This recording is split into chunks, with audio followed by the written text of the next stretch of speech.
We know that shopping online can be a confusing and sometimes daunting task, and sometimes all you want to do is talk to a human being.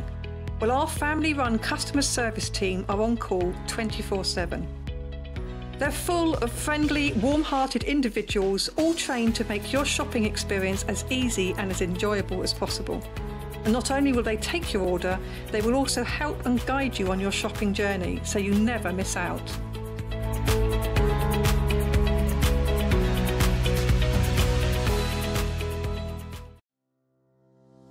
Hi guys, I'm Becky Alexander-Frost and I own a pattern brand called RJF Makes. RJF Makes is my initials, which is Rebecca Jane Alexander-Frost, and most of you might know me as Baffer in the studio when John and Vic say our Baffer when I message in. Favourite thing to make? I think people know me by now. I like to make bags. As you can see, I've got a few bags behind me. Most of my patterns are bags, however there is a few craft style patterns available as well. Claim to fame, I used to previously be on another sewing channel with John and Vix and the team. Yeah, and basically I used to work alongside some famous pattern designers, testing for them. What got me into sewing was my mom. When I was 5, I was standing next to her while she was sewing some bridesmaids dresses for me and my sister, and basically I asked if I could learn to sew. She said I was a bit immature, still immature by the way. She said I'm a bit young to learn, her words, and basically she said maybe when you're a bit older. So when I turned 8, I basically learned to hand sew, and by the age of 11 I had my first sewing machine. I'm now in my late 30s but still act that 8-year-old. My favourite tools or top tips. So I have 2 best friends. One's called the Bulky Sea Maid, which is this, and one is called Quilter Stay. This will help anybody, the Bulky Sea Maid will help anybody if you're got something bulky going underneath your presser foot. This will stop any stitches from jumping and basically missing a stitch. Now this is my best friend when I come to put in zips, and you'll see me use this a lot, I mean a lot. Thank you ever so much, and I'll see you all soon. Bye.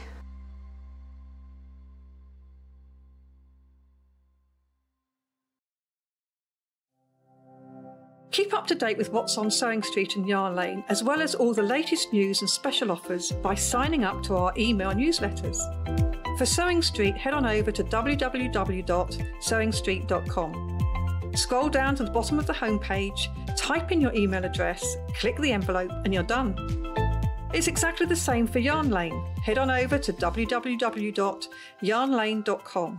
Scroll down to the bottom of the homepage, type in your email address, click the envelope, and that's it.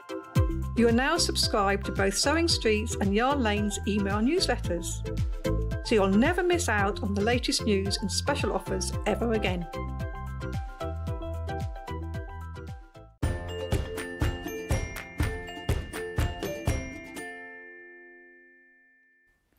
Good morning, welcome to Sewing Street. How is everybody today? It's so lovely to be back. And it's just said, oh yeah, you haven't been here for 2 weeks, have you? No, I haven't. 2 weeks off and I feel all refreshed, well, nearly refreshed, almost refreshed. I had a bad night's sleep last night, which is typical when I've had 2 weeks of lovely, just chill time. But honestly, we've got such an amazing day. It is the perfect day to be back on. And I must, truth be told, I said to Baffer this morning, I had a singing gig that came in to go for today, and I was going to swap with Stuart for Thursday, and Kat said to me, Vic, you can't swap today. It's the Maisie Bear Day. And I was like, oh my word, how have I forgotten about the Maisie Bear Day? So of course I've got to be here today. It's such an exciting day and it's so good to be back. Thank you everybody for your messages as well. Come on in and say hello on Facebook, because we've got Baffer here this first hour. She's also here with me at 10 and 12. We're here all day today. It's going to be, we're going to be delirious by 12 o'clock. So please do stick with us because we've been up for hours and hours and hours. Now, if you also want to get in touch with us and speak to Yvonne, then you can as well on Facebook. We've got Yvonne McAtamney here with the final sew a row a month. It's the last row already. Where's that time gone? I can't believe it, but don't worry, she's got plans for the next sew along in the new year, so we'll talk to Yvonne about that as well. We'll start with the early bird because we've got loads and loads and loads to do. I'll show you how you can get involved in a little bit. Now, it's bag making week. One of your staple bag making products, something to have in your stash, is Decaville. Now this you can see has got one shiny side, it's got a fusible side, so you can just stick this down with your iron. You can sew through it as well, but it's going to give you great structure so you can use it for your bag bases. In fact, it's used in Baffa's kit that we're going to be talking about, we're going to be launching. It is included in the kit that we're going to be talking about, but look, you get a whole metre piece, which is pre-cut. You can use it for wallets. What an amazing, you know, to have in your stash ready for Christmas makes, to do wallets, to do bag bases, to do straps. It's just going to give you so much more structure. It's non-woven. It's, what's that, sorry, Kat? It's got like a leather-like feel to it. It's not leather at all, but it has got that really lovely soft finish to it. It's a Vaseline product, so it is fantastic quality, and in fact actually we'll talk to Baffa about it in a minute, but she was saying it is the best one that you can get. It is the Vaseline product, which is great quality. Those of you that are buying multiples, which you can see so many of you are, they already come pre-cut into 1 metre pieces. It isn't something necessarily you're going to use for larger than 1 metre pieces. It's something you generally will cut up and use for smaller, so it isn't a problem that it comes pre-cut. We were talking about home furnishing as well, and whether you could use it for things like pelmets or different ways of using it. Just get in touch with us if you've used your Decaville before. This is the heavyweight, by the way. This is the heavy lining one, so it is perfect for giving your bags a really nice sturdy solid base. £17.99 is not your early bird price. So, Kat, I can't take credit for this. Kat was doing lots of emails back and forth. She was CCing me into them over the last few days, and she has negotiated. Kat has sorted for you the best price, because Kat, me and you haven't had a show together for, well, even 2 weeks ago we weren't together, were we? It was ages ago. So, back with a bang. We've got so much coming up today that we want everybody to open their order nice and early. So, for the first time ever, we're going to do a double crash on the early bird. We've been at $14.99 before, we're going lower. We've never taken Decaville, your heavyweight Decaville, to $12.99 before. Go, go, go, go, go if you want it. If you're multi-buying, you'll now all pay the lowest price. Hey, Princess. Oh, thank you. She says, morning, Vic. You look fab. Morning, Becky as well. Yeah, we've got Baffa in today. Morning, Tom. Morning, Leslie. Lovely to see you again, Vic. It's great to have Baffa back with 2 fantastic makes, honestly. Oh, the bag, I know everybody's been talking about. We had it on air yesterday. Obviously, Maisie Bear is so special to me as well, so I'm so thrilled to be here. Good morning from Luxembourg. Hello, Justine. Let's see who's our who's furthest away from us today. We're in Redditch. Let's see who's furthest. A few weeks ago we did do this where we said, right, who's the closest to us, and we found someone who used to live about a mile down the road, literally 5 minutes away, and then we had somebody who was messaging in Australia. So yeah, let us know where you are. This is your early bird special today. Remember, it's for today and today only. Midnight tonight it will go back up to $17.99. In fact, whilst we're just quickly talking about this, let's say hello to Becky, because I know obviously we're doing bag making. We're talking about a bag making product. We've got the bag making queen here. How are you, Becky? It's so good to be back with you. It's so, so good. Give everyone a wave again. Sorry, Jessie's slow. She's waving to everyone. It's so lovely to be back with you. Thank you. I know it's been since the last person. No, since the last channel. Yeah. A previous life, the other place. But it's so lovely, especially on a show like today. It's going to be really, really good. Yeah. Now, just before we start talking about the Kick the Bucket bag, we've got the Decaville line, which you said you actually include in the kits as it's really useful. The only thing with that Decaville is don't make sure it's in your seams. So if I just show with the base from this one, you'll notice that there is actually seam allowance all the way around. Okay. Make sure you don't sew it into your seams because it gets proper bulky. However, it's proper sturdy. Can you sew through it? Yeah, you can sew through it when you top stitch. Yeah. But just don't sew it into your seams. Right, okay. And it is fusible as well? It is fusible on one side, that's the shiny side. Do you need to give it good steam or? Yeah, Right. I tend to just go straight onto it with the iron rather than a pressing cloth, because it does tell you to use a pressing cloth, but I go straight on with the iron. Your iron. Okay, £12.99, which is a great price as well, isn't it? It is, yeah, it's cheaper than what I sell it at. Honestly, it's a lot cheaper than what we normally sell it at. It will go back up to £17.99 tomorrow, so if you want to open your order nice and early, it is a must for all of you avid bag makers out there. We're talking all things bag making this week, so if you've got any questions, get them in for Baffa, absolutely. Any questions about bag making. Now, half the stock of that is gone, just so you're aware. We've got loads to talk about this hour, so we will crack on with the day. Today's show, I haven't got an hour on my own. I mean, look at the lineup today. We've got Becky Alexander-Frost here with me the first hour. Kick the Bucket bag. It is, oh no, there's Maisie Bear as well.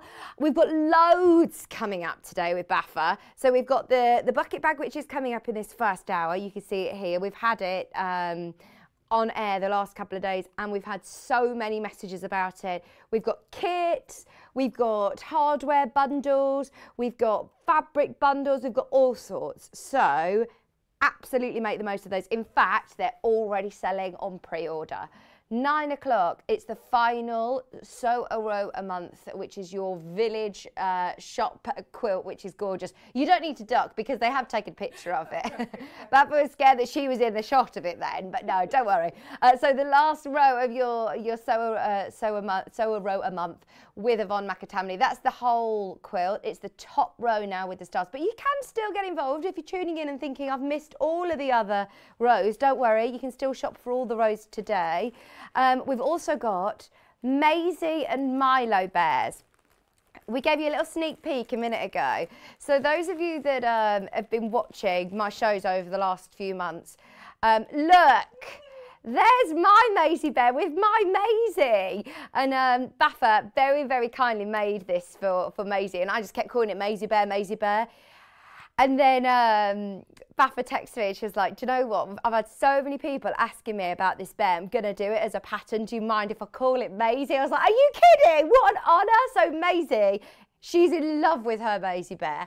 I can't recommend it enough. And they're all beautiful. Not only have you got a Maisie bear, if anybody wants a Milo bear, obviously you just put his bow as a dicky bow. Yeah. It's gorgeous. And there's a light blue colourway as well, isn't there?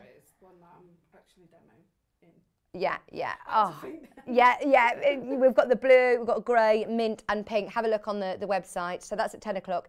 11 o'clock, we've got some brand new Christmas makes. We've got some harvest and Christmas makes. There you go. These are lovely for autumn and winter, aren't they? Now, all of the kits from Village Fabrics are always very, very popular. You know, the quality and the time that goes into the kits that Yvonne puts in. She's very clear, an amazing quilting teacher.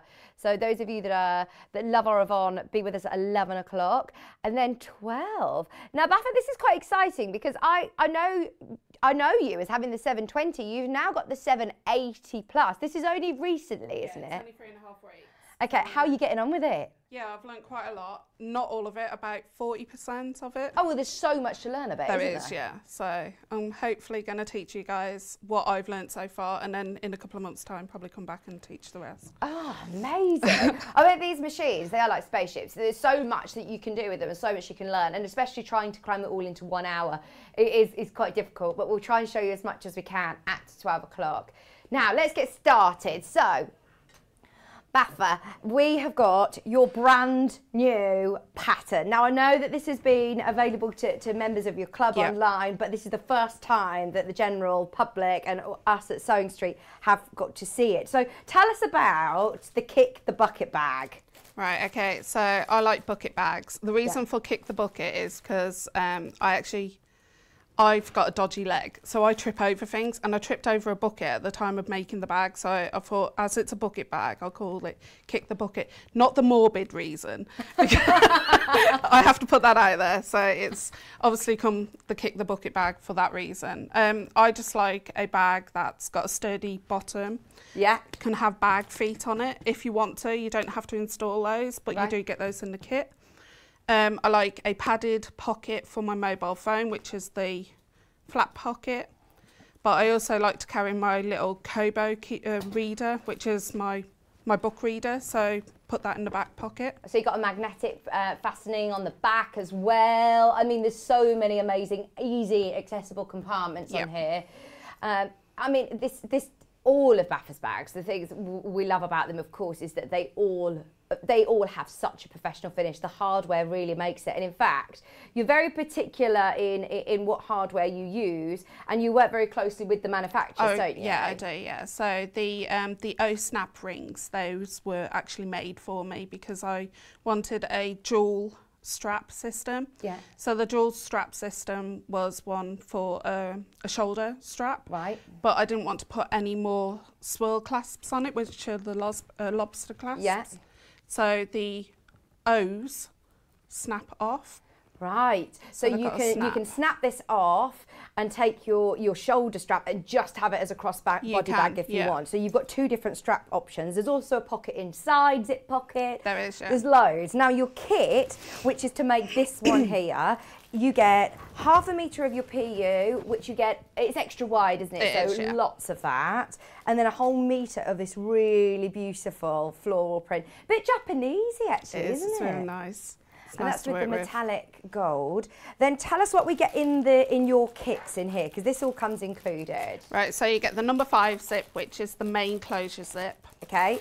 Which is on top of the bag. You get the number 3 zip, which is the zip pocket. And is that the one that you have an assorted colour? Yeah, so it's pick and mix what colour you get. And that's for inside your bag? Yeah, I like it if you've got a dark background, if you've got a light zip in the inside. Yeah. It means that you can find your inside zip easier. So your main zip, this top one, this is a metal zip, isn't it? No, it's nylon, so you can cut it and sew through it.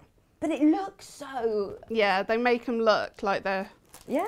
Yeah, so, and then you get your O-rings, your lobster clasps, your big buckle, your handmade tag, which is at the front of the bag. Oh, fantastic. Your feet. Yeah. There's loads. There's loads. There is loads. So it actually comes with 2 of your O-rings, a press lock, a magnetic snap, your number 5 zip, which is your 12-inch, your number 3 zip, which is your 10-inch one, the one that's the assorted colour, 2 lobster clasps. You get an adjustable strap slider, not a slap. You also get Decaville.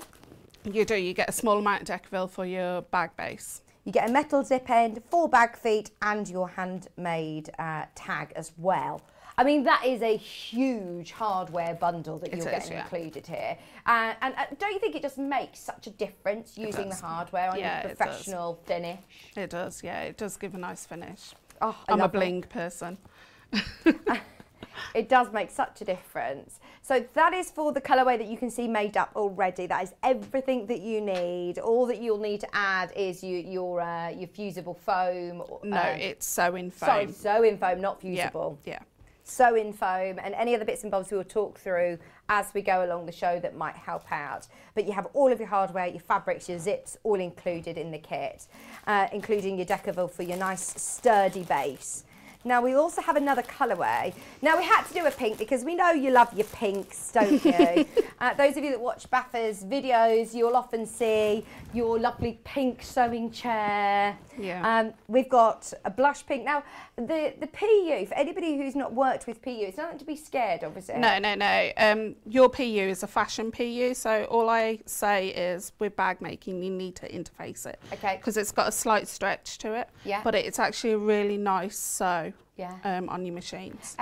What I always think is when you think of PU, I always imagine it to be very plasticky, but this is really quite supple and soft, isn't it? Yeah, it's got no stickiness to it, so because some feet actually stick to it. Yeah. And if you do find your foot actually sticks to it, change it over to your walking foot. Okay. If you haven't got a walking foot, a Teflon foot. Yeah, okay. And it is sew perfectly. Oh, brilliant. So you have 1/2 metre, again, it's extra wide. You get 1 metre this time of the same pattern, but in the pink colourway.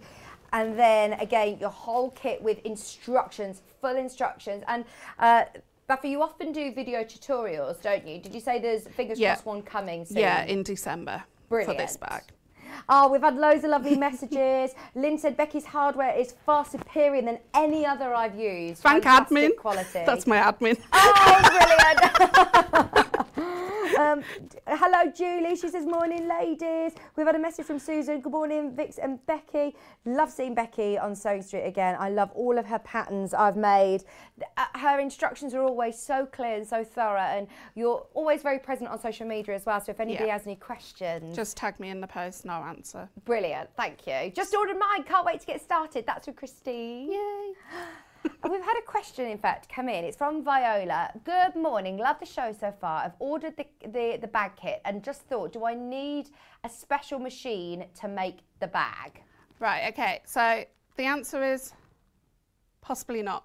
Okay. So depending on how bulky it gets around, like the bottom of the bag, if you can't change the pressure of how much the presser foot presses down, my advice is to upgrade your machine. So I've got the 780 Plus or the 720 Pro that I used to have. It's because you can change how much this pushes down on the actual, and it makes it, doesn't rip it as you're actually sewing. Well, I suppose it depends on how much bag making you're intending on doing. I mean, you make a lot of bags, don't you? A day, yeah. How many bags do you think you make? I used to make tons, about 10 a week. Yeah. But now I'm pattern designing, it's like 4 or 5 a week. It's still a lot. So I think you have to assess how much you think you're going to be doing. If you are making lots and lots of bags, things like your presser foot adjustment will make a difference. It will make a difference no matter what sewing, like the bears, I will adjust the pressure of how much it pushes down. Right. So it will make a difference. If not, if you can't afford a new machine, all you need is a size 16 needle and a walking foot. A walking foot is a definite then. Brilliant. Thank you. Thank you very much for your message. Get all your questions coming in. It's a really good question. So that's the other kit. That's the pink colourway. They're the 2 PU bundles. Now, for anybody who's going, do you know what, PU isn't for me, we've got a canvas version, and actually this is the one that Baffa's working with.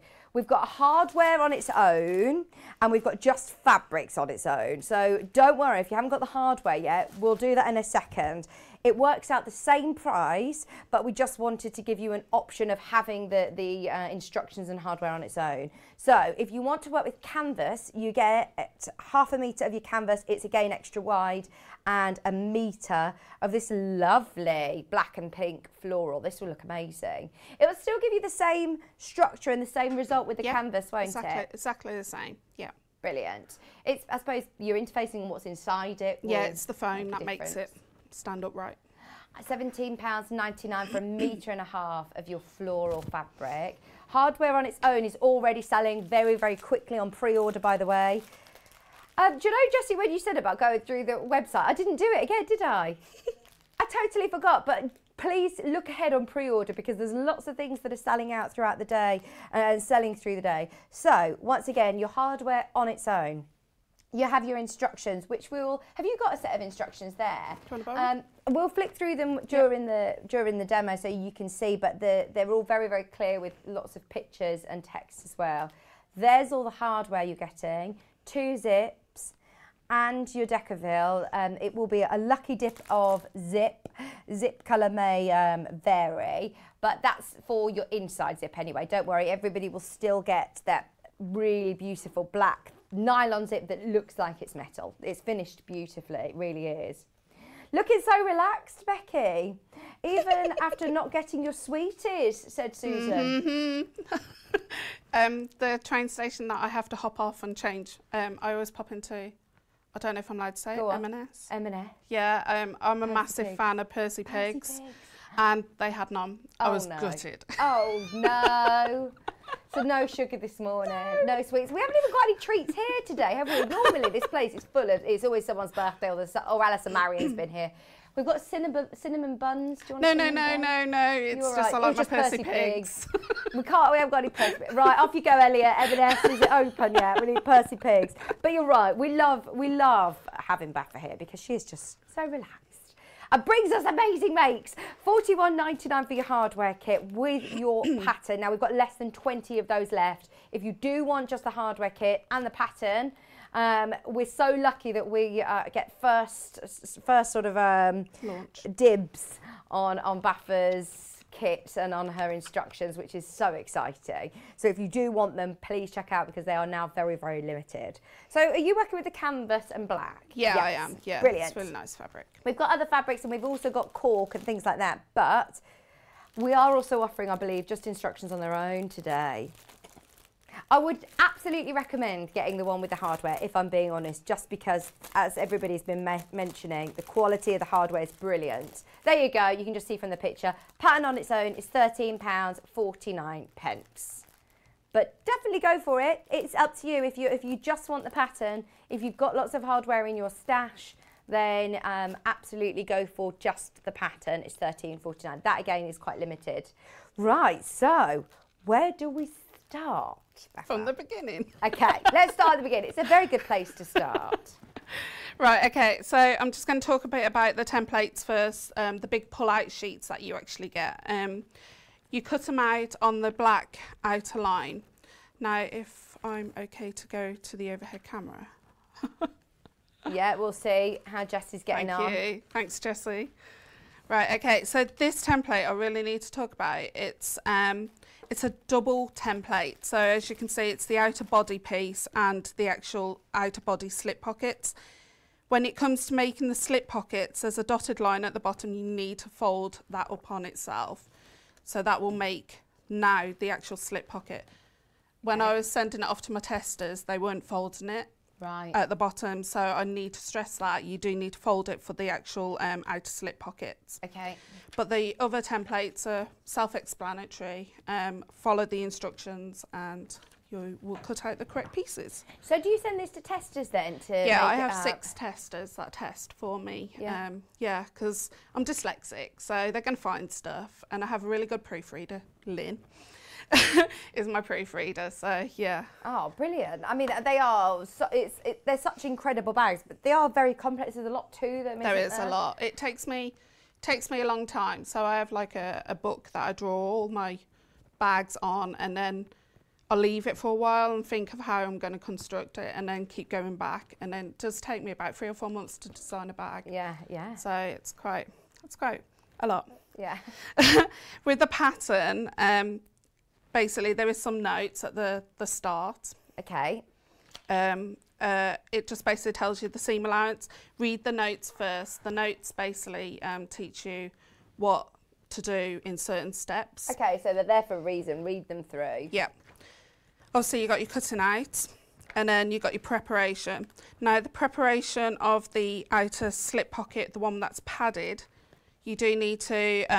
Now, I know you have sold out H640. Okay. Just a small piece of H640 in the centre, and then also with the flap as well. We're not going to add any other major stabiliser apart from interface every single piece, and I always get you to interface every single piece, so that's like your hemline. Yeah, medium weight interfacing. Okay. So I'm going to get straight onto it and make the bag. Right, so we're going to start off with this piece first, and we're going to install the big lock. There it is. So is that the one that's on the front? Yeah. It is a big lock, isn't it? It is, lovely yeah. quality. I love my chunky locks. Yeah. Right, okay, so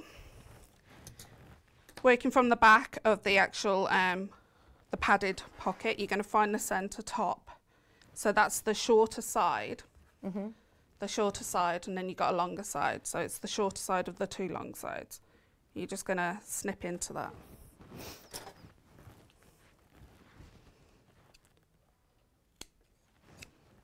Just a tiny snip. Yeah, just a tiny snip so you know where the actual centre is. Right, okay. Then you're going to measure down on the right side. And you're going to measure down, sorry, it's ages ago since I wrote this. 3 and 3/4. Right, so that's there. And you're going to mark where that is.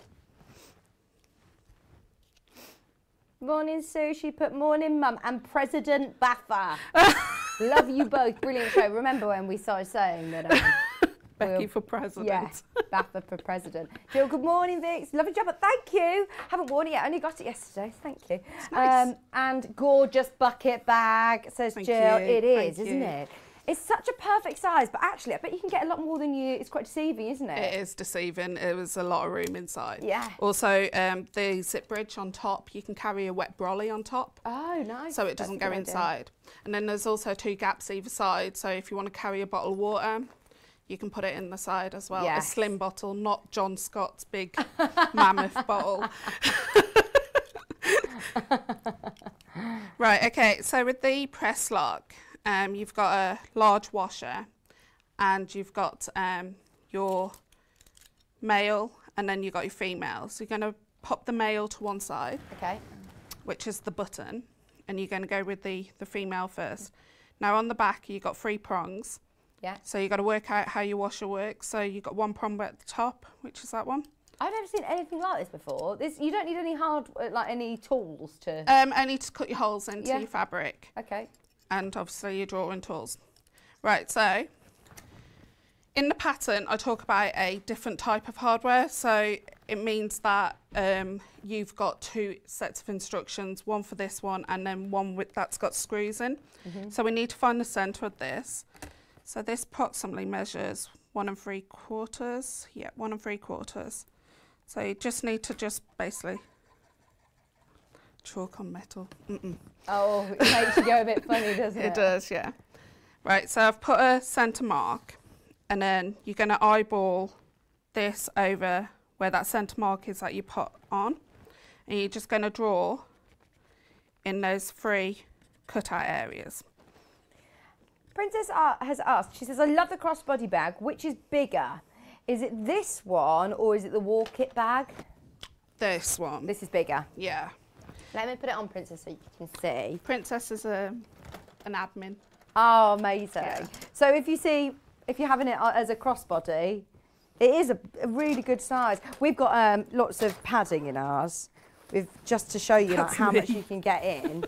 We've got a lot of bubble wrap, but it's even without it. Look, it's still holds its shape. It does. With nothing in it. No. But just so you can see, you can fit loads in there.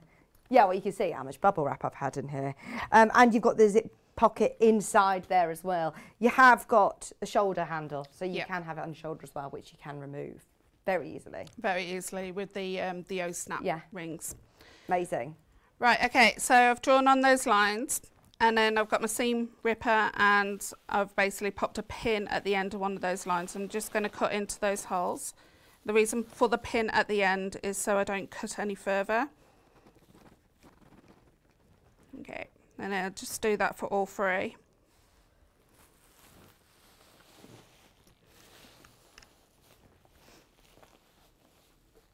Are you better to do these gaps too small and make them larger as opposed to making holes too big? Yeah, don't try your hardest not to make them too big. However, what I'm going to use next, I don't know if you guys sell it, but fray check or fray stop. Okay, yeah, I remember this from Sewn Quarter. I don't know whether we've had it before, but yeah, they're you quite just easy basically to cut. pop that over.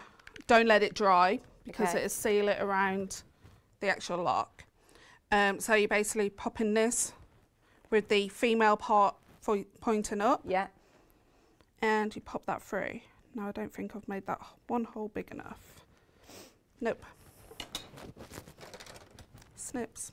I've had a question come in from Collector in Somerset. Morning, ladies, bit late. Morning. Do you get the pink zip with the pink bundle or as blue in the photo? Right, so in the bundles, the coloured zips are assorted. So you'll get a lucky dip. That's for the inside zip anyway. So you'll all get the same zip like this.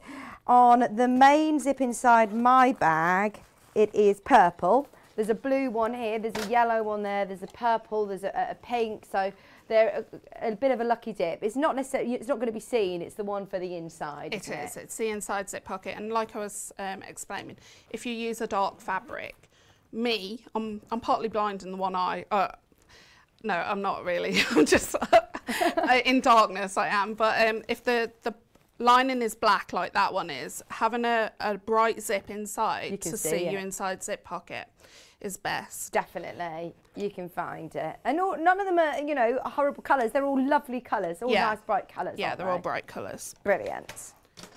Right, okay, so I've popped that through, making sure that the that is at the top and your prongs come through to the back. And then you just pop your washer over. Because we've already got the padding on, you don't need to add any more padding. And then just basically close those inside.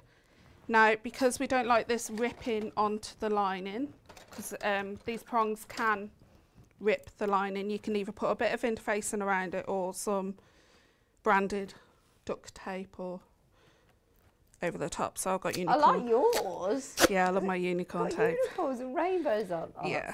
that's nice. No one ever sees it. It goes right inside, but it's pretty. You know it's pretty. So you just pop that over the top.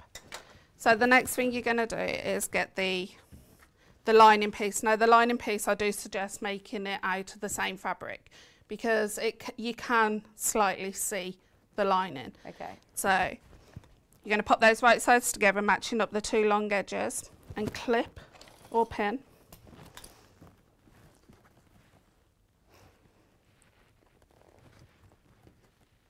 Yeah, you can slightly see it here. Is this the part that you can slightly see? So that's the lining. No, that's the body. Right. It's the actual bit inside. Actual lining part, right, I'm with you.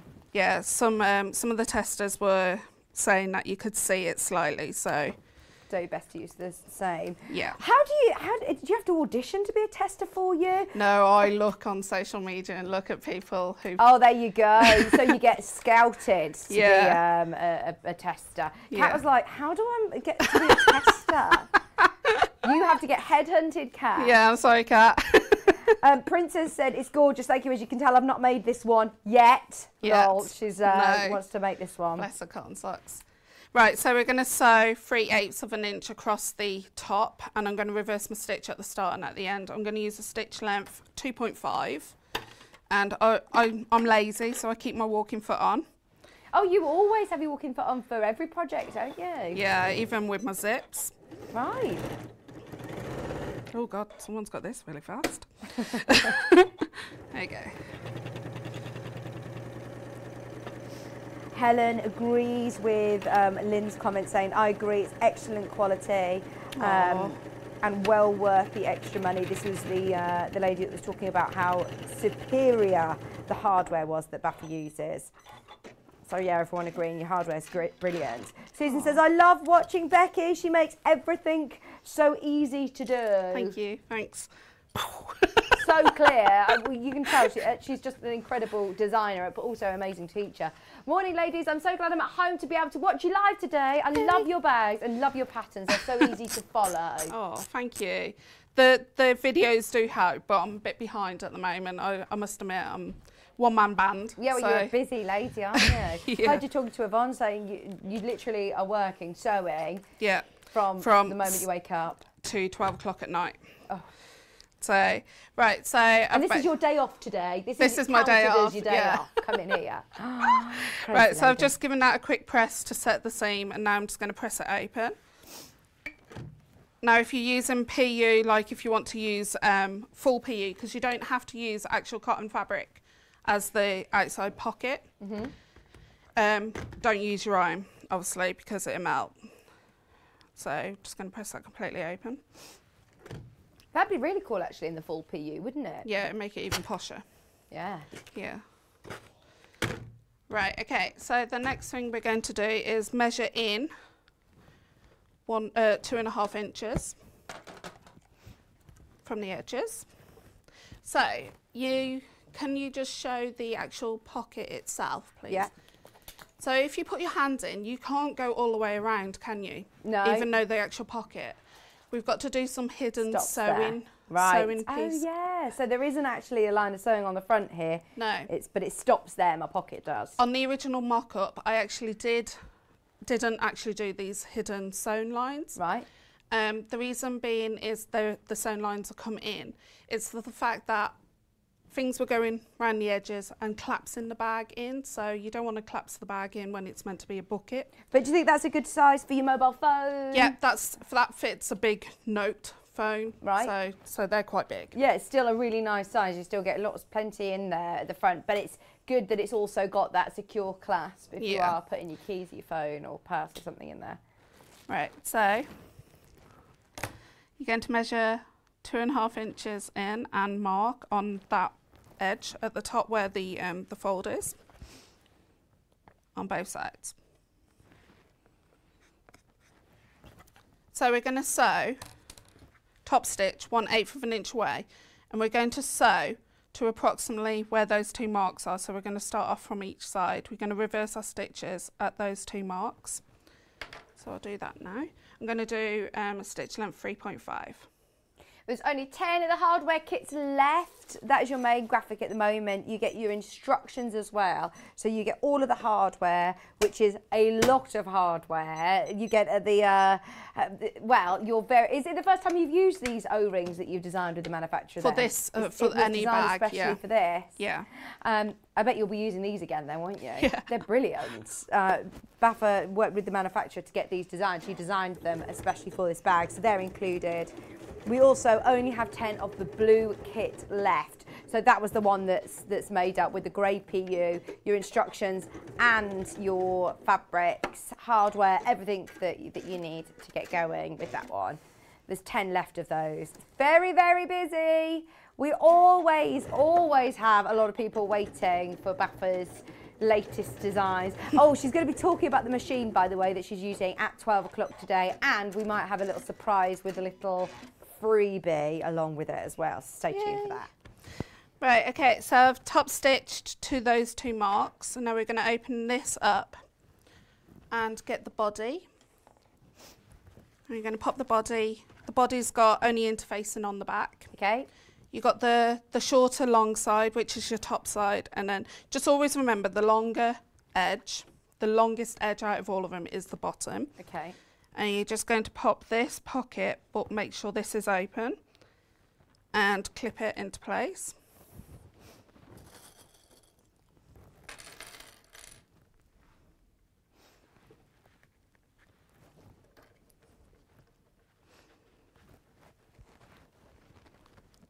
So, should fit.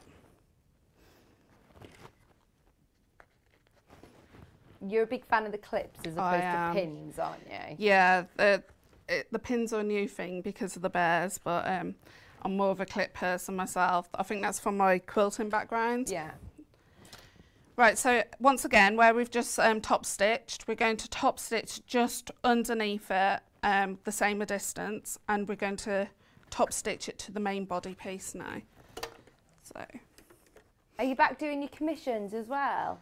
No. No. I haven't got time. Oh my word. I remember when we first met and you were so busy doing commissions as well, and now you're mainly doing patterns. And yeah, I do. Yeah, I do mainly patterns. Obviously, I draw. Yeah. So a lot of my drawings are now being turned into embroidery, machine embroidery. So you can incorporate those into bags. So yeah. I have a great designer for that, so I don't do that. I haven't got time to learn that. No. Side graphic, by the way, is for the blue bundle, which is the one to make this, and your main graphic is just the instructions on their own. Do they still come with your templates and video, or, well, I suppose you're going to upload a YouTube video? All my bags come with a YouTube video. Yeah. However, bit delayed at the moment. Yeah, give her a bit of time. Yeah, November, because end of November, early December, because I'm off November anyway. So, yeah, off to London. Yay! Oh, really nice. Right, okay, so we need to open it up and we need to do the invisible sewn lines. Okay. So you're going to measure 2.5 inches in at the top, and then it should be about 2 3/4 inches at the bottom. Yep, and then you're just going to draw a line. Now you need the line to hit where that seam is at the top. Okay. But we're not going to sew completely all the way from the top. We're going to just lock that seam halfway through, and I'll show you that once I've sewn it. Do that both sides.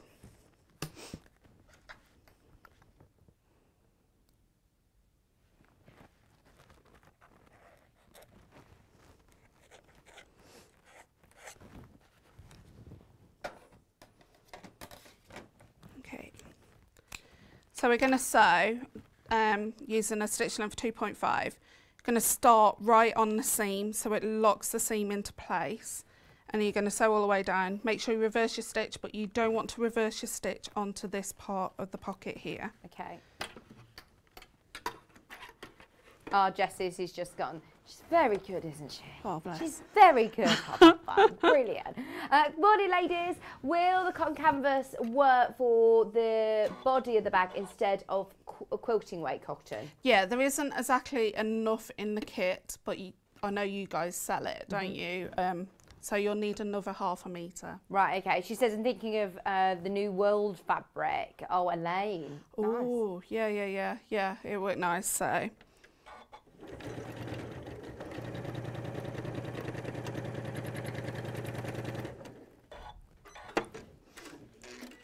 So where is it? So you're starting at I'm starting at the actual seam. So then you don't end up going into the other panel. And I'm starting about halfway into that seam. So we're just basically holding it into place.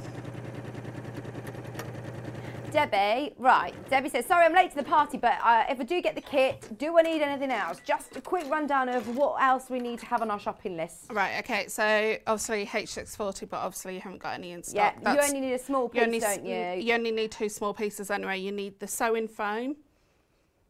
Bosal. Yep. Size 16 needle for your sewing machine and thread. Yeah. So you get everything basically. Or the early birds, and you can make a lot more. Yeah. Yes. Your Bosal graphics are in, and it's specifically not the fusible one. You can use fusible, but I haven't written the instructions for fusible. But if you want to buy the fusible because you're used to fusible, I will add it into the video. But this is sewing anyway, so this is the correct one. And is 1 unit enough? It's 150 wide, half a metre. You only need 3/4 metre anyway. Brilliant. And you're left over with a large amount from that anyway. Lovely, thank you. Right, so we've just basically sewn those 2 lines. I started off there, and then I'm going to just base stitch the rest on into place so it doesn't move around. Then we move on to the flap, which is the top part of the will we have time? Yeah, we've got time. Cool. I'm saying that. I should listen to my producer, Kat, who's giving me time calls. I'm like, yeah! Just having a nice time. I've been here for 2 weeks. Yeah, do what you want. Right, I've knocked my stitch length up because I'm just base stitching it into place, which is about 1/4 inch away. So what have you put your stitch length up to? Number 5 on this machine, because that's the max it will go. If it goes up to a number 6, put it at number 6. And you're doing 1/4 inch away. Lucy's just said, morning ladies, love Becky's bags. One very talented lady, always learn so much. Love Lucy. There's the bag again, brand new, kick the bucket bag. It is absolutely gorgeous. It has got little feet. You've got a really lovely sturdy base. You've got plenty of room. You've got loads of pockets. Your front large pocket. Your magnetic snap at the back with an extra pocket in there.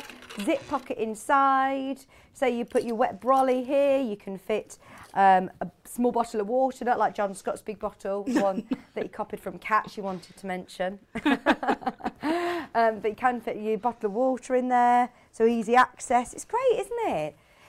This is the great thing about Baffers bags, is that you always think about things that you need and what we need and what you want handy where? I go by how much I have to carry for the kids as well. Yeah. So, because being a crazy mom. Yeah. Yeah, they don't like carrying their rucksacks with them, so you have to put everything in it. And I had to make it big enough so Nintendo Switch fit in it, so I can occupy the kids. Yeah, so good idea. Right, okay, so I've got the 2 flat pieces. Both of them have got interfacing on. And I've got fusible fleece, and then I've cut it away from the seam allowance, so it basically is cutting out the bulk. I'm going to pop those right sides together and clip just around the curve edge.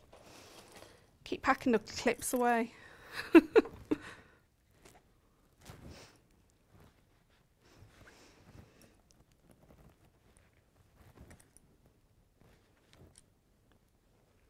Right, okay. Then you're just going to sew 3/8 of an inch all the way around, reversing your stitch at the start and at the end. We're going to leave this open. So knock your stitch length back down. If you have got the hardware kit in your basket, just be aware it is now the last few chances. It really, really is. You need to be checking out. I'll open this all up in a moment and we can have a good look through again because there is so much in here. If you're sourcing each and every bit yourself, actually... This is the reason why I have to work late, because obviously China's hours are different. Right. Because I admit I don't get them manufactured in this country because they've got a big industrial in metal. Okay. And they can do all the different hardware finishes. Yeah. So I'm always chatting to them at 12 o'clock at midnight. So that's the reason why I have to stay up late. It's their office hours, I suppose, then, isn't it? You've got your 2 zips. Remember, you get an assorted colour for your inside zip. It's always going to be a nice bright colour so that you can see. This is still a nylon zip, so you can sew through it, you can cut it, but it looks so high quality that it looks like a metal zip. It's absolutely gorgeous. In your hardware bundle, look at all this. I mean, there's loads. Plus, you've got your kit press lot instructions in there as well.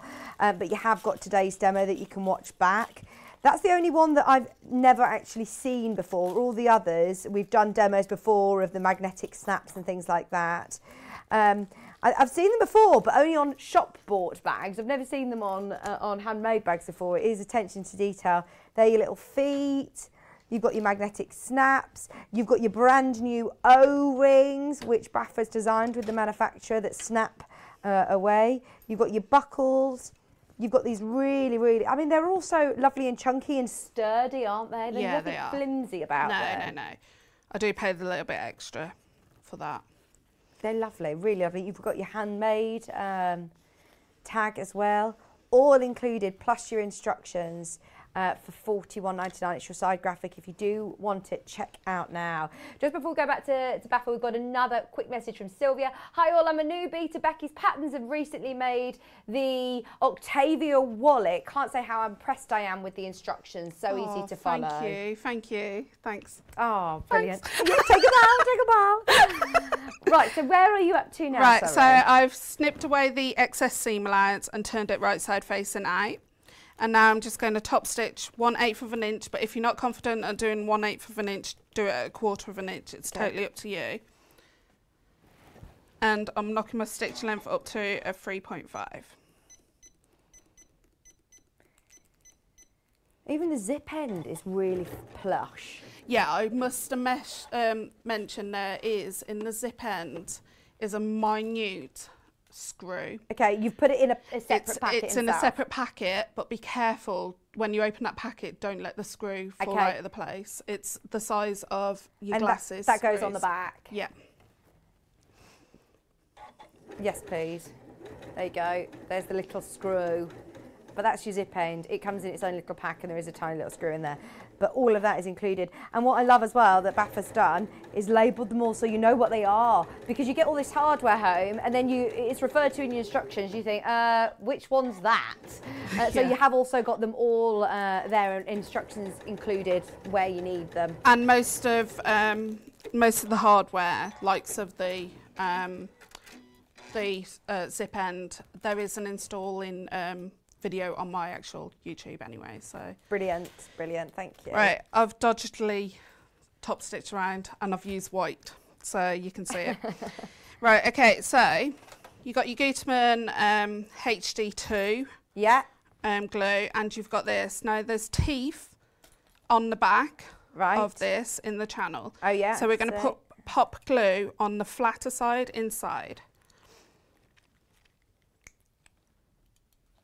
Oh, Geraldine. Oh, Geraldine, I've been using your weaning kit you got, Maisie. No one warned you about weaning. I find that more scary than anything else. Yeah. But thank you.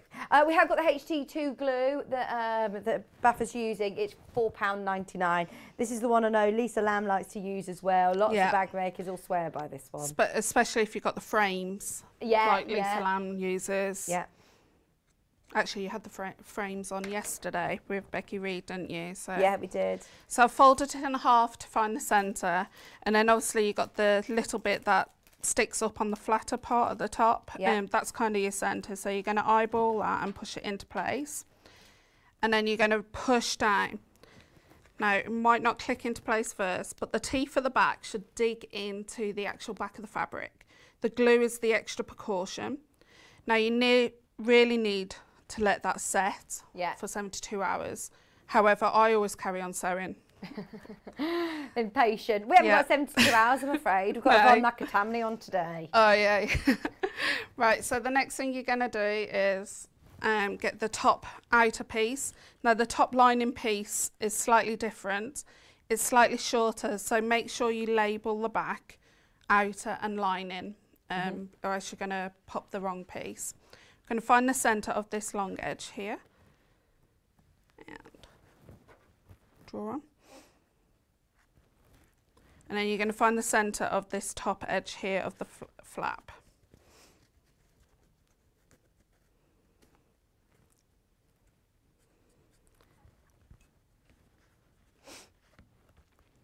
Okay. Then we're just going to pop that. No, we're going to find the edge here as well. Oh, Dawn, thank you. She says, morning, ladies. So glad to see the Queen of Bag is back on Sewing Street. She had to come back for our bag making bonanza week, didn't she? Of course, we had to have Baffa here. Even though I'm going to be doing bears and stuff, the bags are going to be my main bread and butter. Yeah. So, right. So clip the flap into place, into the lock. Match up the centre top to the centre of your flap, and clip. Then you're going to get the centre of this part, right side facing down, and match it up.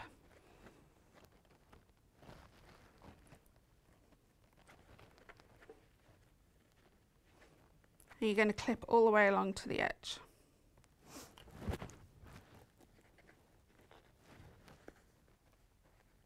Now the handmade tag, there isn't actually any measurements of where to actually install it. So before we leave, I'll just give you some quick measurements of where to install it. I suppose, could you put it wherever you want? You can. The only place I advise not to is where your thumb is now. Right, don't top. Put it there. No. But you can put it anywhere. Right, okay. One of my testers put it on the base trim. Yeah. At the bottom. Right, okay. So. Becca's got hers here. Mine goes slightly through the pocket, but it's only slightly, so. Jill's asked you a question. Enjoying the demonstration. Would tweed work for the body rather than a cotton, please? Yeah, tweed will actually give it a nice finish. It'll give it a nice structure.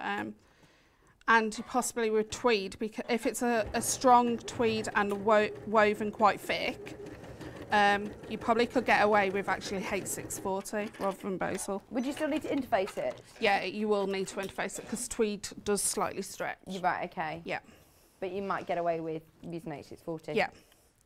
If it's a thin tweed, then put Bosal in. Okay.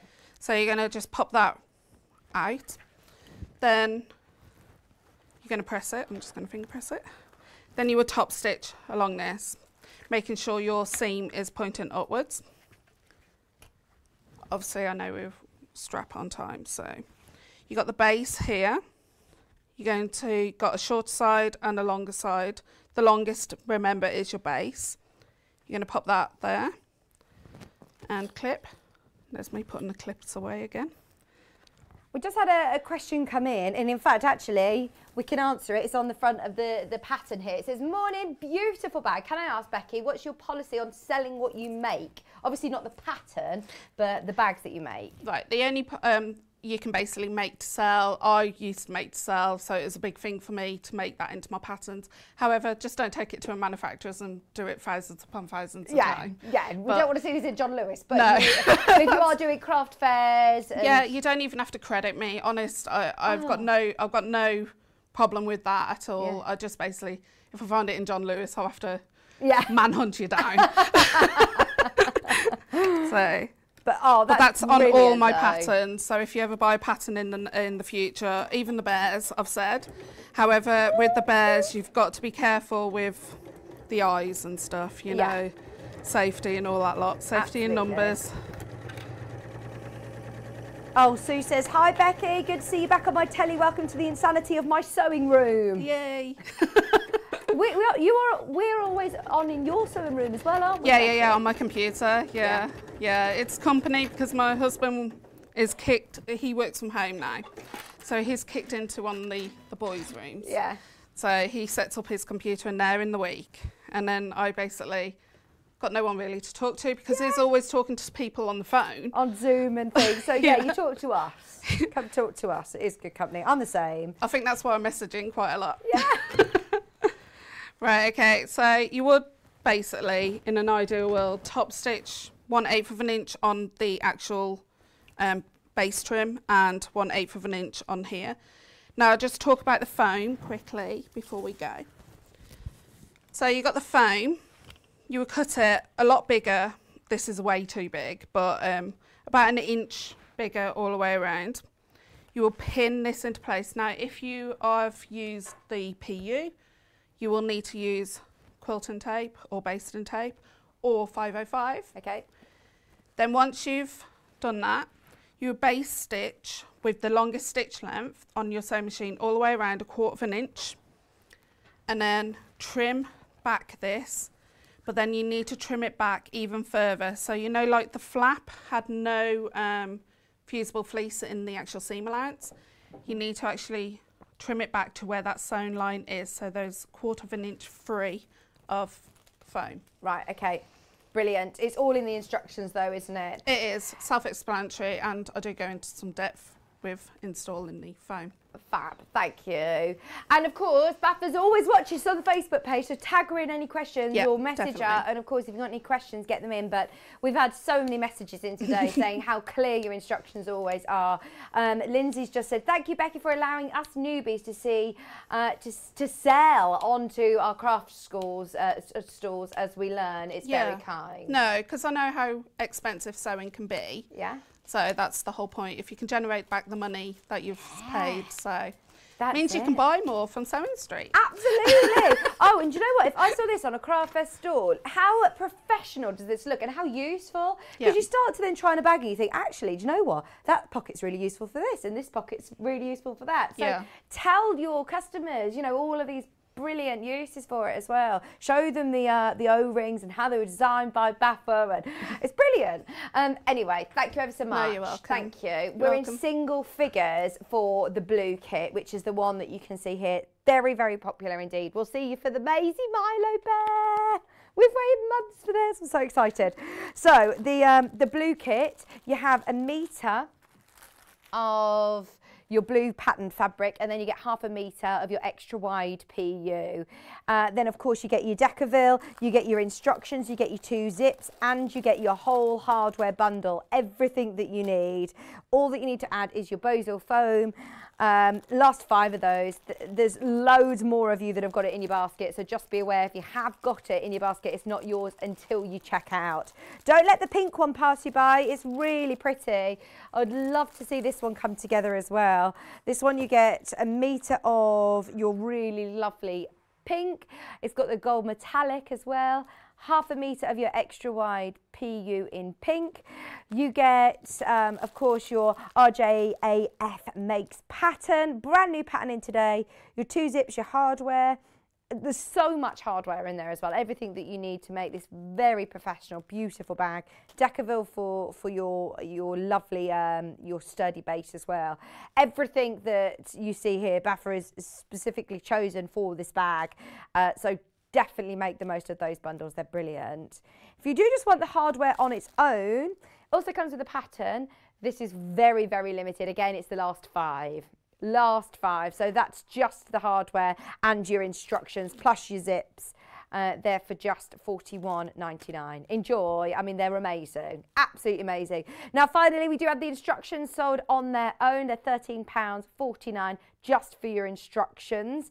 And as everybody's been mentioning, patterns are so clear and so thorough. Thank you for all of your lovely messages. Jan says, morning Vix and Becky, love this black colour option.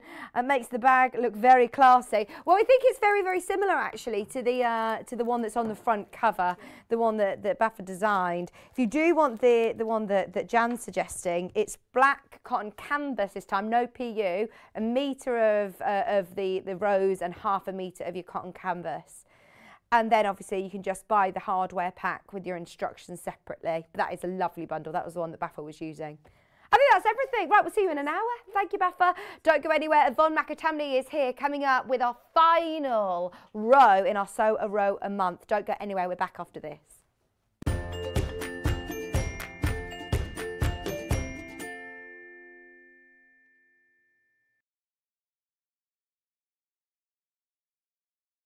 Hi there. My name's Alison Marion and I'm thrilled to be joining the Sewing Street family. I live in Staffordshire where I run a couple of sewing groups and I have a passion for vintage sewing machines and also applique. I've stitched in some form for as long as I can remember, but I absolutely love teaching and helping people stretch their skills and hopefully demystifying some of the techniques that can be quite daunting for beginners. So I'm looking forward to meeting the team and getting into the studio.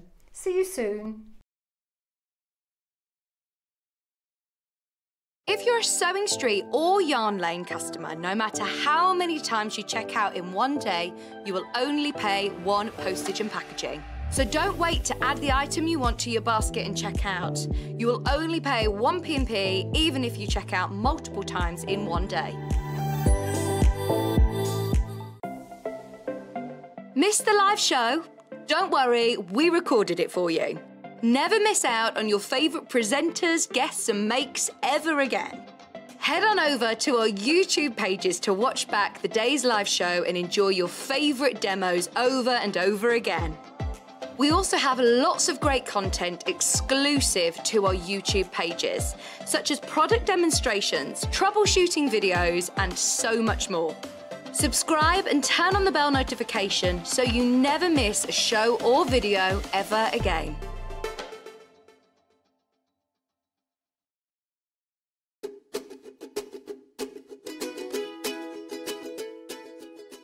Hi, it's Yvonne from Village Fabrics and we are on the last row of Village Street. This time we've got a row of stars across the top, 2 different styles. But the interesting thing is the combination of colour that we've used across here and how we've put the different stars together. In the package, this final package that you will receive, you'll also receive instructions as to how to put the quilt together and the binding. So I do hope you've been keeping up and that you're anxiously awaiting the last package to come through your door. I thank you for letting me join you in your living room, and I do hope that you are enjoying and learning through this very enjoyable project.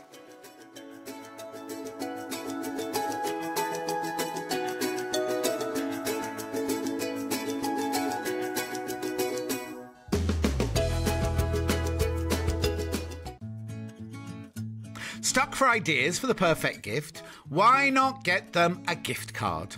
You can buy Sewing Street and Yarn Lane gift cards loaded up with anything from £10 to £500. Shop our gift cards online at www.sewingstreet.com or www.yarnlane.com. or purchase them via our UK call centre on 0800 001 44 33.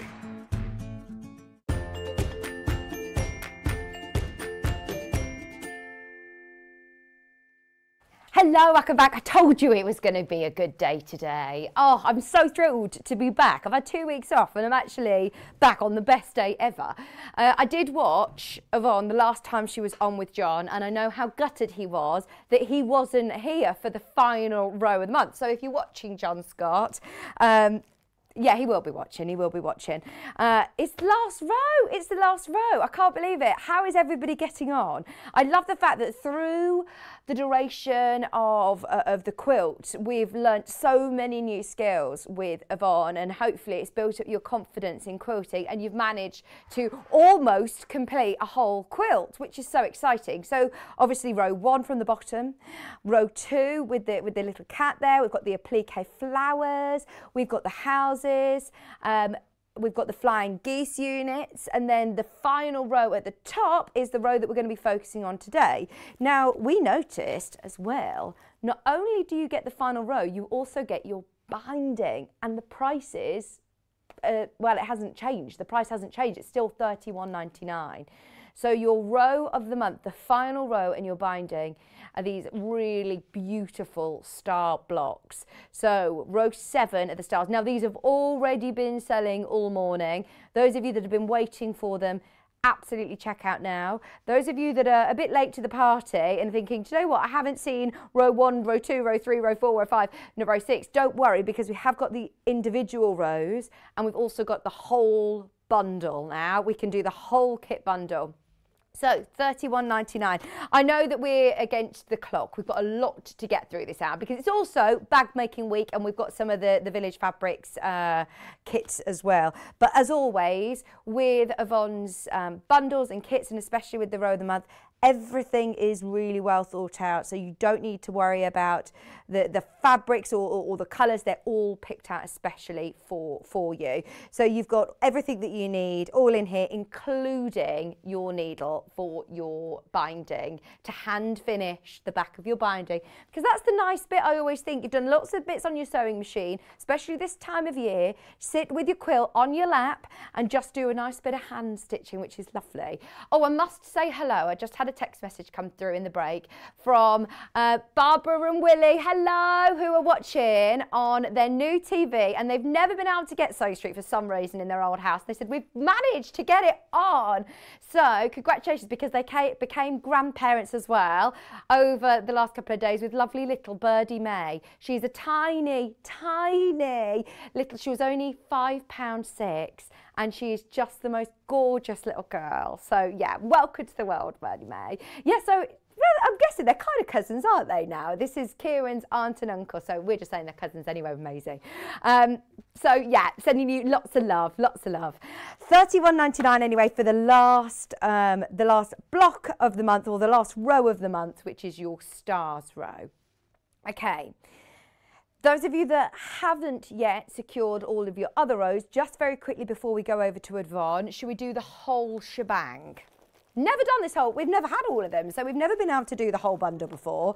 I've got the first 4 rows here already, but I know that Yvonne is basically making up a second quilt. She's got the other half there as well. So it's £210, or I hadn't even considered, today it's on split pay. You've got 3 split payments. You're not paying any extra for the privilege of splitting it over 3 months.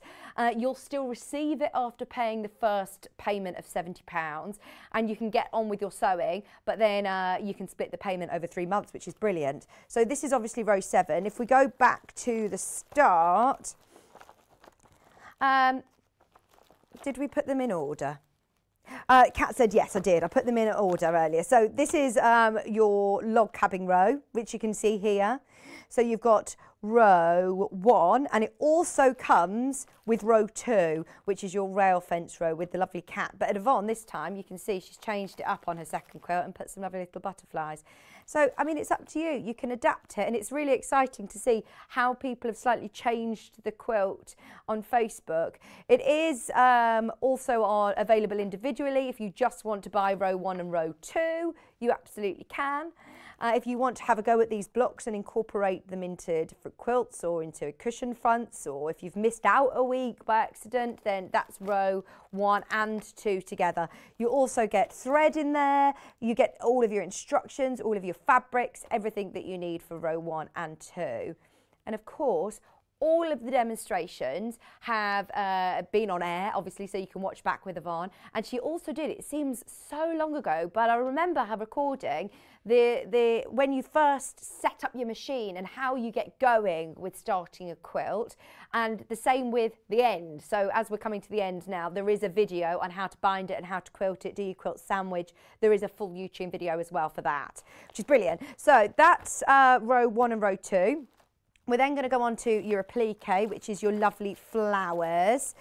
These are beautiful, aren't they? And the fabrics, I remember, were so, so gorgeous that are chosen for this. So you've got your applique flower row, which is here. That's row 3. It's on your side graphics. It is on the website. You do get, again, all of your thread, even a hint of liberty there. Love it. Just scroll down on the website and you'll be able to find it. Row 4 is the houses. Now, again, you can see on mine here, let me pull it down slightly, it's in a bit of a different order to the one that's on the wall behind Yvonne. So you can mix and match, you can change the order around slightly if you so wish. So it's up to you, you can still make it your own. I know lots of people have done embroidery on the top of it, have added different hand stitching embellishments, so there's lots of different options with it. Put numbers on the doors, things like that, it's brilliant. Row 5 is the village shop. So you've got trees and you've got the shop. Now, didn't you say last time, Yvonne, that somebody had made it into a little cottage as well? And there's, again, cottage. It's lovely to see different people's personalisations, isn't it? Oh, absolutely wonderful. I think it had come about from a little bit of a miscut, but the result was a really beautiful little cottage with a, you know, it's a shorter building and a different coloured roof, and she'd done the most beautiful embroidery on it. Oh, gorgeous. Things growing up the walls. It was gorgeous. This row, I noticed the attention to detail, that you've even got this sort of scalloped tile effect fabric. Yes, for the roof. Yep. Perfect, absolutely perfect. And of course, this is your FPP row. That's your foundation piecing for all the trees. Brilliant. So those of you that are a bit scared of foundation paper piecing, it's manageable. It's not too scary that you're doing a whole quilt. No, you're just doing three different trees. Yeah. I hate doing it. So, you know, if I can do it, folks, you can make 6 trees. Oh, brilliant. Absolutely brilliant. And then finally, your flying geese, which is row 6, which was last month. So in your bundle, you also get, obviously, row 7, which is the one that we're looking at today. So everything is in the whole bundle, 3 split payment options, £70 today, or of course you can just purchase it all in one go. It's up to you, £210. So it's so lovely to be back with you. I haven't seen you, I don't think, since I had Maisie. No, I think I was your penultimate day before you went on maternity leave. So waddling round. Well, one doesn't like to pass comment, but yeah, we've all been there. So, well, they always save the best to last, don't they? So you come along and you get to finish off the quilt with me. Love it, thank you. That's, especially if John's watching, he'll love that. He won't speak to me again. Anyway. So these blocks, they look like stars, don't they? But they're 2 different blocks, am I right? There are 2 different designs. Okay. But the key to this row was showing people the effect of colour and where you put your colour, because the graphic isn't on this. I'll point. Can I point? Yeah. Because this star is exactly the same as this star. Yeah. But the colour positioning makes it look entirely different. And we then have done an easy 8-pointed star here, and just finishes it off. We had to come up through the sky, and we thought the stars were the final row.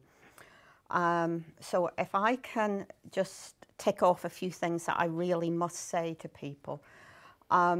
We have been putting the quilt together in 2 separate pieces. You can keep it in 2 separate pieces and layer it up and do a sort of quilt as you go thing, so that you just have one join across the middle if you find you want to work with a smaller piece on your domestic sewing machine for quilting. The final piece is not that big. It's only 40 inches wide, so a standard width fabric will provide your backing for that. And it's not too long, so you can just join the whole lot together, layer it up, sandwich, so you've got your top, your wadding and your backing. And I would suggest that you put some really fine but stiff wadding in. That's how I would define the Hobbs heirloom. So that is it this gives 80-20 or it's is it just an 80-20. Right, okay. It's an 80-20 because it lies flatter. So if you're going to use this as a wall hanging, I would suggest that you want something that's going to give you a really flat vertical finish, yeah? So we have put Hobbs heirloom in the sample that we have completed behind me here. So just think about your construction. This top row has a lot of seams in it, as does the row that has the flying geese in it.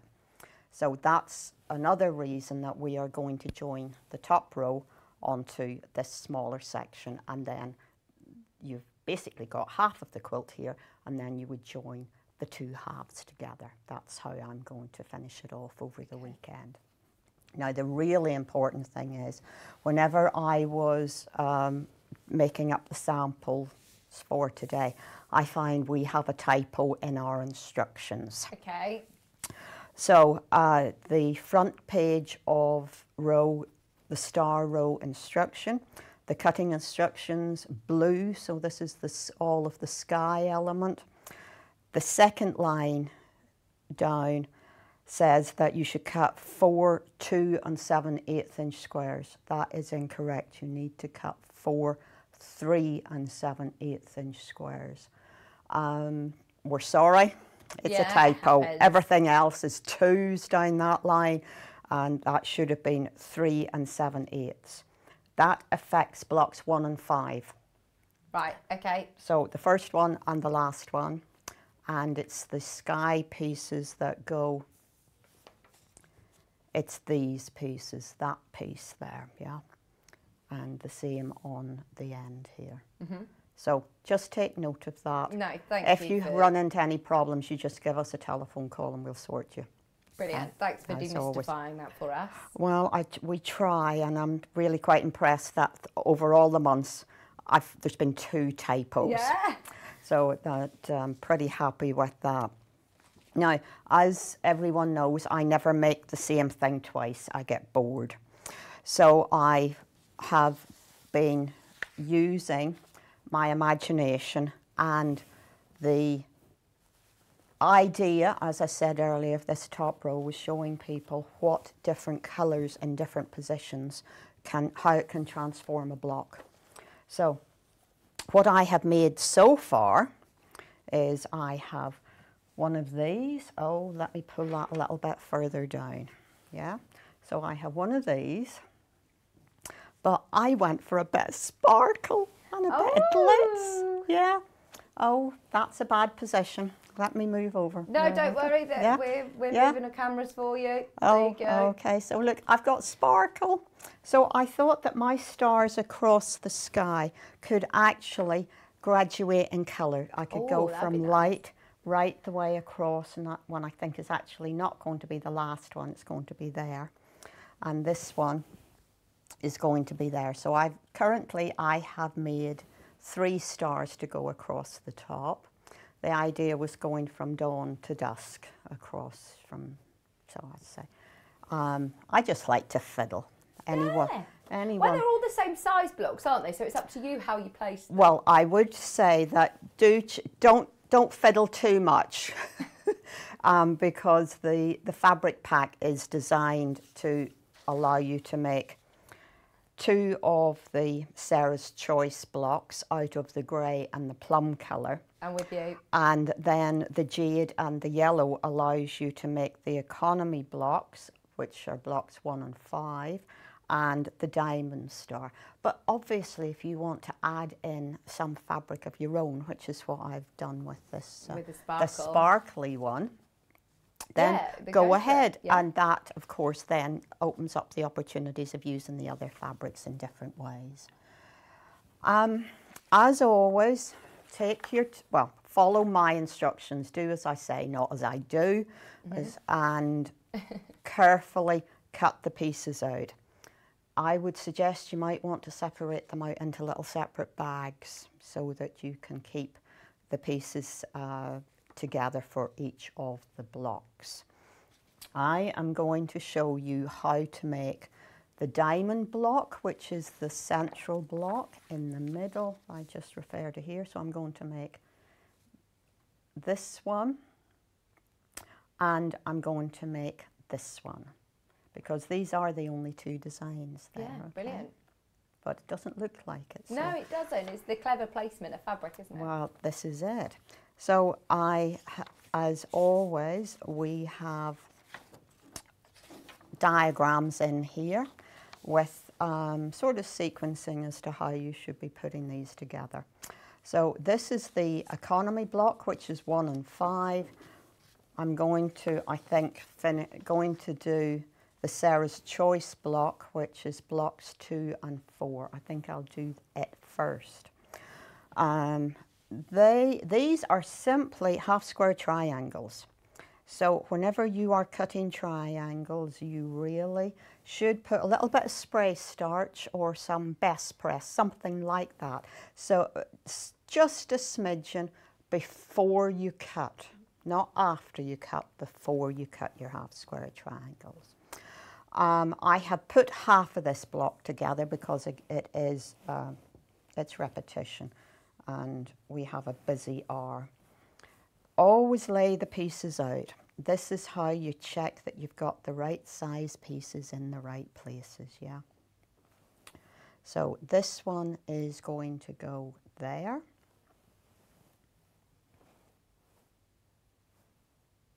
Is that a bit of liberty, I spot, as well? It is, it is.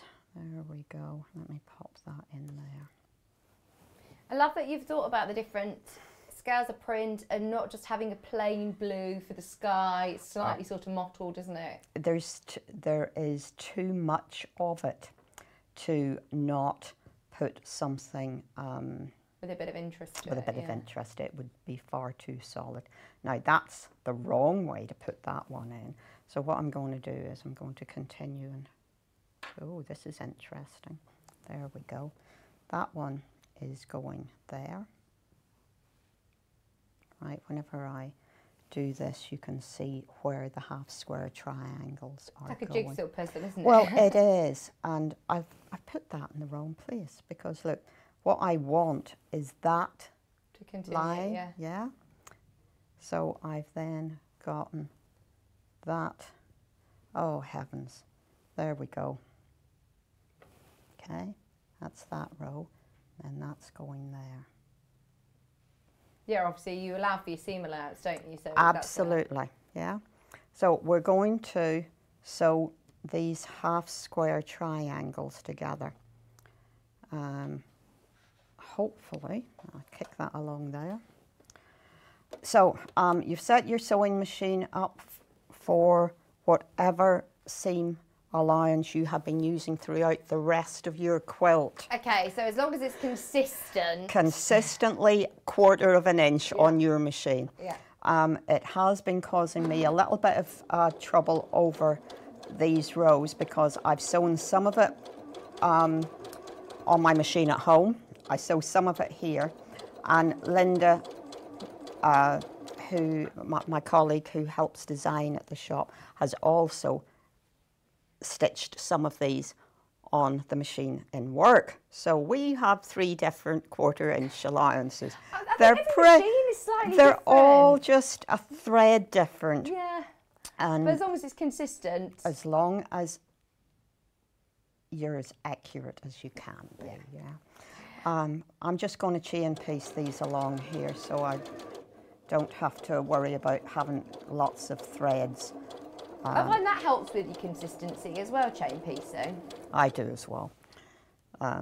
Some people, well, as always, I make one complete block first. Yeah. Check that you have all the pieces in the right places, the right size, yeah. And I also think with the benefit of this doing half square triangles is if you get a corner like that, my machine doesn't like sewing on just a little corner, it chews it up. It chews it all up. So if you're doing chain piecing, it eliminates the, you know, it stops it from chewing the corner. It does, and oh, I'll never get used to sewing standing up. Well, Becky was here earlier. She had one shoe on and one shoe off. And she says, "Oh, I can't sew with my shoes on. I'm so used to sewing barefoot." I was like, "Well, take both your shoes off." Then she was there with one shoe on and one shoe off. It's the first time you've met Becky. It is, yeah. And I was. I'm not a bag maker, but she makes some wonderful bags. I would almost be a convertee. Oh, she's brilliant. And she's a quilter as well. In fact, she's watching in the green room. She's just put, I love the blue sky fabric against the bright colours of all of the other fabrics used. It really does work. This is the great thing about Yvonne putting together all these kits, is everything is thought of. Oh, yeah. Takes a long time, doesn't it, to put together the kits? It does, and I've got to say that whenever I'm choosing for myself, it takes even longer. Oh, I must say to you, my floor is down in my kitchen at long last. I heard you talking about it with John last time. I nearly messaged in and you said it's all done, and they had to keep coming back with the readings of the self-leveling compounds. Yeah, and I know all about it. It stinks to high heaven, that stuff. You could get high on it. So, how may I switch this on? Right, so the base is on, so it should just charge itself. It only takes a few seconds to recharge itself. Okay. Half square triangles, we're obviously going to press to, I'm finger pressing a little bit here, we're going to press towards the darker colour, because this sort of plummy colour is a lot darker than the blue. Right, give that a try again. Is that hot? Wouldn't have said so. Do I need to? Maybe Becky said it on lower, I'm not quite sure. Okay, well the blue light's on the base, yeah. So it should be charging. Well, let us merrily continue. Yeah. What I want to show you by way of how you're pressing this is, because you have this diagonal seam, you do not want to be pressing along the length of it. You want to be pressing across it, so you're not stretching the seam. Right, can you just drag your whole board across and we can see how you're pressing this then? Because this is quite integral, because you don't want to warp it, do you? I don't. So, and that's why I'm hesitating to finger press too much. But let me do this one. So I'm going across, yeah, going across like that. I'm not going along like that. Right. Yeah, I'm going that way. Do you use these wall pressing mats? At home or in your shop? I don't. I am an old-fashioned sewer, because I've sewn for all of my life. And I just didn't have a lot of gadgets. Yeah. They weren't around whenever I started to sew. So I don't use them. I have a good quality ironing board, and I have pressing mats like this, but I don't have a wool one. No, they're really good because they absorb the heat. Back. Yeah. So we're going across the seam, not along it. Yeah.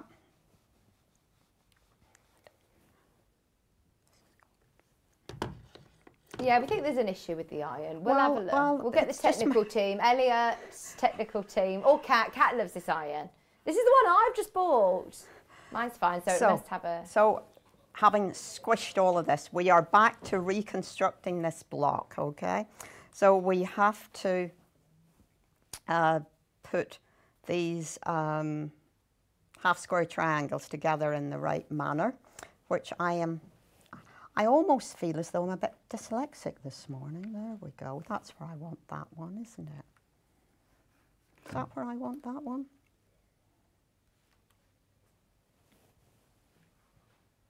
If we show you the picture and the preview there, then you can see how it is.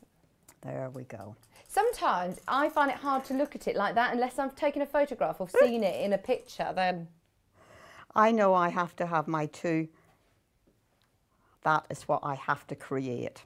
You have to create a flying goose shape, yeah. So that is going to go there.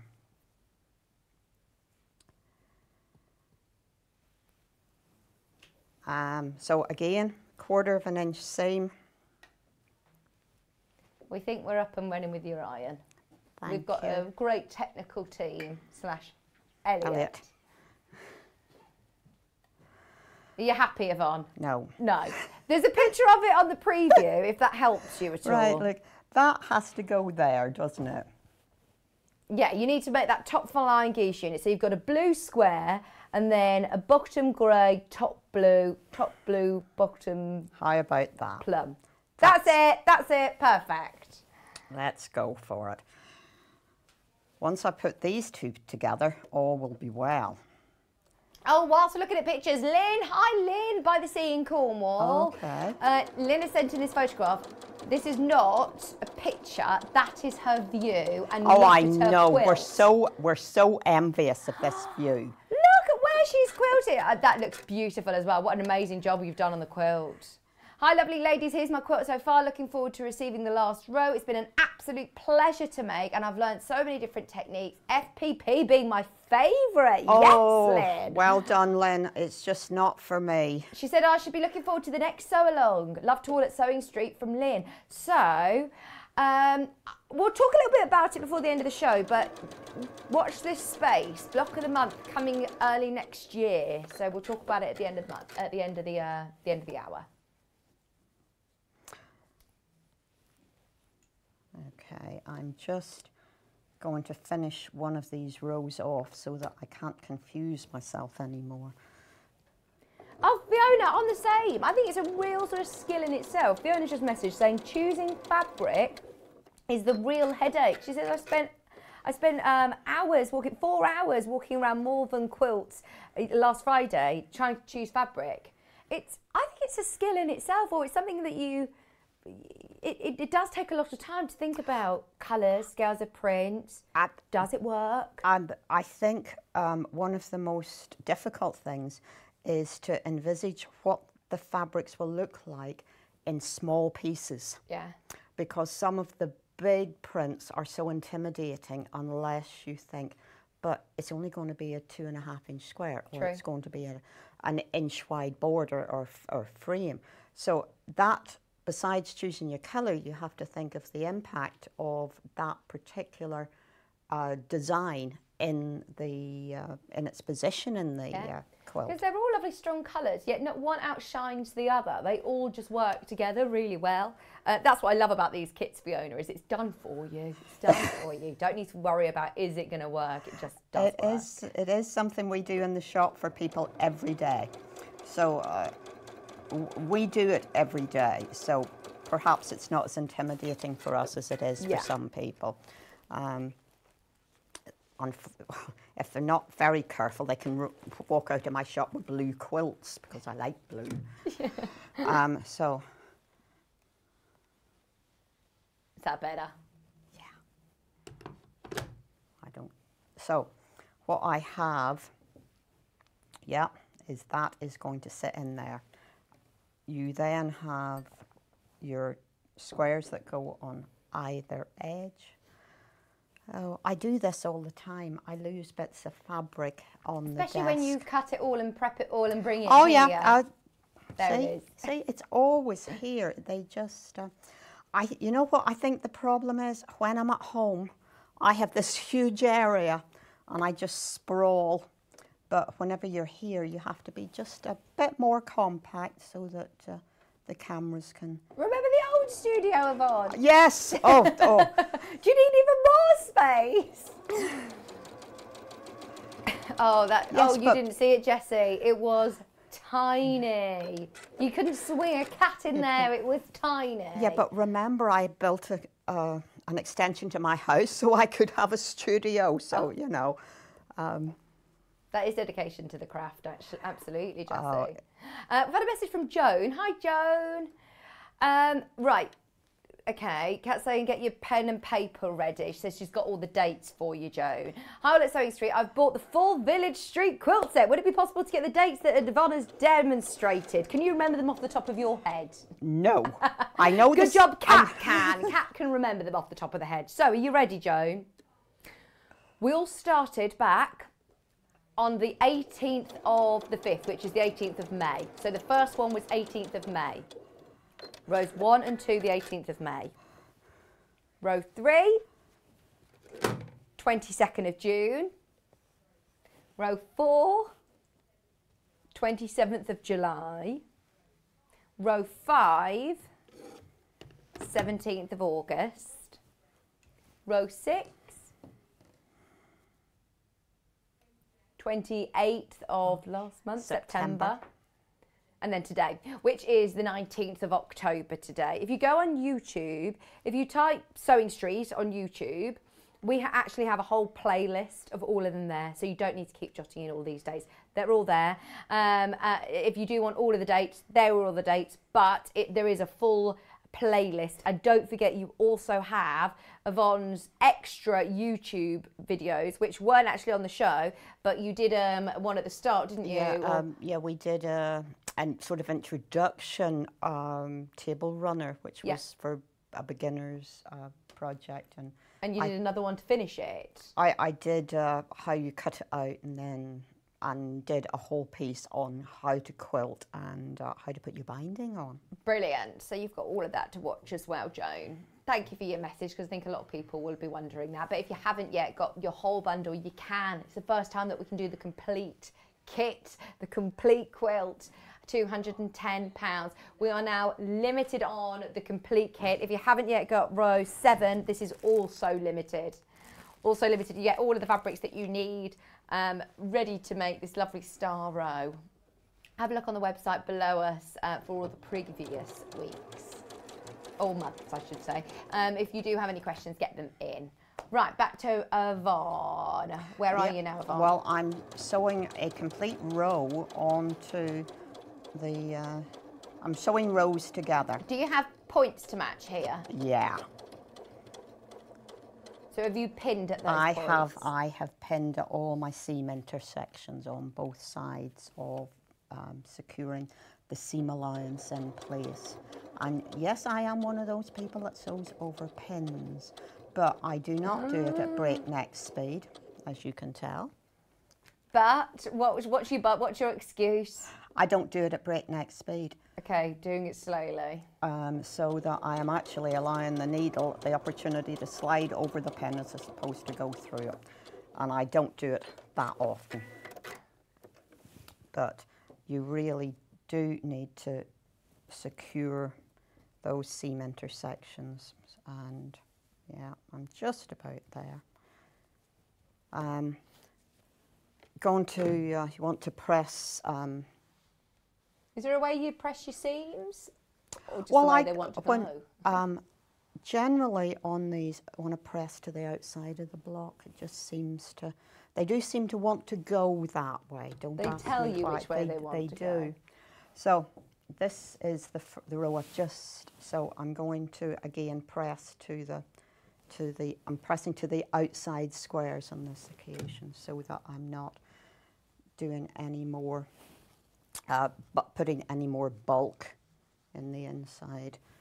Now, I'm not going to sew this on because there's no way I'm going to get through everything else I'm supposed to get through in this hour at this point.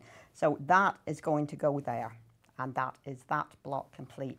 And that is going to be my final block on my row. It's going to sit there beside that on my row.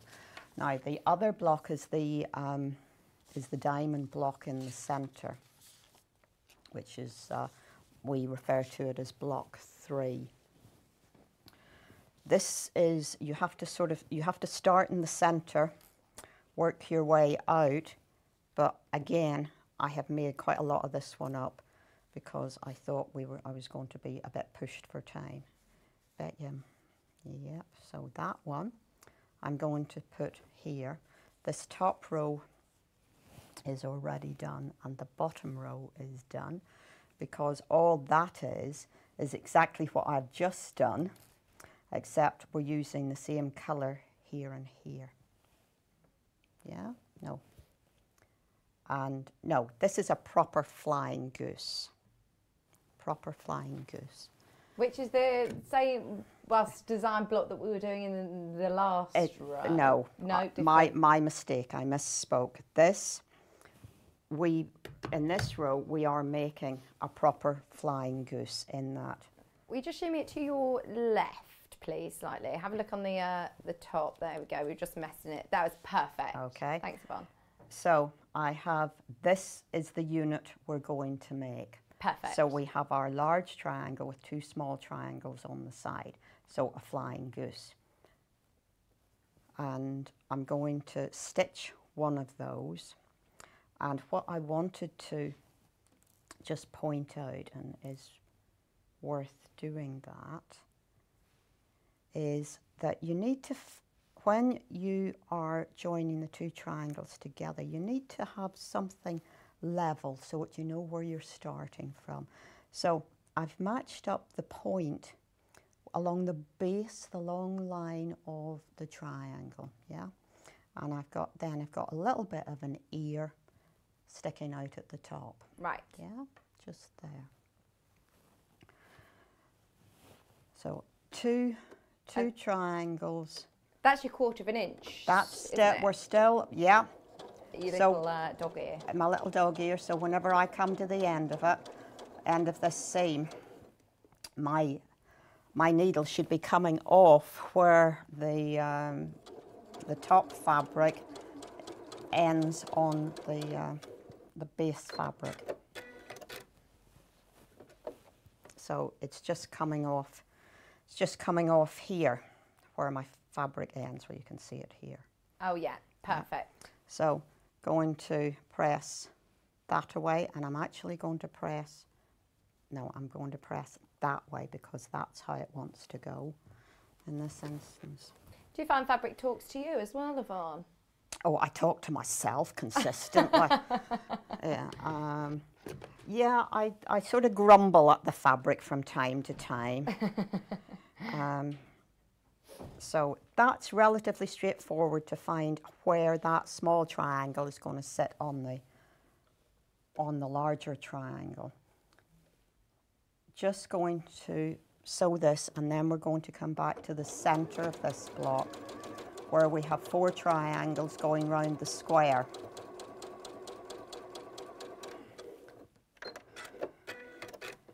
So you make 4 of those units. Yeah, and you then put the 4 squares onto the corners. Okay. So that's going to sit on the side. Yeah, I will press, I'm just going to press that out. Do you leave your dog ears on, or do you cut those off? I normally cut them off. I'm just really pressed for time. Yeah. As I should have sewn a little bit more in the green room before I... That just plunks on, should just plunk on. Doing that iron today, not getting along. Do you know, I was thinking to myself, I don't get on well with the equipment I don't know. Oh, we're all the same. I had a hire car the other day, and I thought straight away, as soon as I got in, I thought, I have no idea how to drive this. Don't know where the window wipers are, don't know where my lights are. The indicators, yeah. It's when you're not used to it, and moving into a new house, I didn't know how to use the oven. I ended up turning on the grill, all the smoke alarms went off. I was like, I don't know how to put the oven on. So you're putting 4 triangles around the central square. If you just have a quick look on here, you can see this is where we're going to be, okay? Now, you have to get the triangle centered on the square. Mm-hmm. Let me just... Right, how do we do that? How do we make sure how that do we it's do centred? that? Well, it's one of these little...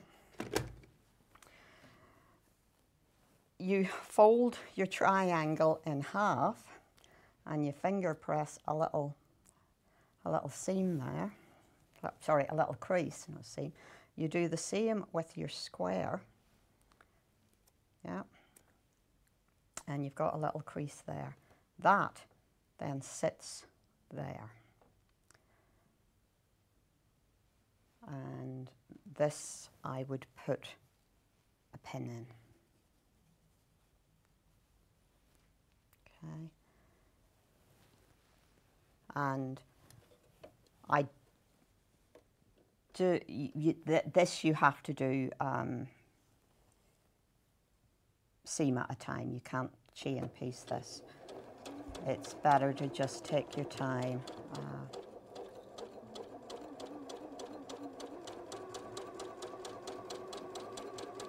There we go.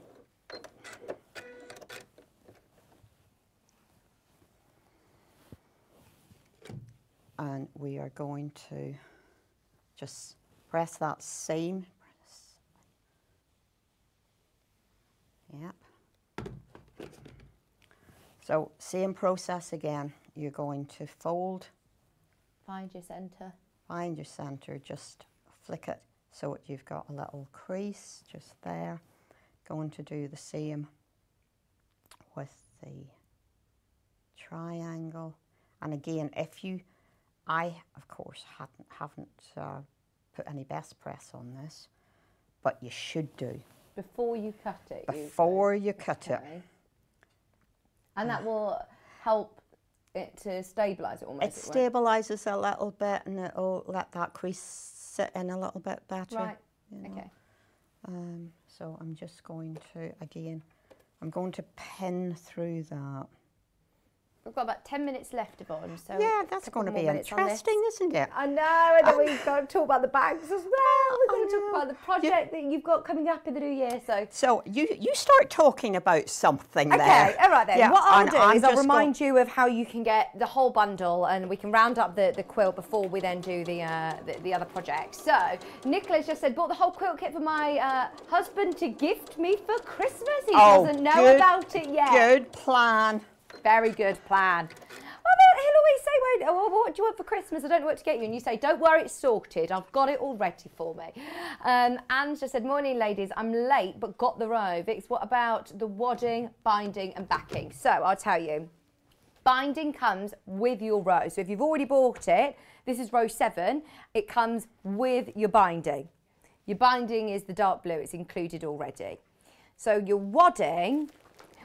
Yvonne has suggested the Hobbs Heirloom 80-20. So it's 80. Now this is queen size, so it's absolutely huge. It's plenty. You've got enough to do your quilt and then other projects as well. In fact, every other project that Yvonne's doing today, you'll be able to do with this with this wadding. So don't worry. If you are buying this today, you'll have plenty left over.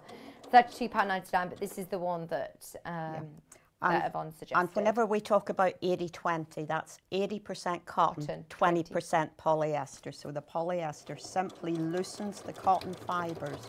So it's a bit easier to hand sew. So Brilliant. You can hand sew this or you can machine. It's very versatile wadding. You mentioned about backings. Now, because Yvonne said it isn't, a huge wide quilt, you don't need to worry about getting extra wide backing fabric. So there are loads of cottons on the website. Have a look. Any pattern fabrics. We're talking about even using calico to back it. Creams, any of your liberties maybe. You could back it with a liberty. Depends on how you're using it. That's almost a waste, isn't it, to put that Well, up it depends if you're using this on a chair. You're right. And it's straight. Then you if can, it's going on a wall, then maybe not. That's quite indulgent. But you spend a lot of time on it and a lot of money, obviously. It's worth making sure it's finished beautifully with your hand-sewn binding, with your lovely fabric of choice on the back. Have a look through the website. We picked out some blues, but it's up to you. Now, I know as it's bag making week, we were supposed to squeeze in a bag into this hour. If we haven't got time, don't worry, but we have got the Sandra bag from Village Fabrics. We've got the kit, which makes up this one here. So this is a beautiful bag, and I know it was very, very popular when you launched it, Yvonne. Yeah, it's French linen. Oh, it's gorgeous. All of the French linen is included in your kit, along with your lining fabric, which is the silver, and then also your poplin, your spotted beautiful pink for the bows. and your straps. It's absolutely beautiful. Look, with your lovely little pleats as well. If you do want to watch this demonstration back on YouTube, it was back on the 28th of the 10th, last year. So October last year, if you do want to watch it back, but it's a really, really pretty bag. And of course, it's Village Fabrics, so everything in there is quality and really well thought out. I will try and do a sort of the highlights of that bag if I just show people what this row will actually look like. Yeah, if you just bring it down row, slightly. Yeah, perfect. What my row will look like. It's going to look like pale, going to medium, medium, medium to the dark. See, that's a really good idea as well, to ombre it. That looks great. That's my plan. And the difficult bit, and it's just not it's not difficult, you just have to take your time, is you have to match up seam intersections across the previous row, because you have 2.5 inch pieces here and you have 2.5 inches here, so these seams will match. You don't need to trim these blocks down. They will be all, as long as you've stuck to your... If you have sewn accurately, there is no trimming. Brilliant. No trimming. We only ever trim our applique blocks. Anne's asked, how much backing will I need? Can you just look on month 1 for me? The width of the quilt is 40 inches, so standard width fabric will give you 42, 44 inches, so that's going to be sufficient in width. I think lengthwise, it'll tell you in that little leaflet, it's 50 inches, is it? I just can't remember. 50, it's 50 inches by 40. Yeah, okay, so 50 inches long, so you're going to need about 50 inches, give yourself 4 inches, 2 inches top and bottom, that will be 54 inches. That's something like 1.40 m. So okay. 1.5 meters, just to give yourself a little bit of leeway. Yeah. Brilliant. And there are plenty of different cottons on the website. If you are losing a plain or a calico, not needing to worry about getting extra wide as well, it's brilliant. So there are loads of colours you could pick out from the front of the quilt to go with. Yeah, it was designed with that in mind so that you didn't have to have a huge expenditure on fabrics for the... I can't believe we've done the whole quilt. We've all got through the quilt. So, right, anybody who wants to get the whole kit, remember, all the rows together, £210, 3 split payments of £70 for the first time ever. This whole kit is now available, and it is available on split pay. 7 rows, all with thorough instructions, all with the fabrics that you need. And you can, of course, sew along at home with all the videos now on YouTube. You don't need to wait for the next month. Do you know, it's like, you know when you watch a series? Like Line of Duty, everyone used to watch it every year, whereas I watched it all in like a couple of weeks, and everyone had to wait 6 years to watch it. I like doing that, just binge watching it all. So if you do want to do the next row and next row without have to wait for the next month edition, it's all there on YouTube now, so you can watch it all. Now it is obviously bag week, so Sandra Bag, we've got it available in the kit, but we also have instructions on their own. Instructions on their own are just £8.50. So we're just going to do a brief pit stop over this, if that's okay, please, Yvonne. Yes, I will. I'm going to just, if you have any questions on the assembly of the Village Street, can you just message in to me, or I'll try and give some advice online. If your measurements don't actually come to 40 inches wide, you do have to try and make it all the same width. So perhaps we can chat about what your issue might be. Yeah, brilliant. Okay. Oh, thank you. Because this is linen and it is relatively loose weave, and to strengthen the bag, we have added a layer of calico in here. You do have that in your kit, and it's been a matter of stay stitching around these two things so that you have a better base to work with. You then add this top cuff.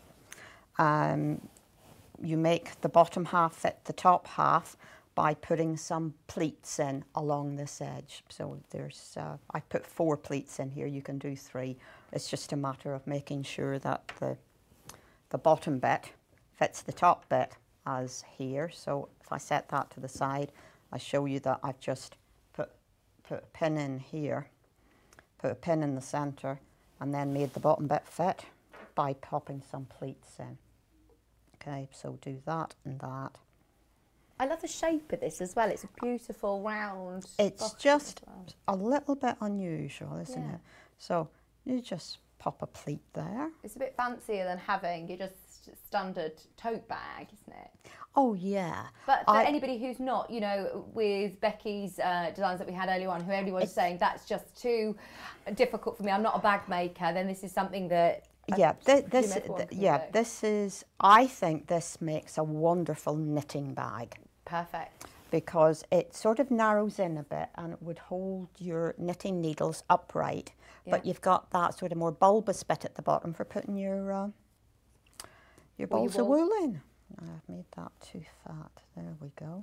So this really is as simple as this. This one I'm putting 3 pleats across. Yeah, you can put 3, you can put 2. Some of them I put 4, some of them I put 3. Yeah, I think the pink one's got 4. Yeah, but I think some of the others won't, you know. So you're just gathering it like that, yeah. Making the lining, you're going to make it just as you do with the outside, but you're leaving a gap whenever you join your 2 pieces of lining together. That's where you're going to turn it through. You make the straps, the bow, and the piece that goes around this join all in the same manner. You are folding the piece of fabric you have for these pieces. You're turning them both edges into the centre. So you start by folding it in 2 and pressing along there so that you know where your centre line is.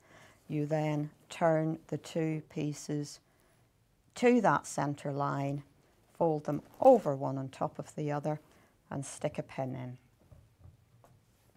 And you do that for this is the piece for the bow. You do this for the strap. For the piece that goes around, all you're going to do is fold to the centre. You're not then going to take another fold because you want about a ½ inch finished. Right. And what I do so that I have a nice secure piece is I actually herringbone along. Is that hand stitch? Yeah. Then, yeah. Yeah. So all I'm doing is taking a little stitch on either side and I'm doing the herringbone so that I'm taking any stress from the thread so that it's not going to pull it.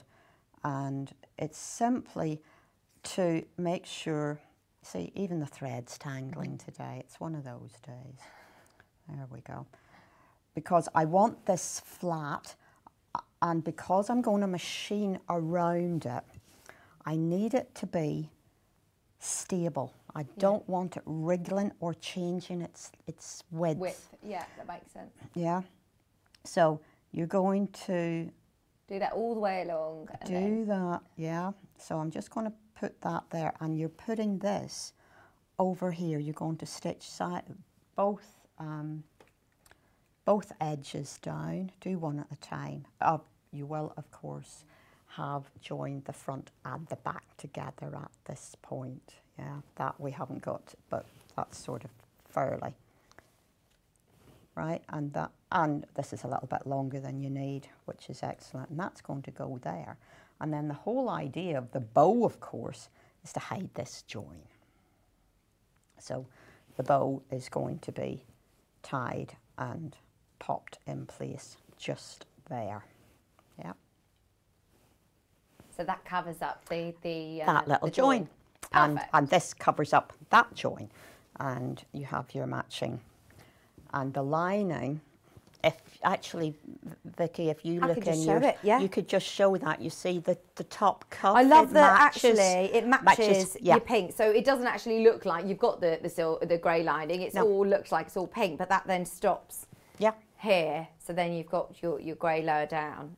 Yeah. It's all in your instructions anyway. I'm so sorry that we haven't had time to say more about it, but you can watch the demonstration back from last October. We literally have a minute. We just want to mention for everybody who is like Lynn, who said they're really excited about the next sew along, you are going to be doing one next year. That is the hope. It is work in progress. As you can see, it's in baggies at the minute. Well, they take a lot of time, don't they? Months of planning. This one is going to be a little bit more complicated, but still has a lot of interest in it, I believe. So we have applique. Each month you would be doing applique. You'd be making a star block, making actually 2 different star blocks. Yeah, and some puss in the corner blocks. I love the blues. I do. I mean, you are a big fan of the blues, aren't you? I am. But having said that, you know, I know not everybody is a blue person, and each month you would make 8 blocks. Wow. Yep. So it'll keep you out of mischief, ladies, through the early spring, I hope. So instead of having a blue and ivory colourway, we thought we might also do a sort of raspberry colourway. Oh, I love those together. It's quite pretty, isn't Even for people who aren't pink people, I think that's such a lovely colour. Yeah, we're trying to keep it sort of on the dusky side, so it's not chewing gum pink, you know. Gorgeous. So this is work in progress at the moment. Applique, piecing, some hand embroidery, or you could even needle turn your applique if that's what you want to do. We have machined ours. But yeah, watch this space. Amazing. Thank you ever so much, Yvonne. It's been an absolute joy, hasn't it, learning all of these different skills as well. We can't wait to see all of the pictures on Facebook and tag Yvonne in there. Yes, please, yeah. Is that going to be up in the shop? I hope so. I hope you should so. put it up because it's gorgeous. Well, remember, I've got to finish my one as well. Yeah, got yours. So I think we might, when I get mine finished, I think we'll pop them both up in the shop. Thank you ever so much, Yvonne. We'll see you soon. When are you back? In an hour. In an hour. And see you in an hour. Don't go anywhere because Yvonne is back in an hour and we've got brand new projects coming up as well. So we'll see you. We've got Baffa coming back with, I've been so excited about that, the Maisie bear and the Milo bear. So don't go anywhere, coming up after this.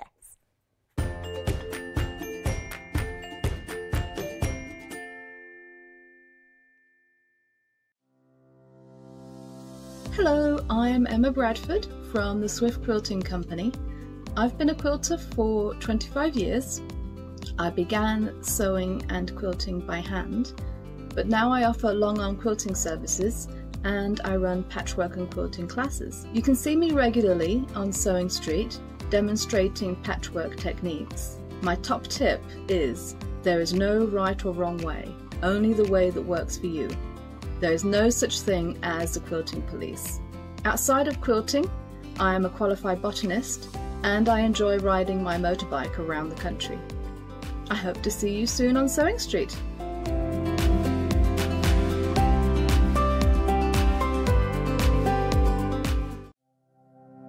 Keep up to date with what's on Sewing Street and Yarn Lane, as well as all the latest news and special offers by signing up to our email newsletters. For Sewing Street, head on over to www.sewingstreet.com. Scroll down to the bottom of the homepage, type in your email address, click the envelope, and you're done. It's exactly the same for Yarn Lane. Head on over to www.yarnlane.com. Scroll down to the bottom of the homepage, type in your email address, click the envelope, and that's it. You are now subscribed to both Sewing Street's and Yarn Lane's email newsletters, so you'll never miss out on the latest news and special offers ever again.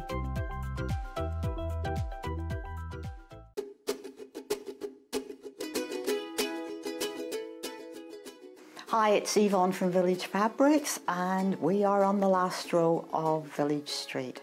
This time we've got a row of stars across the top, 2 different styles, but the interesting thing is the combination of colour that we've used across here and how we've put the different stars together. In the package, this final package that you will receive, you'll also receive instructions as to how to put the quilt together and the binding. So I do hope you've been keeping up and that you're anxiously awaiting the last package to come through your door. I thank you for letting me join you in your living room, and I do hope that you are enjoying and learning through this very enjoyable project.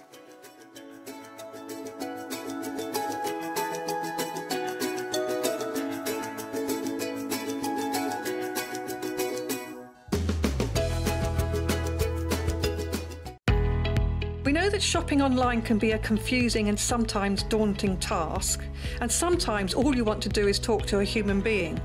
Well, our family-run customer service team are on call 24/7. They're full of friendly, warm-hearted individuals, all trained to make your shopping experience as easy and as enjoyable as possible. And not only will they take your order, they will also help and guide you on your shopping journey, so you never miss out.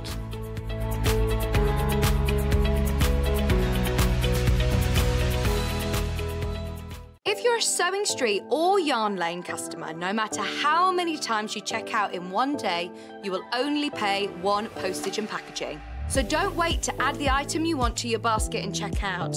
You will only pay 1 P&P even if you check out multiple times in one day.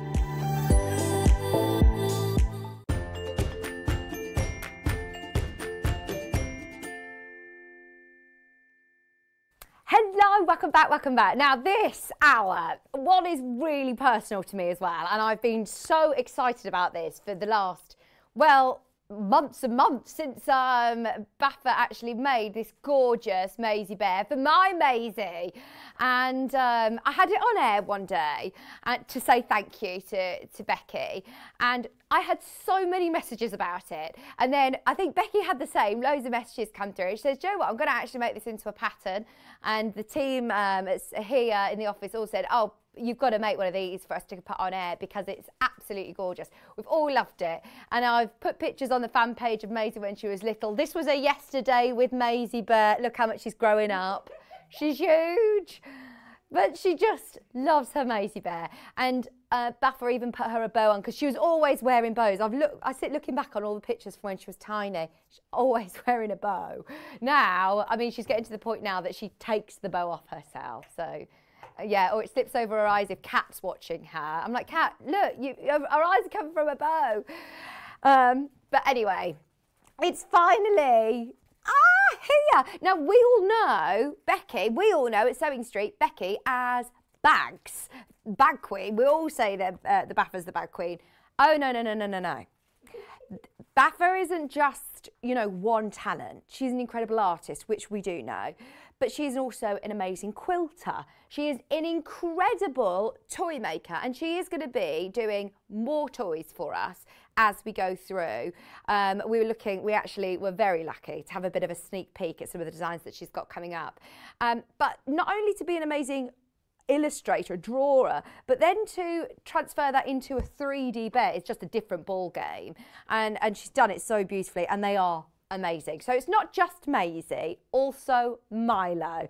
And oh my word, again, I applaud you because these patterns are beautiful.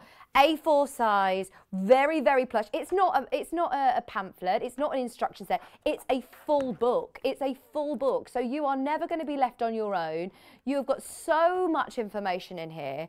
And at £19.99, don't worry, you're not just getting the pattern. You're also going to get your eyes and your joints. Now, you do get all of that included for £19.99, and you can make either. You don't need to choose. There's Milo and Maisie in there. Obviously, the difference is whether you want to have her bow on her head or whether you want to have a little dicky bow like this. But, oh, they're gorgeous. Now, we have spoken in the previous hour about making to sell. These would be beautiful memory bears. I was looking through baby grows and things earlier on, and Baffa said you can make this in your stretch baby grows. It has to have a mild I ask, tell you to in the pattern. Now, obviously, Maisie is 6 months old, so you embroidered her eyes on for her. So if you are, it does say here, if making for this child for under 3, do not use the safety eyes, embroider them on, or you could stitch some felt. Or... felt, embroider, or I wouldn't say a button. No, obviously not a button. The joints are a free, my joints are a free washer type. So it's like a pin and 2 washers and a clip. Basically, they're meant to be child friendly as well. So amazing, love them. I love them so much. They're absolutely brilliant. There's so many people who are messaging in. Becky is absolutely brilliant at everything, says Princess. There is nothing she can't do. Oh yeah, it's quite annoying, isn't it, Princess? She's also, I'd love to say, do you know what? She's a horrible person though. Isn't it so annoying when the most talented people are also really nice? They're so talented and also really nice. That's what Princess just said. She said she's also a wonderful person too. Oh, she's amazing. Thank you. In fact, Princess has sent in a picture because she's one of your testers. She is one of my admin and testers, yeah. So she said, hi Sewing Street and friends, this is my Maisie bear and my memory bear that I made with Becky's brilliant bear pattern, and now my 7-year-old granddaughter's baby grow. So easy and enjoyable to make. Lots of love from Princess Maya. Thank you so much for your message. And it's really lovely that you can then use the little baby grows. Yeah, you can use baby grows. Princess did one out of 2 baby grows, and she had like placements of like the Winnie the Pooh, I'm quoting here because obviously it's character, and she put it on one of the sides of the bodies and body pieces, so you can be really artistic with pattern placement. Yeah. Brilliant. We had a picture as well from Lynn. Yeah. Oh, all these people have been scouted again by you, haven't they, to be testers? I'm so lucky to be one of Buffer's pattern testers. These are my twin, Maisie and Milo. The patterns are so easy to follow with every step of the way, explained both in words and so many pictures. You just can't go wrong. My advice to anybody who is nervous about making a jointed bear is don't be. You won't regret it. Great advice, Lynn. Great advice. And look how cute they are. They are so cute. And I love that they look exactly the same as yours. Because I would be thinking, do you know, if I make it, mine's not going to look like Baffa's. But with her instructions and pictures, yours will look the same too. Yeah. Oh, it's so exciting. There's so many messages come in. Thank you, Alison. Alison said, could this be made in cotton? I want to make a memory bear for my late husband's shirt. Right, okay. I have actually made one in cotton. What you have to do is cut it on the bias of the actual fabric. So you've got a bit of stretch to the fabric. But yes, it can be done. But it just, where I say cut from the weave going from the downwards, you need to cut it on the bias. So put your fabric on the 45-degree angle and then cut it out. Yeah, that makes sense, Alison. Good luck. Let us know how you get on. That would be so lovely. They would make really beautiful bears, memory bears. And also making to sell. We've talked about this in the first hour. Yeah, you can make to sell. I really haven't got a problem with that at all. As long as you're not taking them to the bear factory and producing them and stuff like that. So. Oh, they're so gorgeous. So that's option 1, by the way. We've got kits for you as well. If you do want to use your own fabrics, then this is the option to go with. The patterns do actually come with 2 different sizes as well. And but the joints won't make the 2 sizes. So the joints make the 12-inch tall the smaller one, yeah. Amazing. Now the kits that we have, we've got grey, we've got mint green, we've got blue, and we've got pink. Which one do you want to start with? The grey. Okay, the grey, again, comes with your really plush, gorgeous instructions. It comes with your joints. It comes with your safety eyes. The fabric itself, so what is the furry fabric that's used? I can't pronounce it. It's a stretch velvet in my eyes. Okay. Okay. It's a plush stretch velvet. Am I allowed to open these? Can I open one? I'll just open one so we can see the fabric, because it is really lovely. It's not like our usual sort of fleece fabric that we have. It's so soft. Now, is this going to be quite slippy under your machine? Yeah, my advice is walking foot and a stretch needle will help. But I have occasionally forgotten to change over to my stretch needle. A 90-14 will work because this is stretchy. It's very stretchy, and pins. Now, you don't normally say that. No. So when you say pins, you mean pins. Baffa doesn't normally use pins. These are lovely, though. How soft are they? They're super soft. The end result is beautiful. I've had them imported, so. Oh, these are absolutely stunning. It's gorgeous. It's absolutely beautiful. So not only have you got this lovely stretch, gorgeous velvet feel fabric, you've got it in white. You then also have the lovely Shannon fabric. Shannon, just for the nose. Yeah, just for the nose. Yeah. Brilliant. And then you also have interfacing. That's I'm going to talk about that. It's to stop the stretch from around the joint area and the eyes area. Fantastic. So that all comes.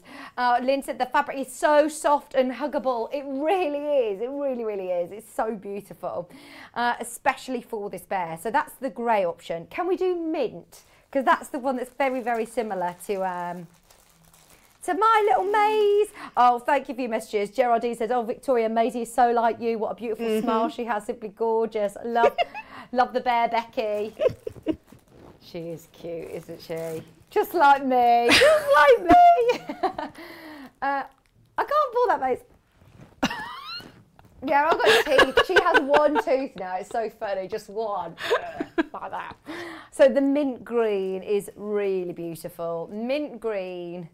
And then do you choose what fabric you want for the bow then? You choose it's at your own stash, yeah.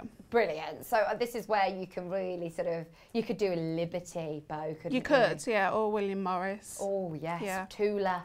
Yeah. Or a Cafe, bright colour. I do love the mint. And I suppose, no, I'm not saying that the pink is for necessarily for girls and the blue's for boys, because, you know, we, of course, wear anything, gender neutral. But also, if you are making for somebody who you're thinking, actually, I don't know if it's for a boy or a girl. The grey's the best option. The grey and or the mint. mint. Yeah. Perfect. $34.99. This is your mint, and it also comes with your white. It comes with your Shannon, which is your lovely fabric for your nose, your interfacing, your safety eyes, your joints, your pattern, which you are going to use time and time again. Honestly, the amount of people that have said to me, that bear is gorgeous, and you'll have loads of people asking you to make it. When I had it on air that day, you had a lot of messages, didn't you? I did. I had to turn off my phone. But it is the first time we've seen you do a bear pattern here as well, isn't it? The previous channel, I was getting asked before it closed. I actually had quite a few patterns of bears written up, so they're coming. Brilliant. Yeah. So where is your sort of toy making history? When did you start making toys? So I started sewing when I was 8. I'm now close to 40. And back then my mom was teaching me everything as much as possible. Wow. When she basically knew ins and outs of sewing and stuff, and bears came about late teens more for me. Yeah. Because I've got a collection of bags that when I go out buying, and I collect jointed bears. Yeah. Yeah, so yeah, and that's where this problem came. Another addiction. Another addiction. So that's the mint colour. Should we do pink? Pink and blue. This is your lovely pink, and it's such a beautiful pink. It's literally like the pink of my jumper. It's such a soft, beautiful pink. Not only do you have the fabrics. Now, you've got plenty of fabric here. Remember, you do have the joints for the smaller bear, which is your 12-inch tall bear. You also have the safety eyes in there. If you are making it for somebody, a child under 3, then remember to not use the safety eyes, to use them with your felt or embroider them on, however you wish. There's only one of the mint bears left, by the way. Only one mint bear left. Thank you all so much for your messages. Lynn, again, has put on Facebook, she says, if anybody's nervous about making Maisie, don't be. Becky's pattern has so many pictures and hold your hand all the way, which we'll have, again, a look through. I mean, it's such an amazing booklet. That it's a huge booklet as well. And lots of your patterns aren't normally A4, are they? No, they're not normally A4, no. This is the first. All my bear patterns and craft patterns are going to be A4. Why is that? Because with bears, you have to pin in certain sections for where the joints go. So it's basically knowing where that pin ends and starts. Right. So, and if you have an A5 booklet, the pictures are a lot smaller. So unfortunately you can't see the pins and that, so. I mean, this is all extra costs and things, but... I've kept it at the same price. Yeah, yeah, I mean, it's just all attention to detail. So that's the pink colourway. We do also have blue. We've got to whiz through these because we want to get on to the demo. Mint has now sold out. Mint's gone. We've got grey, pink and blue remaining. $34.99. What an amazing price as well. And this is something, honestly, you will one, cherish, absolutely cherish. Maisie will have this bear forever. I've got a feeling, especially because it's jointed. I love how the arms just go everywhere. So I can imagine her when she's older, literally holding it by its leg or his arm, going, dragging it along. Yeah. Brilliant. I love it so much. $34.99 for the blue colourway. It's a gorgeous soft blue, again in this really soft, stretchy velvet fabric. It's not a velvet, but we can't actually I think explain. it's velour. Velour. Yeah, but where I buy it from is in France. Oh, lovely. So I have to try and translate as much as I can from the actual listing. So unfortunately, I couldn't translate it all, but I knew it was right because I ordered for my testers and for myself. So I knew it was right for the bears. It's perfect, absolutely perfect. Instructions, eyes, joints, and this is the blue that you're going to be working with. Brilliant. Right, let's get started because we do want to spend as much time as possible with Baffa, and of course get your messages in. Susan's messaged as well. She says, I just loved making these bears. The fabric is so soft and the pattern is easy to follow. My new granddaughter has the pink bear. Oh, congratulations. Oh, that's exciting. I know this isn't, but can I have a lead from my machine because it's not turned on? Oh no! Yeah, absolutely, absolutely. We'll sort that whilst you're going through. Sorry. Right, okay. So first of all, stress about the eyes. Age under 3, don't put the eyes on. That's a must. Embroider them. I have to stress that. Yeah, I really do have to stress that. Yeah, well, there's lots of options. You embroidered the eyes on, didn't you, on Maisie's bear? And I have got eyes coming as a embroidery pattern for your embroidery sewing machines. If you've got those. Right, so talking about the pattern pieces, you got the nose and the actual head piece. The nose, unfortunately, I only just noticed earlier on last week that the nose writing is upside down. So you need to make sure when you pop your nose onto there, it matches up. There's little dash lines here. Okay. Make sure it just matches up, and then just draw an arrow at the top just to make sure that's the top of the actual nose. When you actually draw your nose onto the back, so my advice is to draw everything onto your back of your fabric. I use a biro pen. You don't need anything fancy. No, you don't need anything fancy, but you've got to make sure that you bring this down. Sorry guys. You've got to make sure you've put in like the letters, and then on your pull-out template sheet is symbols and everything like that. So there's a little chart. Cut that out and keep it with your actual pattern. Okay. It just basically tells you what the letters are on the actual pattern and what these symbols mean and stuff. Right, so transfer all of the markings like you would with a dressmaking pattern. Okay, with the nose fabric, you'll find that it's got quite a high pile. That's obviously the actual fur bit, so I don't know if you can see this in the camera. So it goes darker when you brush it up and lighter when you brush it down. You need it to be lighter, so this is your top of your fabric. So when you transfer all your marking on, you've got the arrow pointing up towards the top of the fabric. I mean, that's attention to detail. If it's the wrong way, will it matter? No, just you're going to have a hairy nose. Which I did do on one of them, on my actual first one that I made. Right, so you're going to draw those on and then you'll flip it over. I do mention in the pattern that you need to flip over. I'm getting fur everywhere now. You will get fur. Yeah, it's good to have a little duster buster, or a lint roller. This is where this is going to come in, my lint roller. Basically, you will transfer it over and draw the opposite side. Now, when it comes to doing the face, right, so this is one side of the face, where you've got the actual dotted lines here, I tell you to snip in about 1/4 of an inch and fold it back. Then you need a pencil. It doesn't matter what type of pencil. I'm just using one of my art pencils. And you flip that over, depending on which side you're working on. Match it up, make sure it's matched up, and then you're just going to draw about 1/8 onto that seam allowance of where that nose has got to fall in between. So, the lint roller. I don't know how you do this, Beth, but to change, I know how amazing you are at drawing, but it's a different thing, I suppose, because the shapes, you would never know that that's the face. John Scott, 3D. me and John Scott were having this conversation a couple of months ago. Basically, I see 3D items and I can just sit there and take it apart in my head. And do you remember when you were a kid, those like shapes that you then spread out and made into flat? Oh yeah. Do you know what I mean? Yeah, those I do, little discs that all slot in, and then you open it out into the shape they make. Yeah. That's how your brain works. Yeah, that's how my brain works. It's basically amazing, isn't it? Right, so the lint rollers are going to become your best friend. You pick up that nose piece, and what's happening is it's defluffing everything around it. So when I pull it away, it leaves all the fluff and it won't go into your sewing machine and it won't get all over you. Good tip. Right, so we need to stick this on. So you need like a white fabric glue. I'll just use fabric white glue, which is washable. So if it goes onto this bit, all you need is a damp cloth.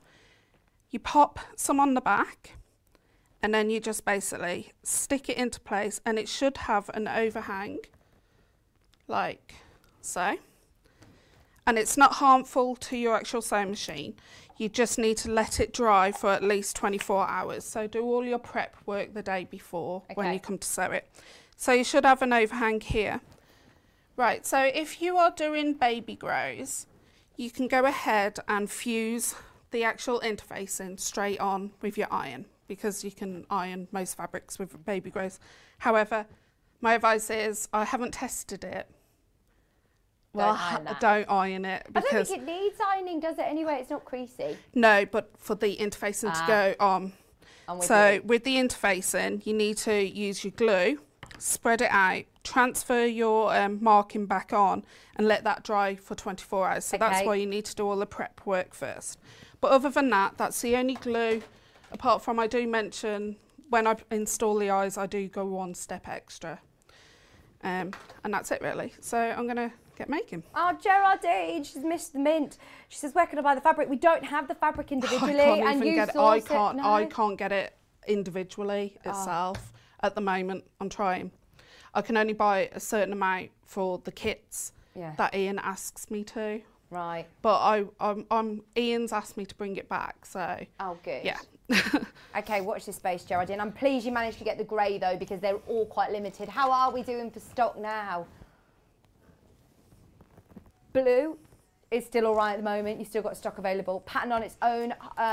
Oh, right, we had loads of these and over half the stock is now gone. Wow. If you've got it in your basket, please do check out on this one as soon as you can. It's $19.99. You get your pattern, you get your joints and your safety eyes in there as well. Thank you. Thanks, Becca. Right, okay, so you've got the overhang of the nose. You need to trim back that overhang to the actual outer of the actual main fabric.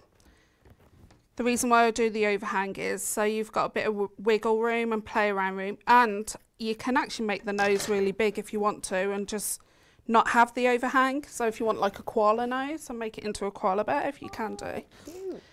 Right, so I've done that. I've transferred the markings on.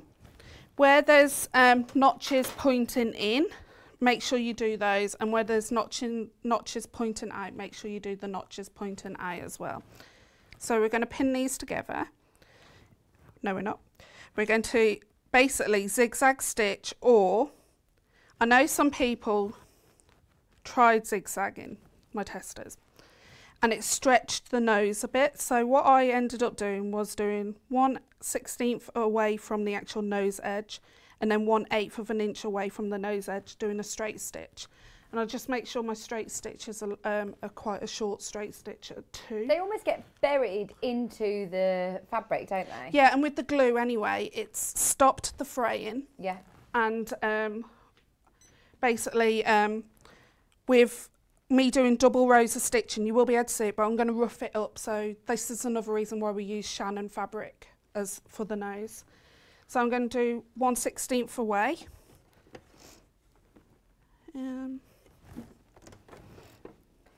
Geraldine's asking, Becky, can I use the teddy bear fabric I bought a few years ago from Sewing Quarter? I'm trying to remember that teddy bear fabric. I seem to remember which one it was, and it was quite similar to this, but I don't think it had a stretch, if I remember rightly, Geraldine. Right, so you can. You just got to expect the bear will be shorter. Okay. So I have used Shannon fabric for the whole of the bear because it doesn't stretch. The bear ended up being like 10 inches tall rather than 12 inches, but the joints still work. Okay. So, but if it's the fleece that's Sewing Street sell, then I would say no, because I did try making one out of the actual fleece fabric and it was just too overly stretched. Well, this is trial and error. You must have made a lot of these bears in the process. Yeah. I did. Finding the right fabric was was a bit of a trial and error at the time. But lucky enough, Princess did a baby grow one, because I just didn't have time to do a baby grow one because I was already on to the next bear or the next bag pattern at the time. We've got another picture that Princess has made, actually. Oh, look at this. So that's the baby grow That's the one with the baby grow. Oh, I love it. And she's made the nose bigger by the looks of things as well. Yeah. That's so cute. And she hasn't sculptured the face, so I will talk about sculpture in the face. If you're a bit scared of sculpture in the face, like bringing in the bridge to make the bridge of the nose, you really don't need it. It's up to you basically. All right, nearly done.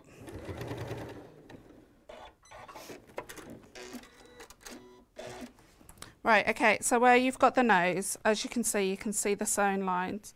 If you get a pin, you can actually rough it up and you can hide your sewn lines. You won't pull your stitches out, will you? No. Nope, no. I've used the short stitch length. So that's staying where it is and you just roughing it up, hiding it. You can do that with any bear fabric, any fur fabric, long. Oh, that's so good.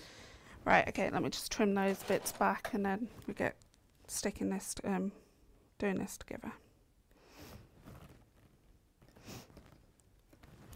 Right, okay, so we're going to pop these right sides together, but where the two nose pieces meet, make sure that's one of the key areas that you actually pin first. So match up the two seams. I should get a wonky nose. I think the pink one's got a wonky nose. Adds character, doesn't it? It does. It's no biggie.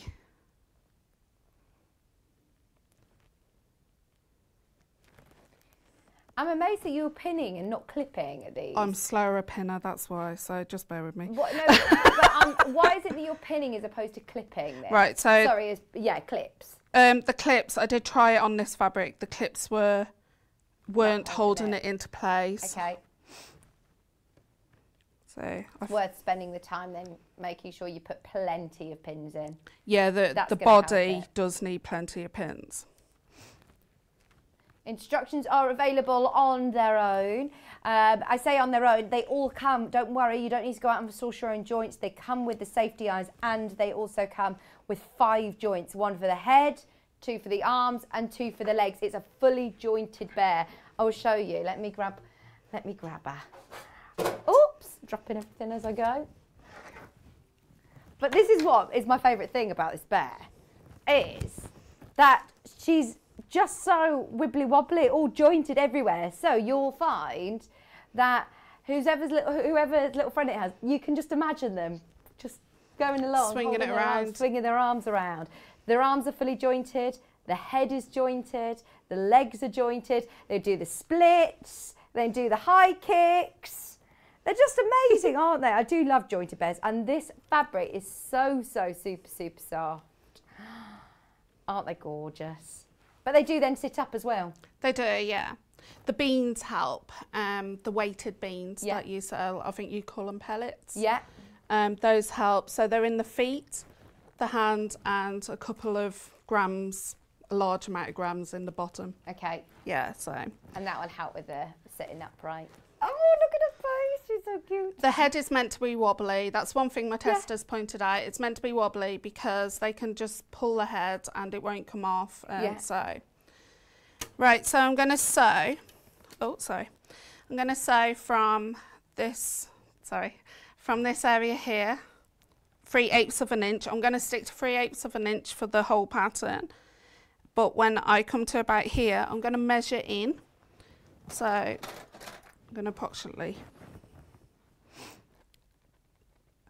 and make sure my needle ends there when I've stitched down there. It just means that when I pivot here, it means that I'm getting a proper actual seam. Okay. It means that the nose won't change shape. So I'm going to stitch, but I'm going to remove my pins as I go along and make sure you reverse your stitch at the start and at the end. Oh. There you go. So, What's he doing? I think I got the wrong plate on the machine. No, it's all right. It's caught up, that's what it was.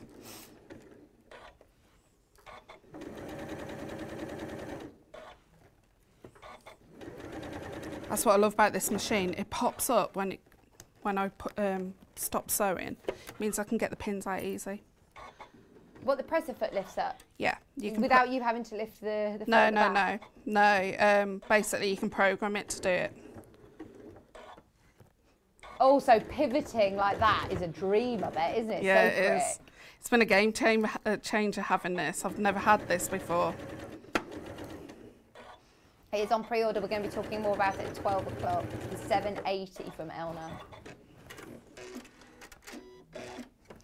Right, okay, so as you can see, it's done the shape there. Right.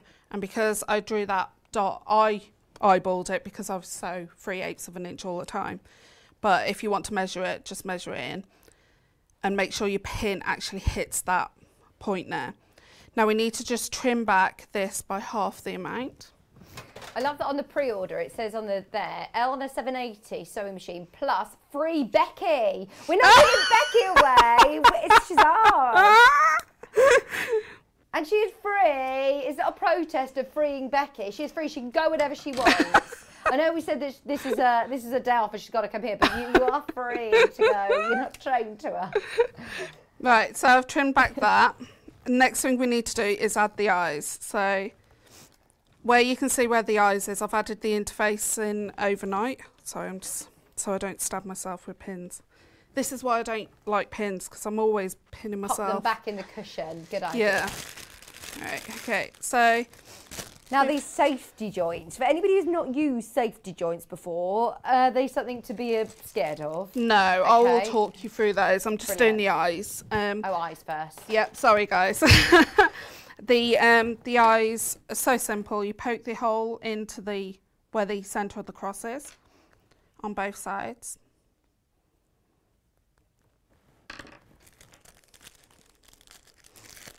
And then you get your eyes. You need your washer, so you've got a fabric washer. You just basically cut those. I just draw them on to make sure I get the right shape, but I don't really cut the circle out. You just got to make sure you've got the correct size, nothing smaller than the circle that I tell you to cut out. And the fabric washers are there for if you are using likes of a really strong stretch or the fabric isn't as plush as this. Okay. It just means that the safety eyes can't come through, or shouldn't come through, I should add. I'm just going to snip in 1/8 of an inch up where those holes are. Turn this right side and then just poke that eye through there. Now it's going to be a tight squeeze, that's what you want. I'll pop the eye onto the fabric so it stops moving around and poke that through. Then you just get a washer, a fabric washer, snip it into that, into the centre just randomly, pop that over the pin, get your cap and clip it all the way down. stops moving around. There you go. And clip it. And oh, that just literally presses into place. It's as easy as that. I go one step further. I just hastily put some of the solvent glue around that, so it stops it from moving. But obviously, that is designed to have. That's the manufacturer says, is just pop it on, and it should be secure. But if you do want to go extra precaution, then put some glue. Yeah. Right. This is where my testers and my husband said this is where CP3O comes into it. Can you see? Yeah. I don't know. I don't do Star Wars. Elliot saying, how can you not do Star Wars? No, me and Kat haven't seen it either. I've seen them. I just won't watch them again. Sorry, Elliot. Sorry, Elliot. He's going, what? Right, so you got the eyes in, and then you're going to poke out that nose just to make sure it's perfect. Slightly off, mine is, but I'm not really bothered because it's unique. And it characterful bear. It's characterful. So that's the face, and we're just going to pop that to one side. We're going to work on the ears. If you did want to embroider them, would you do it at that point as well? You will have to do it at that point. Okay. Or you don't have to. You can do it once the whole face is, but it's knowing full well you have to transfer the markings onto the front of the fabric from the actual template. But me personally, I do it there because then I know I'm precise. So you got the ears right sides together. As you can see, the fluff does get everywhere, so you will have to keep defluffing. It's not as fluffy as some fluffy fabrics. No, and it doesn't shed once it's all sewed, does it? No, not at all. Right, so I'm just going to pin around the curves. No, there's not as much shed actually as I thought. We've had some fabrics before where it's really, really fluffy. The hoover has to be out. They've even got a little tail. It's so cute. Yeah. You can stuff the tail if you want to and make it into like a rabbit's kind of tail and add pointy ears if you want to. I think that's what I love. It's like a classic bear shape, but like you said, you can then change it. Once you've made one, you'll get a bit addicted to making these, and you could try out different faces where you do, like you said, bigger noses will look more koala-y, pointy ears. Yep. A lot of my faces don't have mouths on. Totally up to you. Go ahead and embroider a mouth on if you want to. I think that's my manga days, so just basically no mouths. Right, so you're going to sew around the curves, leaving this straight edge here. Oh, sorry, straight edge here.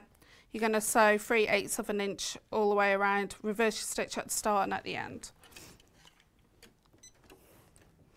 And it wants to talk to you about manga after the show. Is this Japanese comics? Yeah, it is, yeah.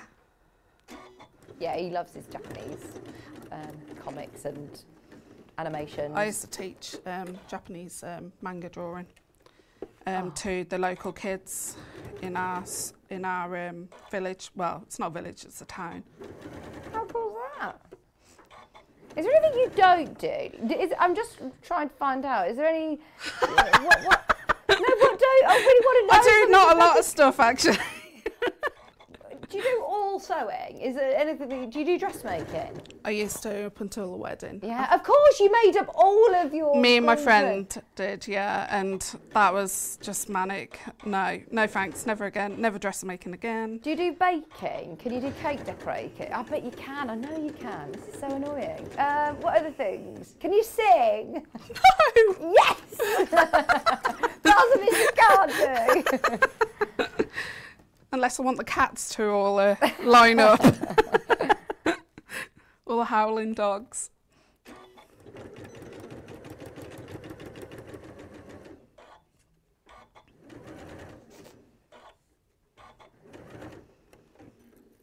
It's quite forgiving if you don't stick to 3/8 of an inch. It is quite forgiving, the fabric is, so if you're just off by marginal. And all your stitches are just buried in this fabric as well, aren't they? They are, yeah. So if you aren't that accurate with your stitching, it doesn't. Don't worry. No one's going to be seeing it. The only places that it needs to be accurate is where the joints fall, and I'll show that on the body, and if we can get that far, maybe not. Right, okay. Actually, the head demonstrates how to stop and start by where the joints go. So I'm just trimming that back and turning it right side facing out. Sharon said the bears are fantastic to make, really easy pattern and brilliant kit. This is another one of Baffa's testers. You have these tested a lot, don't you, by the looks of things? I'm a bit, because there's moving parts on this, I did want a lot of testers. And because people know me for bags, even though I've been sewing all types of stuff, I still wanted a lot of testers, and now I'm keeping the testers because they've done a good job, so... Right. You've all passed, Sharon. You're all passed. Sharon, sorry. Right, okay, so you've got the back of the head, and on the back of the head you've got some notches, and then you've got an E for ear and T for turning gap. So we're going to turn that right side facing out, and where the E ones are, which are the two shorter side ones, we're just going to pop the ear into place on both pieces, and you're going to pin those. Maureen's asked, she says, hi Becky and Vix, do the bear instructions have measurements for the larger bear? Yep, yeah, and templates as well. Oh, so fantastic. And the bow for the girl, there is a large and a small bow. So it's all there for you.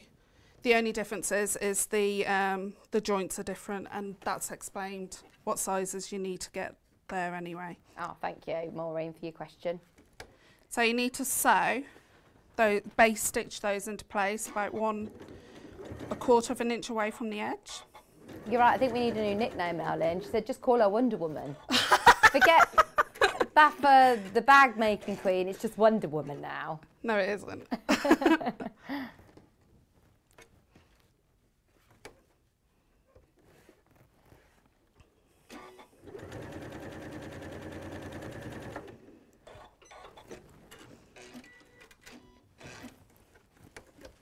Right, okay, so I've got those base stitched into place. Next thing you need to do is pop these right sides together, and we're going to match up the turning gap, which is that pit there, and just make sure your ears are quite opposite each other. We're just going to pin between the turning gap. What I say in the pattern, now I know this is an old-fashioned dressmaking hack, is when you know there's an action that's needed, you double pin where you need to stop and start. So you drop 2 pins in the same area, and it just keeps reminding you not to sew past that bit. Yeah, because even with smaller parts, you know that it's typical, isn't it, that you'll just carry on sewing and end up sewing it up. Or if you've got the kids asking for food and you're running around after the kids, you basically sometimes rushing around and you forget, don't you? Yeah. So you got that to come. Oh my word, what do you mean I've got it to come? It's already now. She's so demanding now. Oh, when she gets older, the fridge will never be closed. Oh my word, honestly, it's hilarious how much she's grown, but she's turning into such a little person. Yeah, demanding diva. Right, so I'm going to start and stop at the start, and then go to here, reverse stitch, and then basically not sew this section here. And then we're going to do the exactly same, start, reverse stitch here, and go all the way down. So it should come out around about here. So that's the reason why you got a flat section there. Right. Doing 3/8 of an inch seam allowance. Just knock my stitch length up, back to what it was.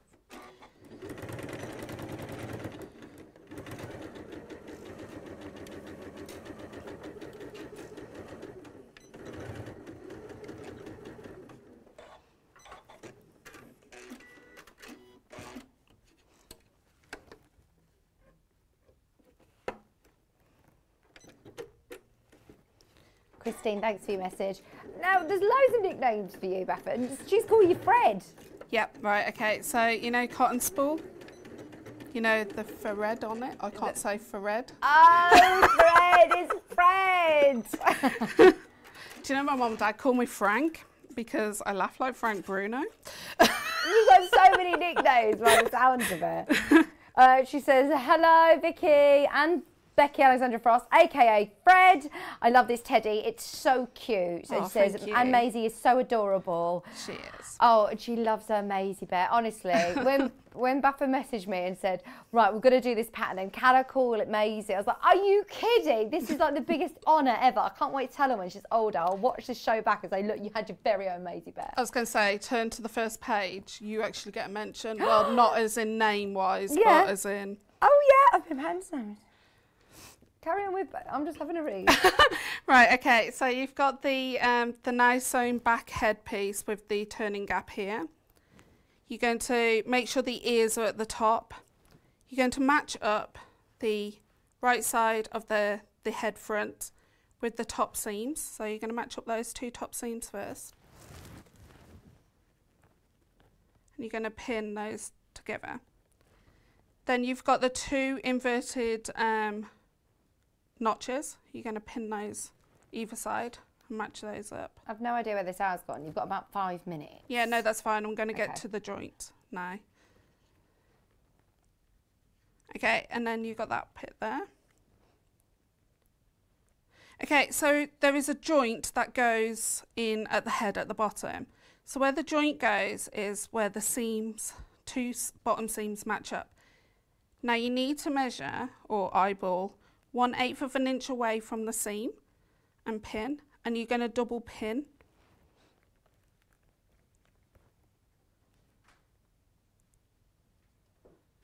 And then you're going to do a double pin 1/8 of an inch away from the other side of the seam. Now that should approximately leave you 1/4 of an inch. Now if I just show you the post of the actual joint, the pin of the joint, it's actually got 1/4 of an inch actual post. So your post should be able to fit up into that 1/4 of an inch gap there. So you're going to pin all the way around, but I'm going to show you how to install a joint. Do you know what I've also noticed? Because this is just at the start when you read the intro, it also says there are also going to be clothes added for these bears in the future. So watch this space. So their adventures start now. We're going to get clothes for Maisie and Milo. With all the bears. Oh, this is exciting. That are moving joint bears anyway, so. Oh, brilliant, brilliant, brilliant. Right, okay, so obviously I haven't sewn anything together to show you how the joint actually works, but the joint would actually poke up through that hole. You will match up the body's hole to the top of the body's hole to the bottom of the head hole, and then you will stick your pin going through the head. Then you will basically put a fabric washer on inside the body over this pin. Then you've got a flat washer. You pop the flat washer over, and then you've got a cap washer, and that's the one that clicks it into place. So I'll show you how that actually works. So you've got the fabric here. I'm going to cut a hole in it because obviously I've got no hole. So okay, so this has gone through inside of my head, out through that bottom hole, and that comes out from this side. Then you will basically put your fabric washer on top. Then you will get your flat washer. It's the smoothest one in the bunch. You pop that over the pin, and then you get the one that's got the little pokey bits in the centre. Those need to be pointing upwards. Pop that over, and it's just press all the way down, and it clicks it into place. And now what will happen is, because you've got a weighted arm and a body, it should turn. Oh, and it does a 360. It does. I love it. Absolutely love them. Yeah.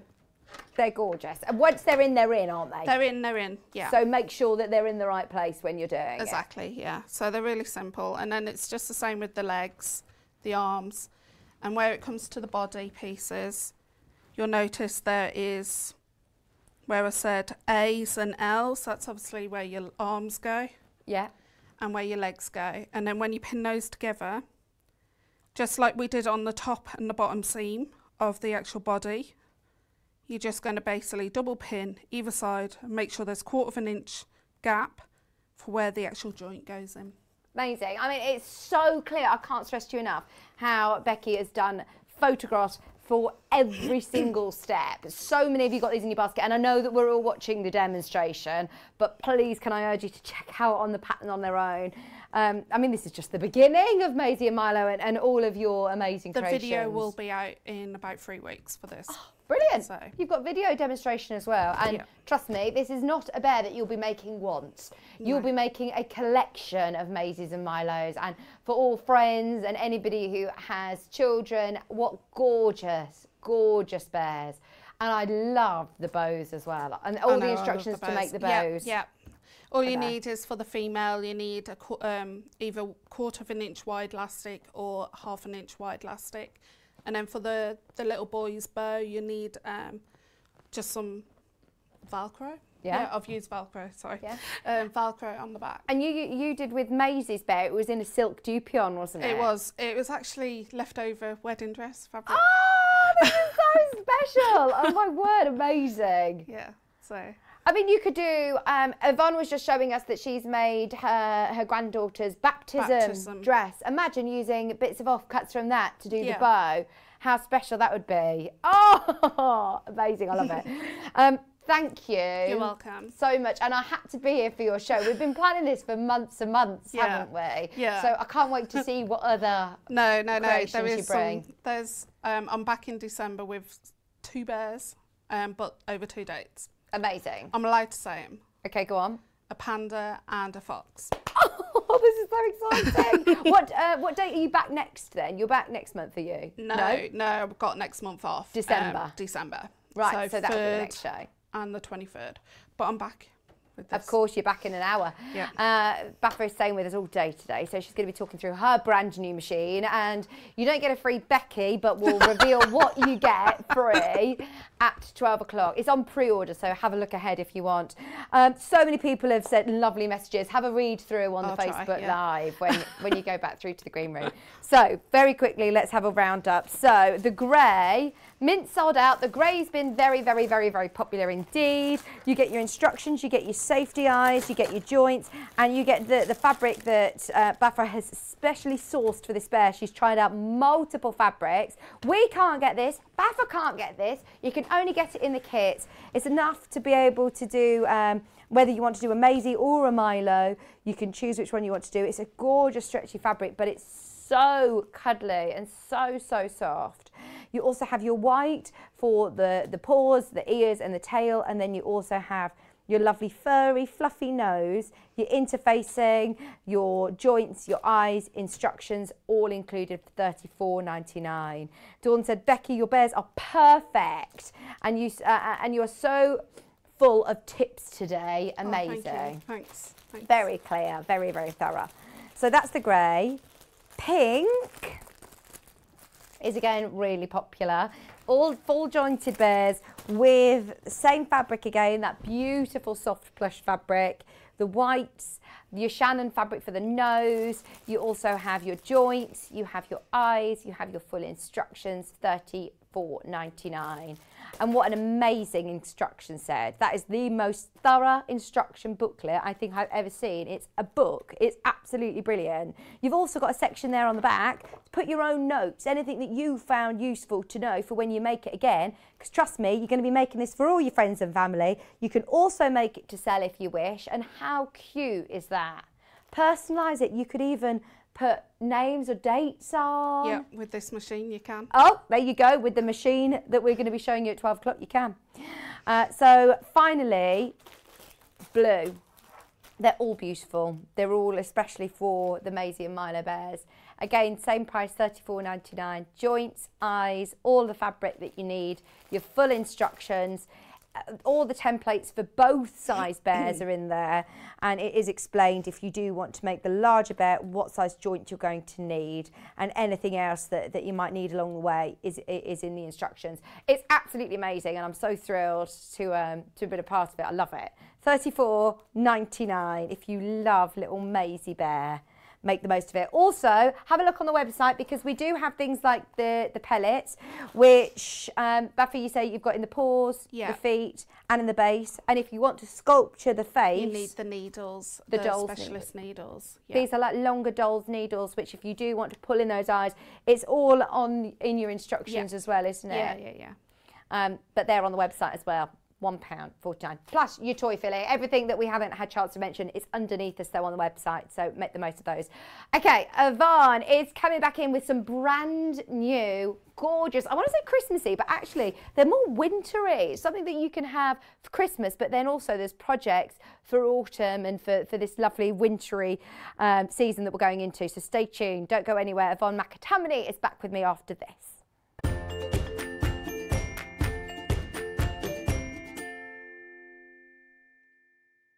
If you're a Sewing Street or Yarn Lane customer, no matter how many times you check out in one day, you will only pay one postage and packaging. So don't wait to add the item you want to your basket and check out. You will only pay one P&P even if you check out multiple times in one day. Hi everyone, I'm Yvonne McAtamney. I'm a patchwork and quilter, and what do I do the rest of the time? The rest of the time I actually own and try and manage Village Fabrics in the town of Wallingford. How did I start my sewing and journey? Well, I've been sewing since as long as I can remember. I started out dressmaking with my mum and my big sisters. And since then, I've tried my hand at most things and have finally ended up with patchwork and quilting. And I think that's probably due to one of Elna Burns' Quilt in a Day books. Let me assure you, you don't make a quilt in a day. But it's been a passion of mine for the last 25 years and I'm still at it, so there's hope for us all. So what do I enjoy sewing? Well, I like to do a bit of most things, to be honest, but my favourite thing is anything to do with my Japanese fabrics. So as you can see, we've moved to a different part of the shop and here we are in another of my favourite corners. And I really enjoy combining the lovely Japanese fabrics with some hand stitching and hand quilting. So I've moved to the permanent Christmas room at my shop here, and as you hopefully can tell, this is quite a large shop here, so most of my time is involved in keeping this running successfully. So I don't really have a lot of time for claims to fame. So what I suppose I could say is that my claim to fame is actually managing to manage John Scott. I'm sure he'll take that the way it's meant, so love you lots, John. My top tip is that children's colouring in books are a really valuable resource whenever you're crafting. You've got nice, clear outlines that can become templates for your applique work, or you can transfer them and use them as quilting patterns. I can't draw, but I can create lots of things using bits and pieces from things like children's colouring in books. Give it a try. We know that shopping online can be a confusing and sometimes daunting task, and sometimes all you want to do is talk to a human being. Well, our family-run customer service team are on call 24/7. They're full of friendly, warm-hearted individuals, all trained to make your shopping experience as easy and as enjoyable as possible. And not only will they take your order, they will also help and guide you on your shopping journey, so you never miss out.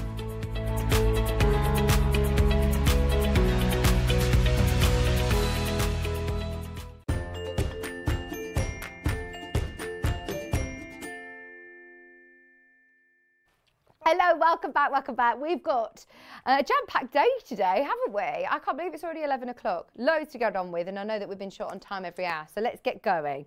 Yvonne is here with brand new kits. Let's start. We've got 3 to bring you today, Christmas and autumn. Now, I absolutely love this. Now, we were talking all about the design, all about the fabrics, the kit, everything that we love about it. Oh, I was going to sneeze. And then we didn't mention, Kat, when we were talking about this, the price of it. It's $17.99. Are you kidding? I don't know why. I just presumed that this would be a lot more than that. It's absolutely gorgeous. So, your autumn table centre. This is really lovely for on a small side table to have in the centre of your dinner table, if you're doing a lovely Sunday dinner. It's that sort of time of year now that I just love stews and casseroles and winter warmers, a nice big cottage pie in the centre of there. £17.99. Now you get everything that you need in here to create it. Do you need to add your backing? You do need yeah. to add your wadding and your backing. All you need to add is you wadding need some and backing. Bondi web, some fusible web. Fab, we've got Bondi web. We have got Bondi web today. But look at all of the fabrics that Yvonne has picked out. Oh, yes, they are gorgeous. We'll come straight over to you, Yvonne, in fact, actually, because you spend a lot of time, yourself and your team at Village Fabrics, putting these kits together. We do. It's a daily activity for us, because whenever customers come into the shop, they can be, you know, I want to make a quilt, and that's as much information as they give us. So we do spend a lot of time putting colours together, looking at dark, medium lights, small prints, medium prints, large prints, so that we can show how the density of pattern affects the colour, and just how different colours complement one another, or you know, they either contrast or complement, or they are just blend through. So this this wanted to reflect autumn and harvest. So you're obviously thinking of the browns, the reds, sort of, you know, the lovely changing colour of a Virginia creeper up a wall. That kind of feel was what we were looking for. So we have that sort of ginger colour, and then we have that lovely check, which has the red and the ginger. Fabric, isn't it? It is. Yeah, it is a proper woven. The others are printed. So again, you're looking at a little bit of best press, and you are truly looking at making sure your Bondi web is attached to the back of the fabric before you cut out the shape, because we haven't held back on the shape of the leaves. I think that this is a couple of days project, to be honest, because whenever I was doing this, I spent an evening cutting out the leaves. So I'd applied the Bondi web to well, actually, this was a team effort. Linda had prepped the fabrics for me, so they were Bondi webbed, and she had drawn the leaves on. And I said, like, just give me those, I'll take them home. And I spent an evening in front of the television cutting those leaves out. If you have jagged edges, you can't stitch round jagged edges. So it's worthwhile having a pair of very sharp little scissors and taking your time and cutting round. And because you're following the line on the Bondi web, you are forcing the glue through the fabric whenever you're cutting out. So you are sealing the edge, which is why you can put that woven fabric in. It is a good quality woven. You know, it will fray a little bit more, but it will not disintegrate on you. But it's that lovely mix of colours there that makes that work so well. Oh, it does. Do you know what scares me a little, though, is this binding and how it's curved. Do not panic, Mrs. Mannering. It will be fine, because it is a gentle curve. Right. I thought I'd just sort of have a meander through. Please read the instructions. Read the instructions before you start. Make sure you're cutting the right fabric, the right templates for the right fabrics, etc. And in the pack, you have a full layout diagram. Yeah, it's a big A3 sheet. And depending, you know, if you have a light box to hand, then just lay your background fabric. This background fabric is a Modus swirl, and I just love it. And was conversing with someone on the internet yesterday, and they're saying that this just looked like royal icing on your Christmas cake. Ooh. Yeah. That's really good. And I thought, absolutely right. You've got these lovely little swirls. So if you have a light box and you want to do it that way, then just lay your fabric over the top, and because of the colour of the background, you ought to be able to see the design. Well, you can see what's there. So we're just talking about being able to create this curve. Yeah. Now, just because I'm having one of those days, I thought I'm not going to trust on my ability to do Lynn that. doesn't think you're having one of those days. She's just messaged saying, what a great morning of sewing you've brought us today. I love Yvonne McAtamney's demos. There you go. Oh. Said you're nervous today. I think I've just got an awful lot of things in my mind. And well, the first thing you said when you came in is, I'm really busy at the minute. Yeah. So the other way of doing it, and that's what I've done during the break, is I have actually cut around. So I have the actual curve template. Perfect. Yeah. So it's a matter of simply laying this on, and you're going to, because the fabric is wider than the A3 template you have here, you're going to line it up, not with the fold, but with the outside edge, because you want that to be a relatively gentle curve. And all I've done is doubled everything up. The fabric's double, the template is double, and I've drawn round it with a Frixion pen. So I'm only going to do half of this activity. I'm not going to cut this at this point. As soon as you cut on a curve, you're up for the fabric stretching on you. Okay. So all I want to do is show you that that is how you curve your edge. If you feel that way inclined, get yourself a dinner plate. Exactly, find something with a curve. And put that curve in. But, you know, I'm just happy to line up like this. Good yeah, idea. Curve round. So don't cut until you have to is the answer. But what you do need is to just have this in place so that you can, for your positioning of leaves and hearts and things. So we have given you a half a template because it is exactly the same. So I now fold, if I fold it that way, this is half the length of the table centre. Which is 14 inches by 23 inches. It's a nice size. It is. Middle of a coffee table is what I see in my head, or a sideboard, you know. Yeah. Maybe with some little pumpkins, or at this time of year, wouldn't that look nice? Now, these are very complicated leaves. I know it was a good idea at the time.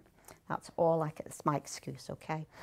The hearts are very straightforward because they, of course, are symmetrical.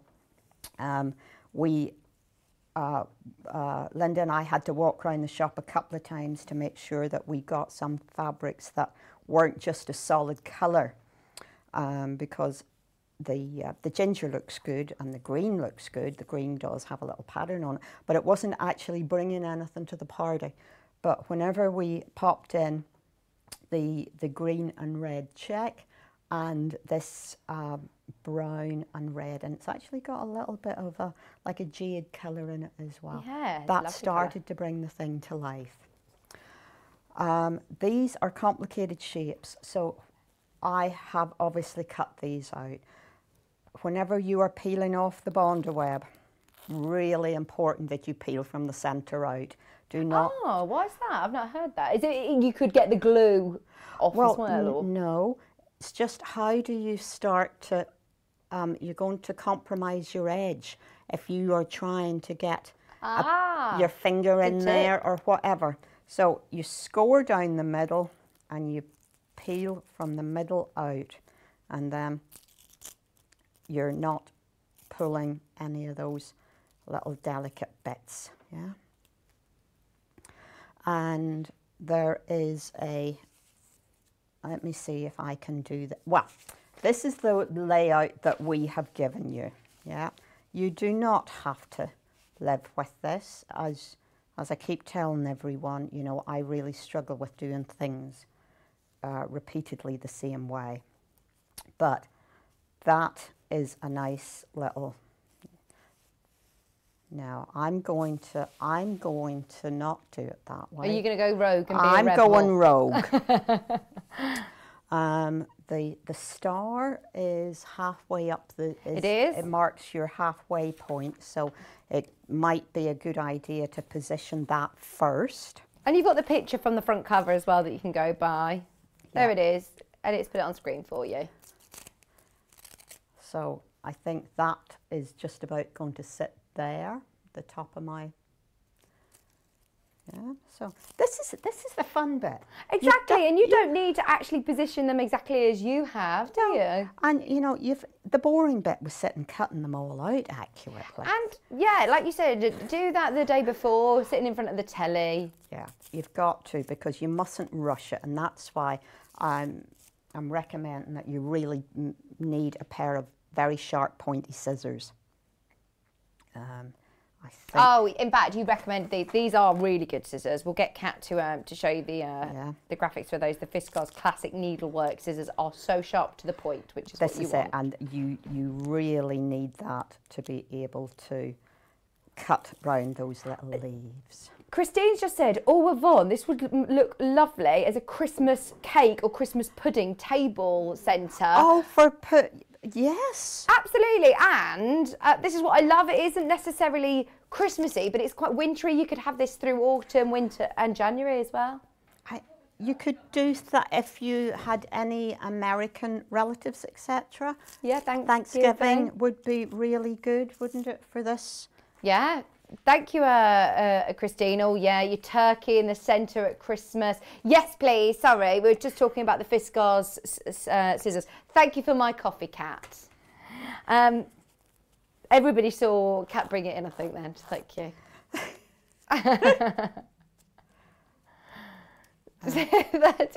Did you smile, Kat? Service with a smile, no? Okay, so we're going... Now, there are options. There are always options with my stuff, because as to how you're going to attach your applique.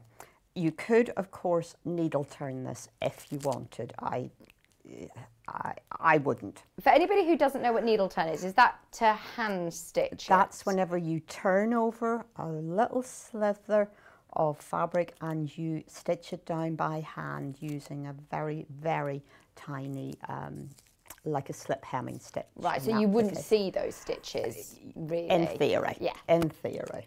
So you see, I think I would do that. I think I want to see more of the patterned fabric than I do the solid. So, you know, you're looking at just... You know this is where your curve is, so you want to be making sure you have a distance between your edge and where your applique is going. So on this particular one, can you tell me whether we went round the edges? I can't remember whether we went round the edges of the applique shapes with a blanket stitch. You did a blanket stitch. Well, around all of them. Yeah, I think that's probably more than I would want to do a second time. And you matched the thread, Yvonne. Yeah. Yes. Attention to detail. Well, again, it's a choice. You could have it standing out if you want, couldn't you? You could do maybe a black. Yeah. You could do a gold. Oh, nice. You could have a little bit of glitz on there. Oh, metallic. Yes. Yeah. We just had a question come in. Morning, do you quilt the table centrepiece first or last? Last. Okay. So I have, in theory, positioned these where I want them, so I am just going to go for it. And that's a good thing to mention, actually. Position them on your ironing board, because the amount of times I know that we've positioned things on a table, then carefully tried to move it over to the ironing board, and it always blows away or something. I just hope that this is hot enough. Are you back on again? I don't have any heat in my iron. And I have not touched anything. I wonder whose turn. I'm blaming Baffa. Elliot, technical man's coming again. He's coming to help. Do I turn? Because you need heat, don't you, for your bundle I need heat. You need to have quite a reasonable heat for 3 or 4 seconds worth. Yeah. And to lay everything in place. And once you've got the pattern, Christine's just suggested you could do your own holly leaves and berries. You could do your own Christmas fabrics. There's so much you could do. I know that Yvonne recommended maybe putting a bit of gold metallic glitz there. Now, is there anything you need to be aware of if you're using metallic thread? Do you need to change your needle or anything like that? Metallic threads tend to be difficult to work with because the outer gold shreds around its polypropylene core. So you can get metallic needles which have a rounded eye, and some of them actually have a Teflon coating on the eye so that it is a smoother passage for the thread. Stitch a little bit slower, lengthen the stitch, don't put it under any tension if you can avoid it. Because this one would look nice, and the gold. Yeah, or a mixture of... So what as I say, we've gone for on here, and we have actually... Oh, I still haven't stitched them on because I'm busy talking. But get them applied where you want them. That's the first thing, so that nothing is going to move. Then you have options, because you could blanket stitch by hand around each of these, which gives you another option if you're not keen on using your sewing machine, but would still like to do this, and would add some texture to it. You could, instead of going round the edges, because you have gotten these sealed with the Bondo web, you could stitch just veins down the down through the centre of the leaves, or you could be very daring, and at this point just layer it up with the wadding, and because it's a table centre, I always just put calico on the backs of them, a nice quality calico, so that it's not affecting your wooden table. So you can layer it all up, make sure that you attach the 3 layers together relatively securely, whether you're going to do it by tacking, basting, or whether you're going to use some 505 spray. Just make sure that you have everything flat. And then you could, instead of going round any of the edges, you could just free motion quilt over the whole thing and do your quilting close enough that you are catching the bulk of the leaves and the hearts. And that's what we have basically done through the background. We have just done some sort of loops. I think it's a good one to practice your free motion quilting, because it's not too daunting. Sometimes you, after piecing loads of complex quilt, you think, oh, I'm not going to dare put my free motion foot on. Whereas this, it's manageable. It's manageable. So you have options as to how you permanently attach these onto the background. It's now time to cut round that curve. On the line? On the line. Just whilst you're cutting around those, there's lots of people who are asking about the gingerbread wall hanging. Can I just show it to you so then we can get the graphics in and you can find it easier on the website? So the one that's behind Yvonne, yes, we have today, is this one. It's the gingerbread Christmas wall hanging. We will be coming to it very soon, but it's another new kit which we'll go through all together. It's $16.99 and it's adorable. Absolutely adorable. We love this, Yvonne. Oh, I love it too. I started making the second sample. You know, the sample, the first one is Linda actually made that one up, And because we're making everything twice, I started to make this, and you know what? I've almost made the second one because I was so much enjoying. You thought, wait, I've got to stop because I've got to show something on the telly. This is it. So my apologies in a minute, but I'm going to. Okay. Oh, look, it's me, Kat, Elliot, John Scott, and Hannah. We could all have our production lot, couldn't we? All our Sewing Street family. So Hannah has to hold everybody up then, does she? Yeah, she does. That's her main role in the company anyway. So, you're binding. This, right, yes, we'll come back to this one. We'll jump to the binding because this is the bit that I said I was a bit nervy of. This is a gentle curve. Okay, so it's bias binding that you've cut. Straight binding. Straight binding. Because this is a very gentle curve. I have said gentle a few times now. If this was much sharper, it would be difficult. But look,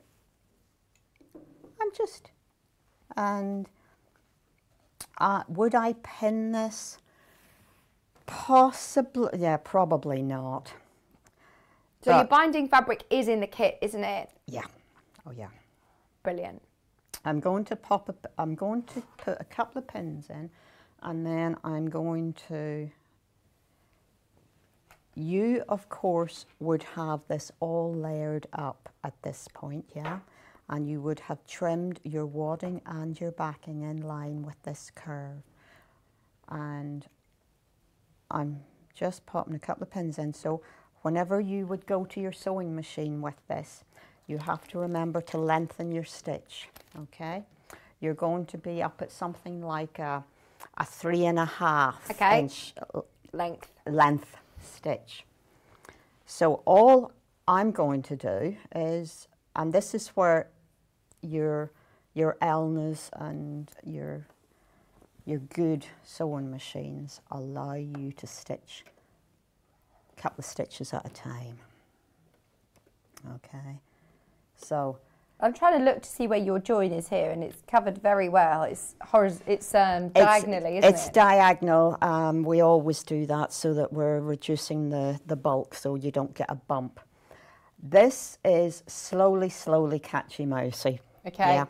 So I'm hoping that I can sew at the speed I want to sew here. Yeah. If your machine has a needle down position, this is a good thing to have at this point so that you can gently pivot around. Okay, so I'm going to stop and I'm going to just adjust myself a little bit, and I'm going again. Remember, this is a 1/4 inch seam still, and in actual fact, if you were instead of doing the all over quilting, if you were going to do a cross hatch across that with your walking foot on, if you keep your walking foot on as you are putting your binding on, it helps take the whole bulk through. Brilliant. So I'm going to just go a little bit further around this curve, and then I'm going to move on to that gingerbread stack. Yeah, oh, we love the gingerbread hanging. And we've also got the holly mug mat as well. 3 new projects. Oh, I know. We had a lovely message in. I've lost it now. Where is it? Lots of people have messaged the studio about your waistcoat. Is that a reversible one? Always. Was that the one that you wore? So it's the same one that you wore in the first hour, but reversed round. Yep. Love it, love it, love it. Okay. Who was that said? Oh, it was Karen. Loving Yvonne's waistcoat this hour, very festive. Is it a reversible one from the last hour? Yes. Yes. Loving the table runner too. That's from Karen in Camden. Christine's just said, you are so talented, Yvonne. And Becky Alexander-Frost. Thanks for wonderful demos. Off to work now. We'll catch up later. Have a good day at work, Christine. Okay. Yeah, definitely catch up because we've still got loads to talk about. There we go. Yeah. We need to give it a press. But there will be no puckers. There will be no puckers. And whenever you have pulled that round the other layers, which will help stabilise this top layer, you have what you see in front of Did you hand stitch? You did? Hand stitch the back down? Of course. Always? Always. Standards, you know. Look, I understand that some people don't like to hand sew, or, you know, their hands are too sore, but I like to finish my quilts off like that. Yeah, it gives you such a finish. It does. The hand stitching on the back of the binding, it is a beautiful finish. Well, really with a bit of luck, you can't see it. No, you can't see it, which is exactly the idea. That's the aim. So I'm going to move on to my gingerbread man. Yes! So is this a new project to Village Fabrics this year? It's been revisited. Is that the word we can use? Yeah. Because oh, I love it. Look at this. So you've got 5 gingerbread men in a row with a lovely check border, Christmas theme with your binding as well. And look at the fabrics. And do you know what I love? It's a very classy Christmas. It's Christmas fabrics without screaming like Noddy Holder. It's Christmas. Do you know what I mean? It's a really lovely. I think it's a country Christmas. Yes. It is perfect. And so it's just that little bit gentler. Right, when you open it up, read the instructions. Do as I say in the instructions, not as I may show you now. The sample that's hanging up here, this has been bonded on and machined around using a blanket stitch. Bond a web again? Bond a web again. That's how that sample has been made. I decided I would do it a different way whenever I came to do this. It's good to show that there's different ways and different options. Look, the great thing about our craft is that you can make things happen in different ways. You can hand stitch things, you can stick them if that's what you need to do because you don't want to sew, or you can use your sewing machine to its full capacity. But I love to sit in my armchair and do some slow stitching. Yeah, it's good for you. It's good for, yeah, mindful. It's mindfulness, it's muscle memory, it's keeping these hands moving and letting the brain relax. But again, you can't do it for every project. It's just, it takes too long. So you have a full-size template sheet, so you know where you are going to be positioning your guys. You have a lovely Osnaburg background. Now Osnaburg is coarse calico. Used to be, well, it used to be slave cloth. It just hasn't been processed as much as calico would be. So you've got texture. Again, we're looking at that country theme with the little, well, you can see the little edges of the check border fabric. Find the center of the background fabric. Yeah, so I folded them in 2 and I folded them in 2. Yeah. And I ignored that and I stuck my man just in the middle. Okay. Yeah. I have also put, so I have hand stitched around each of these little gingerbread men in black. So you can see that it highlights it more than the walls, doesn't it, on the wall? It highlights the whole. I think they look more like they're on a Christmas Day walk now. You mean, do you think they're a little podgy, do you? They've had their Christmas dinner. Okay. So again, you've gotten your full-size templates on here on how you spell Christmas and all those things. Okay, and I have applied the bonder web to the back. I'm going to peel the back off from the center out. Oh, I always think of, isn't it Shrek, where one of the little gingerbread men has a crutch because he's lost his leg, hasn't he? What's the line that he says? The Muffin Man. I can't remember. I can't either, but so my last little guy is going to go about there, yeah? He's the leader of the pack. Is that Elliot at the top? Well, I'm not entering this discussion. So, yeah, he's on there. I felt, so I started in the middle and I worked to the top and to the bottom, yeah. But as I then started to stitch folk, I thought I had to start at the bottom and make sure that, because he had to hold everybody up. There is a little bow tie to go with everybody. Oh, that's so cute. And they are very small pieces. Can I put one as a hair bow if I want to? Yes. Now thinking of Maisie and Milo, you could have one, you could have a couple of girls and boys. Well, they could all wear bow ties, Whoa, but look. or all bows. Look! I think I shall do that right now, because the girl gets to go on the top, doesn't she?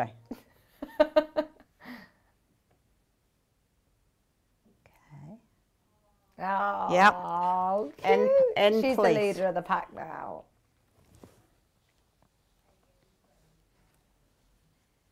Right.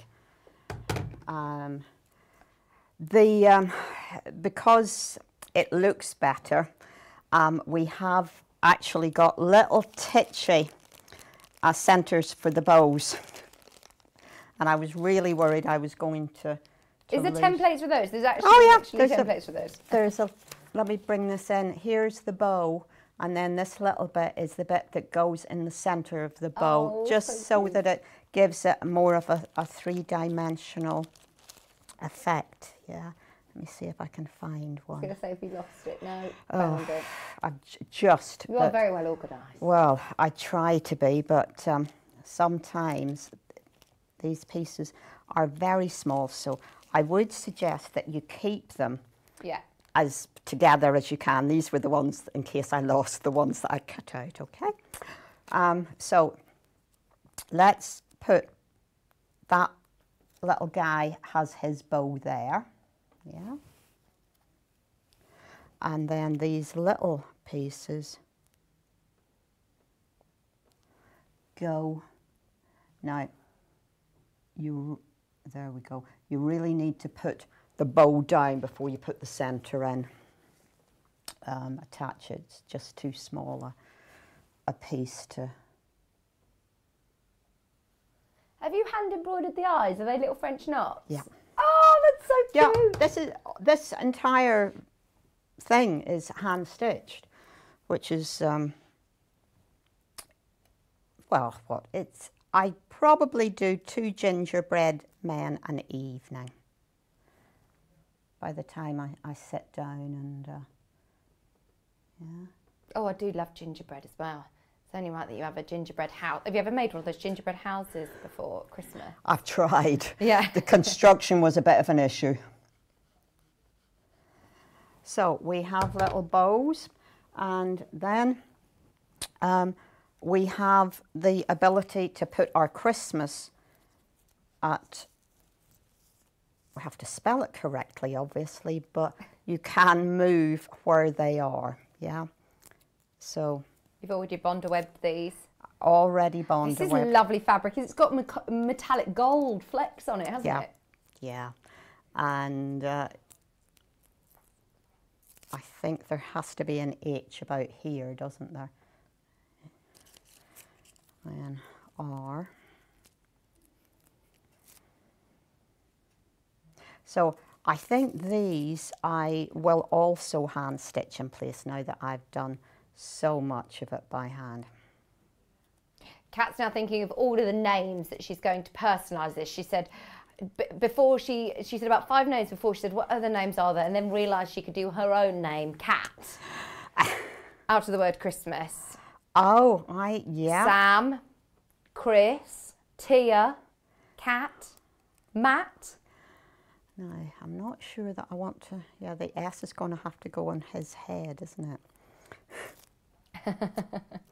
There you go. I think somewhere about there.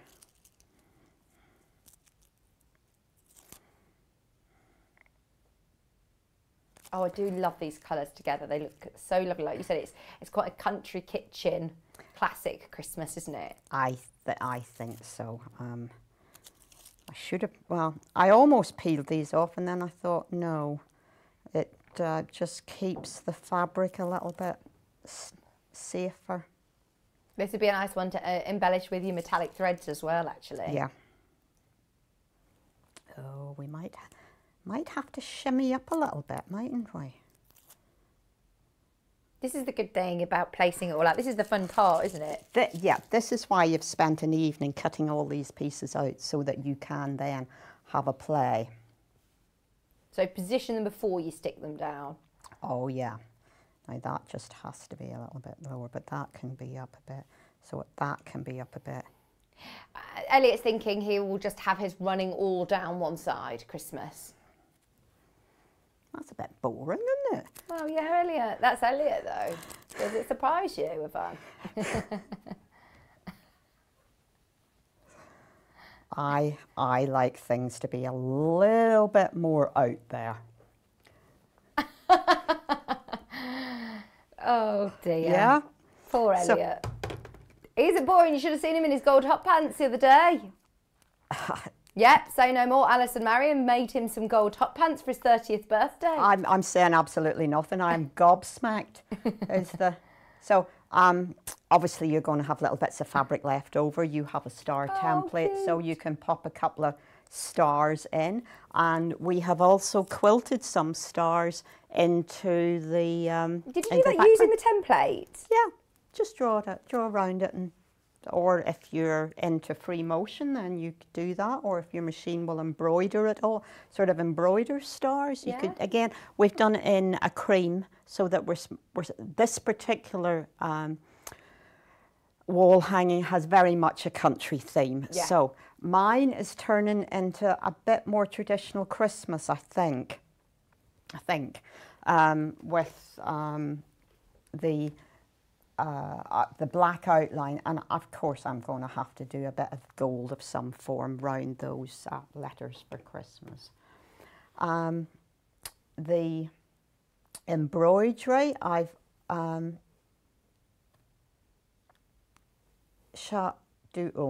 going to do a couple of little bits of blanket stitch so people know how to do a blanket stitch. Because we all know it on the machine, but I have no idea how to do it by hand. Well, start somewhere that is, under the arm is where I'm starting here, so that I've got a knot on the back of my thread, and I'm going to just go in. Are you using normal 50 weight thread? No, I'm using 2 strands of embroidery thread, which I just happen to have. Most people have some black embroidery thread, don't they? So I've just done 1 stitch in. There's a knot on the back, so the thread is secured at the back. Now I know this is not how embroiderers would do it, but this doesn't matter because the knot's going to go into the wadding, and no one's going to see the back. I have the thread at the outer edge. I am going, I don't know, about 1/8 of an inch along, in about 1/8 of an inch, making sure that my needle is going through the loop. And there is a blanket stitch through down to the... Oh, we can come even closer if you just bring your slightly hand to the left. That's it, perfect. Yeah. Yeah, and... I tell you what, you can be so much more accurate when you're doing this by hand than on the machine, going around the curves. Well, it's practice. As with anything, if you have to be in control of your sewing machine. The machine shouldn't be in control of you, so you can go at whatever speed you need to go, and you can dictate to it. Now, I'm just looking here, and I'm using 2 strands here so that you can see it. I've used 1 strand on my other little guys here, but that would have been more difficult to show or for you to see. And you just sit and stitch your way around.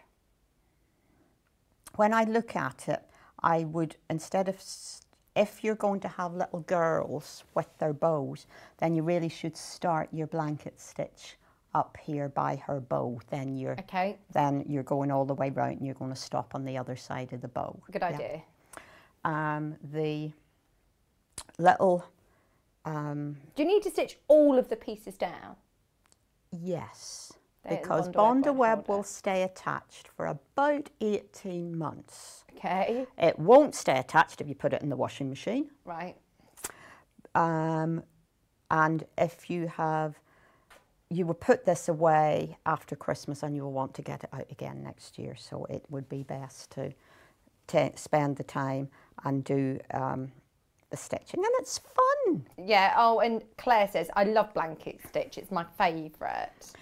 I'm just doing a big cross here so that you have a second little button. Yeah, it's just a big, this is two strands of embroidery thread. Yeah, and you could have 3, you can, you know. I was thinking about actually putting some across their legs as well. Yeah, yeah. Oh, that'd be nice. And you could also add little buttons, I'm thinking, down the centre of them, like really little buttons. Yes, yeah, because it's a wall hanging, you don't have to worry about little fingers really or anything. So I'm doing one more stitch there. And then I think that is as much as that's brilliant. I need to do. But hopefully, seeing this version as well as the finished sample gives you ideas as to what you can do with this and how you can do it, whether you're a machine sewer or a hand sewer. Love it, absolutely love it. We still have another project. I know, I'm just I'm drawing breath. If you did get the gingerbread wall hanging, well done. If you haven't yet got it, it's £16.99. It's got all of the fabrics that you've just seen Yvonne working with, that beautiful green with the metallic gold. You've also got that lovely check for your border. You've got your spot for your binding, the perfect gingerbread man fabric as well, plus all of your instructions. You've got the lovely spot there that Yvonne's used for the stars and for the bows as well. £16.99. It's brilliant value, really good value to say all of your fabrics all coordinated for that real country, cottage, Christmas feel. So beautiful. That's a Moda Essential dot in there. Yeah. Moda. So. I mean, those of you that are quilters, you're familiar with Moda. I mean, a lot of people literally only use Moda to quilt with because it's such beautiful quality fabric, so they're all lovely quality. Okay. Final kit from Yvonne for the day, brand new kit. How gorgeous is this? Right, I'm obsessed with mug mats. I've got new coffee table, new house, all about coasters this year. This is your mug mat, and it's a really nice size mug mat. So you know when you're starting to have a nice big hot chockey. Oh yeah. This will fit a nice big mug. I mean, look, this is a little mug, and see how big it is. Oh, it's just right, isn't it? Well, you could get a biscuit on there, or I could get one of the big. This is like a smaller mug. I could get the big. You know, the giant mugs that we have as well, the big hot chocolate mugs you could fit on there. So it's a 6-inch square, I should say. You've got your lovely snowflake fabric. You've got your green holly fabric, which again is textured. You've got your solid red. For the binding. That's for your binding. You've got the cream, which is again cream on cream, little speckled fabric. Have also added the backing on this one. So you have got your backing included. £6.99. Do you know what? I think this would be a really nice thing to do. One, either with children, or two, to do as a little bit of a group. You could all have one as a friend for £6.99 and do a bit of a, even if it's on Zoom or a crafting afternoon, all sit and make one. They're really lovely, aren't they? £6.99. You can't go wrong. It's not just the instructions on its own, it's all the fabric as well. Yeah. Absolutely amazing value. And haven't we put the wadding as well? Have we put the wadding in as well? I think we have, you know. Let's have a look. Is it hiding in there? I think so. Yes, wadding in there as well. It's a complete kit apart from the thread. Yvonne. I know. £6.99. Come on, that is crazy. These will sell out if you want one. Fingers crossed we've got enough to go around. But I love the holly. So beautiful. Once you've got the pattern then as well, do it with other fabrics. It doesn't necessarily need to be, you do it without your holly, it doesn't need to be Christmas coasters or mug mats. You can use them for all occasions, for birthdays as well. Well, what I think about this is it's small enough to hand stitch if you want to, so you could take it to a quilt meeting, whatever. It's priced so that it could be like a secret Santa present or a rough, you know, that kind of thing. But equally, if you're new to quilting, it's very achievable because, well, I've laid out, so read the instructions, ignore anything I do now, read the instructions, yeah? The block is made in 3 rows, so you have your rectangle, 2 squares, the 3rd row is rectangle, 2 squares, and then you've got to make your 2nd row, row 2, and that is a little 4 patch, and you're going to add the 2 rectangles on the side. The holly is tiny. It is quite tiny. So again, keep... Sharp pair of scissors then. Very sharp pair of scissors, and keep them somewhere safe. And I've only actually cut 4 out because I thought 8's too many, I'm going to lose them. So we're going to start in the middle and we're going to sew those 2 squares together. And you're going to sew the other 2 squares together. It's only, I think it's a 2-inch square. So if you want to, you can hand stitch along that. 1/4 inch seam as always.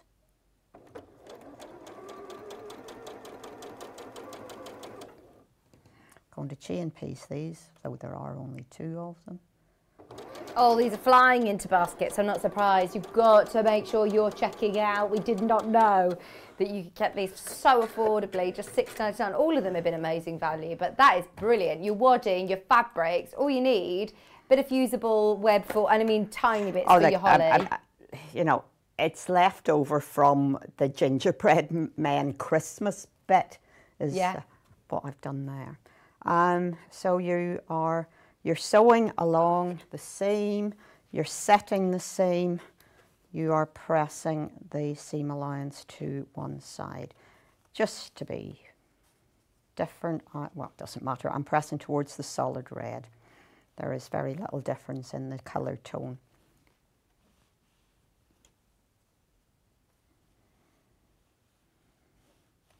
Okay, that's that done.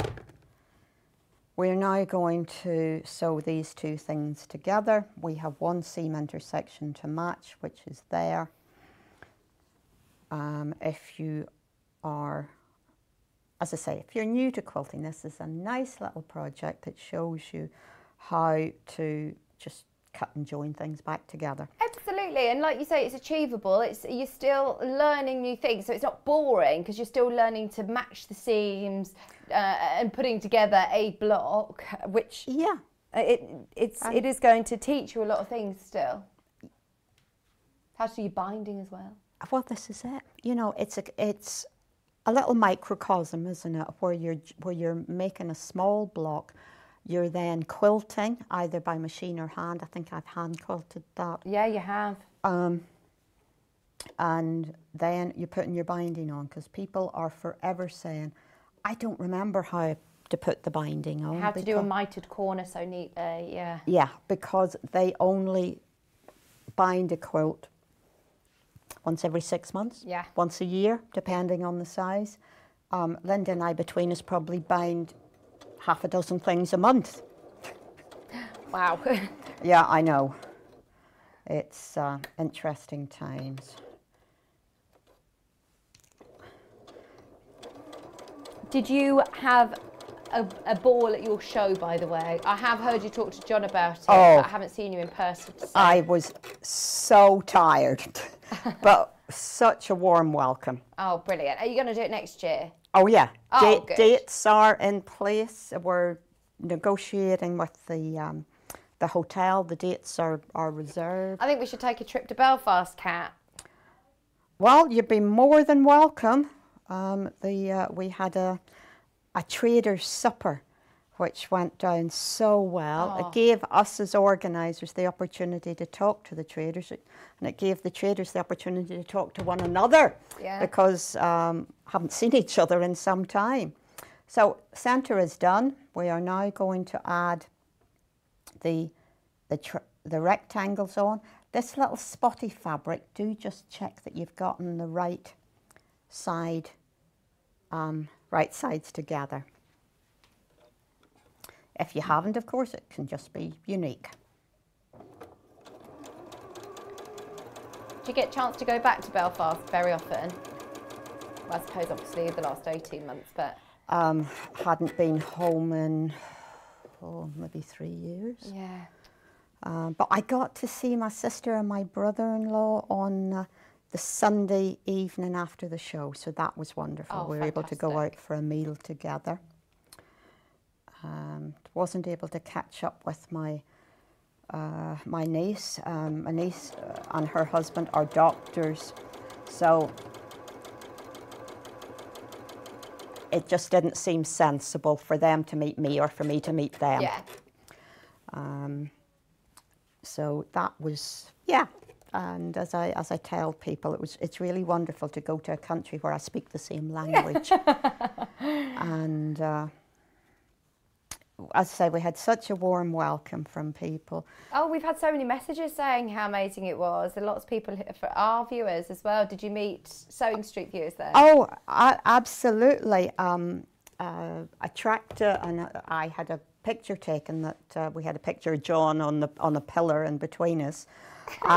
She can't watch today live, because the power's going off in her area for the day. They must be doing some maintenance or other. But she's going to catch up later. And Annie O'Neill, there were lots of people. I'm sorry I can't give everybody a name check, as I really was getting quite tired by the... Oh, I bet. It is exhausting. Even walking around the shows is exhausting, let alone organising one. Well, and we also did some demos, a little schoolhouse area. So we had, I did one of those each day, but I also set the schedule up each morning. Yeah. So it just sort of went on and on. So I'm just going to do this one and one more so that you can see that this really is a fast little project. If you're, like you're saying, if you're after a fast project, if you have time, those of you that love the Christmas wall hanging, the gingerbread one, we have a Halloween one. Now, you might have time to squeeze it in for this Halloween, but if not, you've got it then for next Halloween. It might be nice as a gift for somebody, actually. It's the Halloween cats wall hanging, very similar, this time with cats all piled on top of each other with the word Halloween. Full kit, all the fabrics that you need. The lovely wall hanging is just £16.99. Just wanted to, again, mention that one, as it is, of course. I love the detail of the little spiders. Oh, yes, I hadn't even spotted the spiders. The little spiders. And love it. And of course you can stitch a spider's web on there as well. Love that. £16.99. This has been on air before if you do want to watch back on YouTube. Oh, there was this one as well, wasn't there? The welcome size. Oh, it's sold out. Already sold out. Well done on pre-order if you managed to get those. There is still availability on the gingerbread men and on the autumn table centre as well, which were new projects in today. The mug mat is absolutely flying out, by the way. I'm not surprised it's £6.99. Are you? So good. Definitely multi-buy on that one.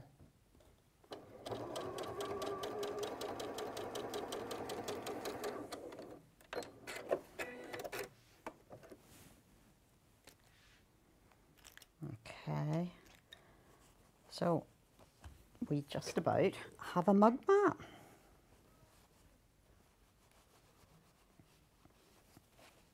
I mean, how quick is that? Obviously, you did the cutting out at home and we've got to do a bit of quilting and binding, but it's actually the construction of the block itself. Is very straightforward. Yeah. I just want to press that way. There we go.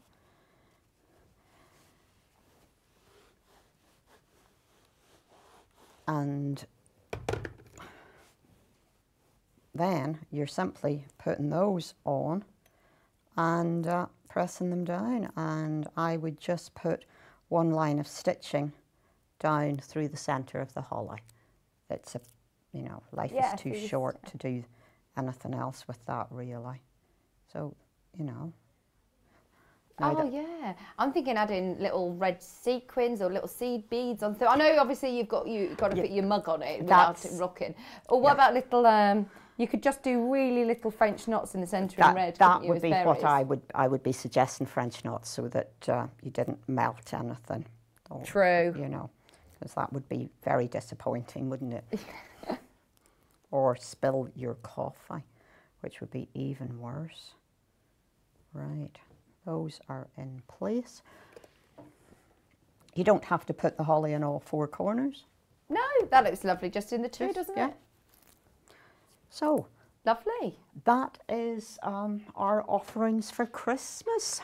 They're gorgeous, Yvonne. As always, we love your kits. Absolutely love your kits, and we're really excited for our next sew along, which is in the in the making. Yes, it's in the sewing room. It's fingers crossed going to be launching. You say early spring. I'm going. Spring is good. Spring is a good time scale. Yeah, we'll just say spring, but. Keep your eyes peeled for those. And also, those of you that haven't yet got all of the rows for the quilt that's behind Yvonne, they are now a complete quilt kit. You can have all the rows in one mega bundle, £210. For anybody who missed it, you can still take that, and it is available on split pay, £70 a payment. You need 1.5 meters of your standard width backing and your wadding.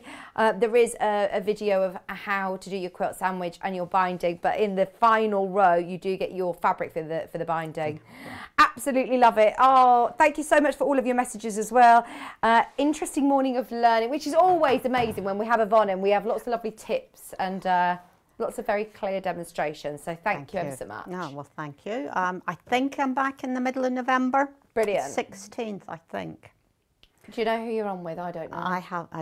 I don't know. I had to look and see what day it was. I know it's a Tuesday, but I think it's the 16th, and it's stained glass window kind of thing. Nice. Inspired by a stained glass rose window. So. Love it. Thank you. We can't wait to see you then. Okay, right. We have got, please do make sure you're checking out, especially on your mug mat over the break, because that is very, very busy. We're coming back with Becky Alexander-Frost. Now, I'm going to be asking all the questions because I've personally never seen this machine before. Is this new to Sewing Street? It was new when? Because I've never seen it on air, ever. I'm so excited.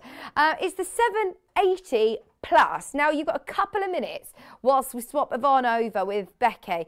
One, see if you can find it anywhere else, and see if you can find a price comparison if you find it. Please, if you find it, let us know. 780 Plus is an Elna machine, but we'll be talking with Baffa because she received this machine 3.5 weeks ago. She loves it. It's her new machine. So any questions you've got, get them in, and if she can answer them, of course she will. Now is the time to ask, because we're going to do something really exciting as well, and we've got a little bit of a free giveaway along with the machine today. We'll tell you all about it. Don't go anywhere. Becky's going to be joining me with the 780 Plus right after this.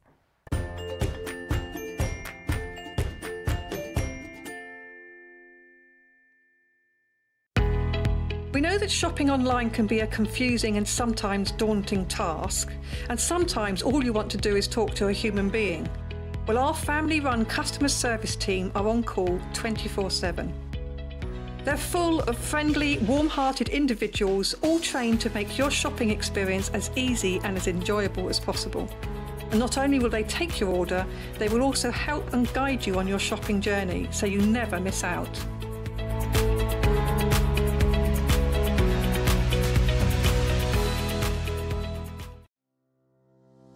Hi guys, I'm Becky Alexander-Frost, and I own a pattern brand called RJF Makes.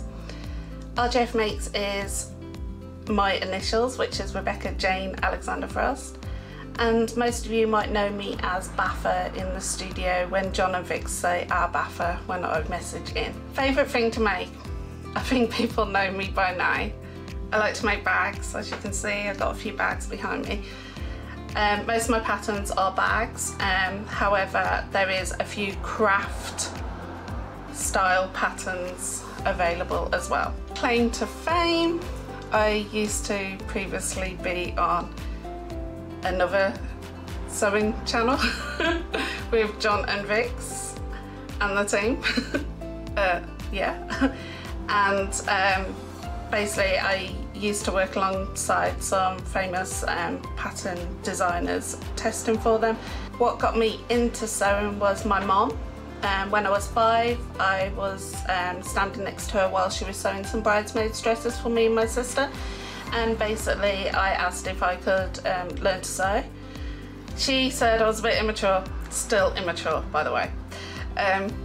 She said I'm a bit young to learn, her words, and basically she said maybe when you're a bit older. So when I turned 8, I basically learned to hand sew, and by the age of 11 I had my first sewing machine.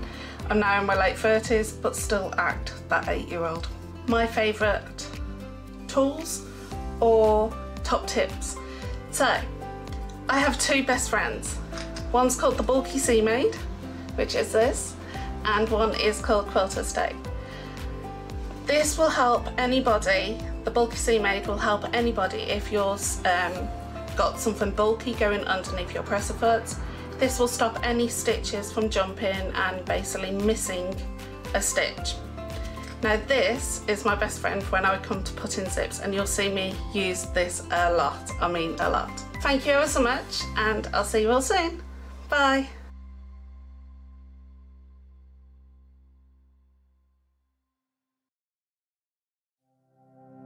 Keep up to date with what's on Sewing Street and Yarn Lane, as well as all the latest news and special offers by signing up to our email newsletters.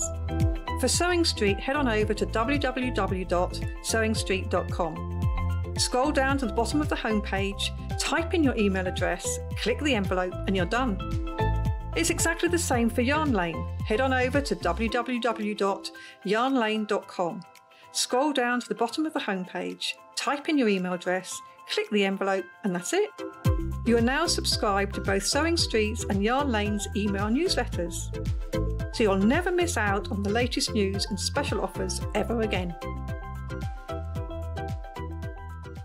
Have you heard about all of the different ways you can shop with Sewing Street and Yarn Lane? You can either shop on our websites, sewingstreet.com and yarnlane.com. You can also order by phone by calling our friendly UK customer service team. For Sewing Street, call 0800 001 4433, and for Yarn Lane, call 0800 4700 600. And don't forget about the Sewing Street app. Here you can shop all of the Sewing Street products as well as watch the live shows from anywhere. You can download the app onto your smartphone or your tablet by simply searching Sewing Street in your app store. And one final thing, no matter how many times you check out on Sewing Street or Yarn Lane in one day, you will only pay 1 postage and packaging. Happy shopping!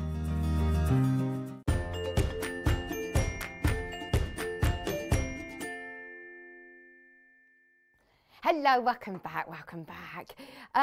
Right, this is a really exciting ad, and to be honest, this is something that's absolutely new to me. 3.5 weeks ago, Baffa got this machine, so we're all learning along together. And you know what I love is that I don't actually know if anybody else in the UK, I know we have an amazing relationship with Elna, and I know how hard it has been over the pandemic to get sewing machines full stop, but we can't find it anywhere else at the moment in the UK. No, Baffa's saying no. I don't think you can get it anywhere else. So it's brilliant that we can all sit on a live chat as well. So please do ask questions. Let's learn along all together. Had a message through already. Love my 780, especially the small clip on the free motion feet. Revolutionary. Do you know which clip she's talking about? I think so. Have you come across it yet? Because you're still learning along as well, aren't you, I think Baffa? it's that one or that one. It's one of those two that she's talking about. So. Oh, I mean, there's loads to go through. We're going to start with at the beginning. So, the 780 Plus is in stock. It is £1,999. It is available on split pay, 5 split payments. I'm just going to do all the housekeeping bits because then when we start getting going, we'll get carried away. So if you do want to get in any questions, you can either do it on Facebook or you can do it on email, studio@sewingstreet.com. If we can't answer it today, we can always find out for you and get back to you. I understand it's a considered purchase, but the fact that we don't know anywhere else in the UK that you can get this, I know that we're going to have a lot of demand. Now, if that wasn't enough anyway, it is bag making week, so we decided we want you to get sewing as soon as you get this machine. So we're also doing a giveaway. Now, of course, we've got Baffa here who owns this machine, and she's very, very kindly allowed us to include with the purchase today this for free. And now this is your drawings, your design. Yeah. Teamed up with Sewing Street to make the most amazing panel. Now, you made a bag with this, didn't you, with the red panel? I wasn't actually the demonstrator. Oh. No, it was Alison Marion. Oh, brilliant. Yeah, so basically you've got enough all there to do the cushions plus extra. Plus you can make it in 2 quilts, 2 quilt tops if you want to for cribs. Absolutely love it. They are gorgeous. You've got so much fabric there, so much fabric, and your amazing artwork. We were talking about your drawings earlier on, and this is your drawings printed onto fabric, which is just gorgeous. So that is just a little Brucey bonus. That is for free. the Baffa Red Panda panel. I haven't even had the chance to see this in the flesh because normally it comes in and it disappears. Now, because obviously I would normally be either myself and my own just talking through the features and functions, or we might have Jane come in from Elna, but because you actually own this machine, Baffa. Yeah, I bought it about 3.5 weeks ago.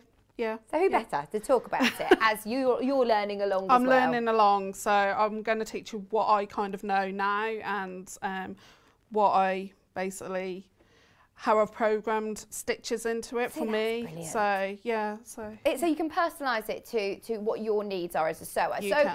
I mean, you've used an Elna machine before, haven't you? Yeah. I've always used Elna and Janome anyway. Why Elna? Because obviously there's a huge array of different brands out there. Why do you, as a sewer, choose Elna? Right. So first, originally couldn't afford Janome because these are slightly cheaper than Janome machines. They're still under the same umbrella, They're still under the same umbrella, but these are slightly cheaper than the Janome ones. But however, they've still got the same body, same amount of everything. Okay.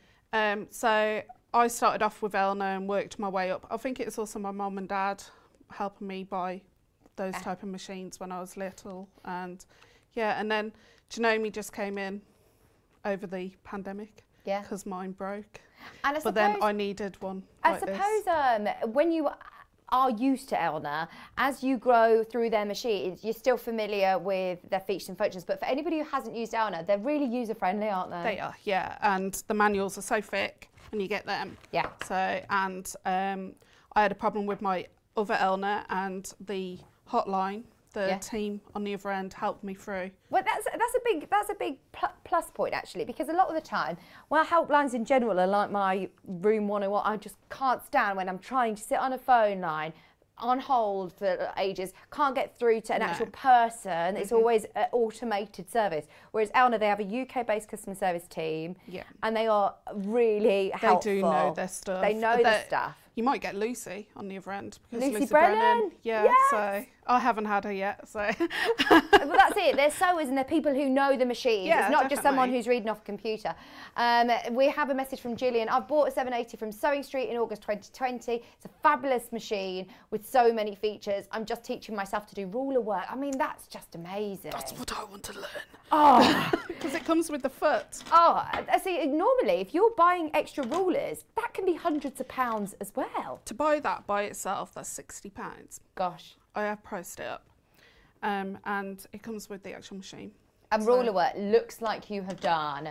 You've got a long arm quilter machine, doesn't it? Yeah. Looks amazing.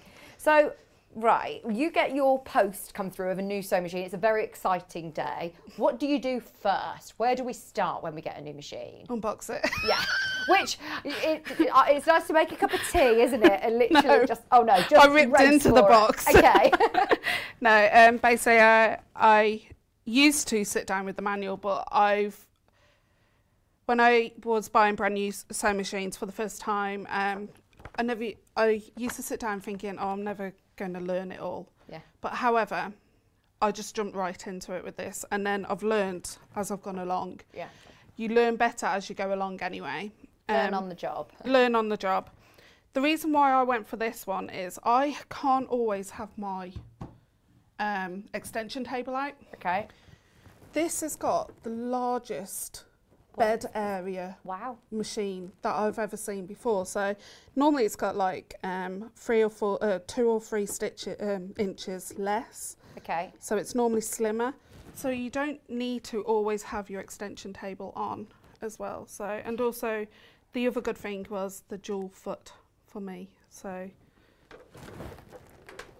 oh.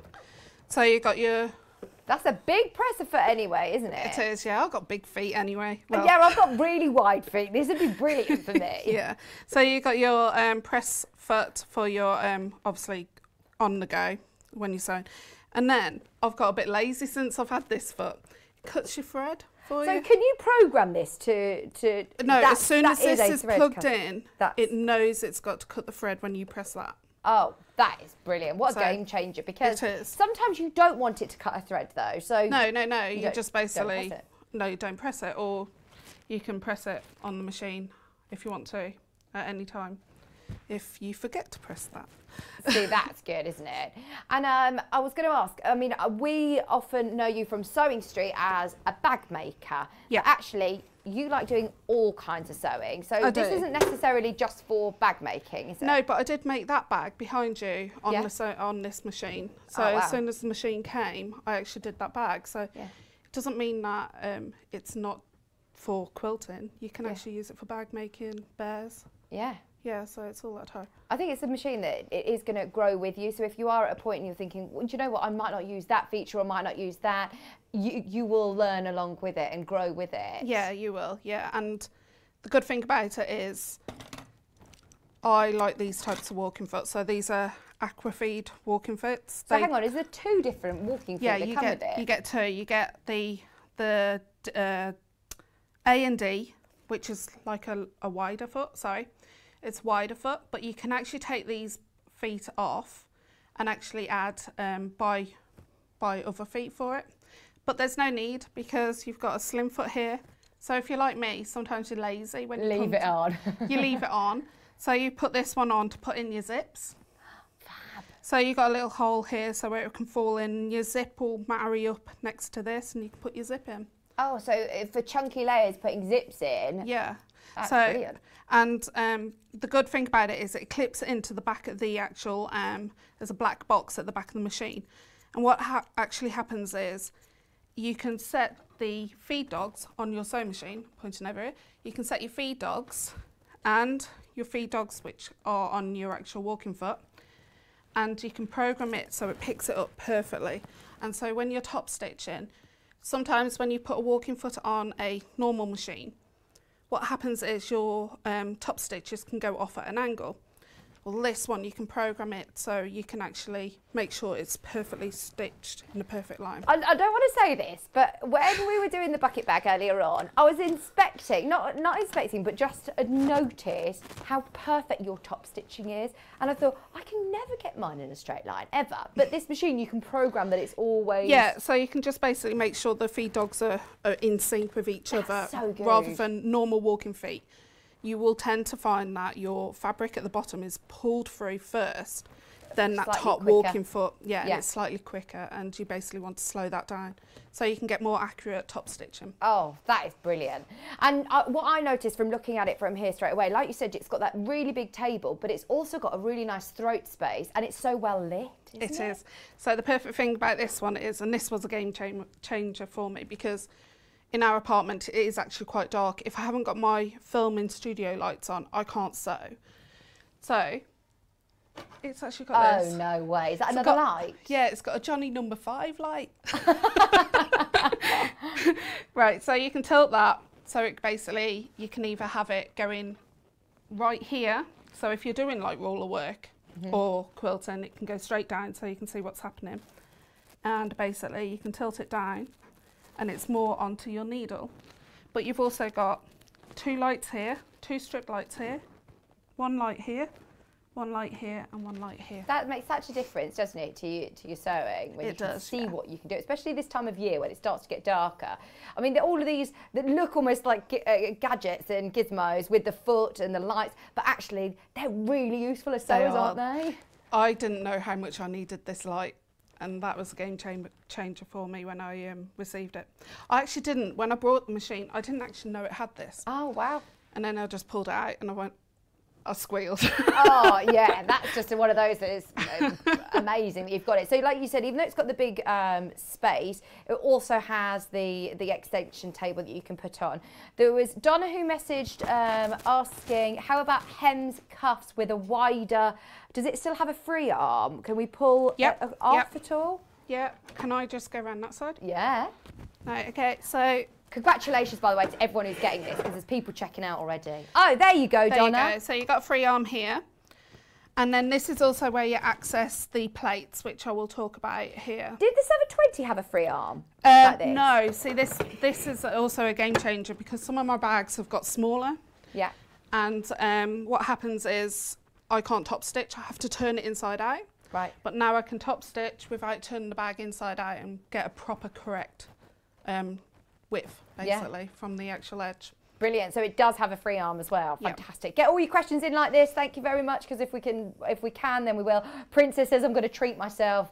Do you know, there's so many people who have checked out. We're now in the low teens, and if we're the only place in the UK, did you know that No, you I did have, well, before I brought it from here, I did have a look. I did want to have a look. But also, I just wanted to make sure I was buying the correct machine for myself, because obviously my other one broke down. And I was having a look, and they were more expensive. There was one at 2,900, and they were out of stock. And I thought, why are they selling that out of stock when Sewing Street is selling it for 200? What? The 2,000? Same machine. It's demand, isn't it? It is demand, yeah. I reckon it's because there's so many people who are wanting it. There's some places have upped the price and said, look, that's the price of it if you want it, and it still is sold out there. Yeah, and I think because you've got a good relationship with them, I think that's why they've given you allocation. Yeah, this is the problem. I know with a few other Elna machines, I've been saying recently, we've got this price, but only for so long, and then it's going to be going up. Is that the same with this, do we know? Yeah, Kat's saying this will go up as well. So if you do want it, if you're thinking about it or umming and ahhing about it, I hate to rush it or pressure you because it's a big considered purchase. And like Baffa said, you've got to make sure it's the right machine for you. You can actually go onto the Elna website and download the manual. You can, yeah, and that's one thing I did actually do. Just to see, I mean, there's a huge array of stitches. There's a massive array of feet that come as standard with it. You can do so many different things, which we'll try and cover as much as we can in the next 40 minutes. So let us know if there's anything that you want to show us.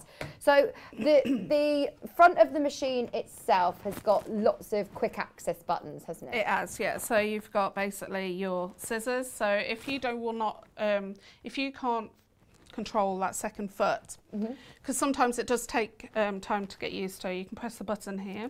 You've got your foot up and down. Here you've got your needle up and down. I won't do that because I've obviously threaded it. You've got your lock stitch, so that basically locks straight onto the stitch within that specific area, and it will not reverse when you actually reverse. This is your reverse stitch, and you've got to stop and start as well. So I plan to get a frame, so I can do free motion on a frame, and you put this at a different angle. I won't be able to use the pressure foots, so I have to use the stop and start. So basically, if you can't reach the pedals, you've got your stop and start as well. Yeah, and then you got the plates, so shall I talk about the plates? Yeah, fab. So you have your normal straight stitch, your normal plate that you can do all your decorative stitching. Yep. You get a straight stitch plate as well. Yeah, so you get 3 plates. Wow. Right, so you've got a HP2 and a HP1. Your HP1 is your very specialist plate, which has only got one hole where the needle can land. That's generally for certain stitches. HP, did you say? That's not Harry Potter or HP like the sauce, is it? No. No, HP. High performance. Basically, wherever it comes up with certain stitches, it will ask you to change over to that specific plate. So you can't do it wrong? No, it will tell you. it also tells you about the different feet as well. So likes of here, it's telling me I need to put the A foot on, but I've put the F foot on because I want to show you how to program your own stitches in. You've also got your zigzag one, which is generally for your embroidery stitches. So you'll need the one that's got the curve on it.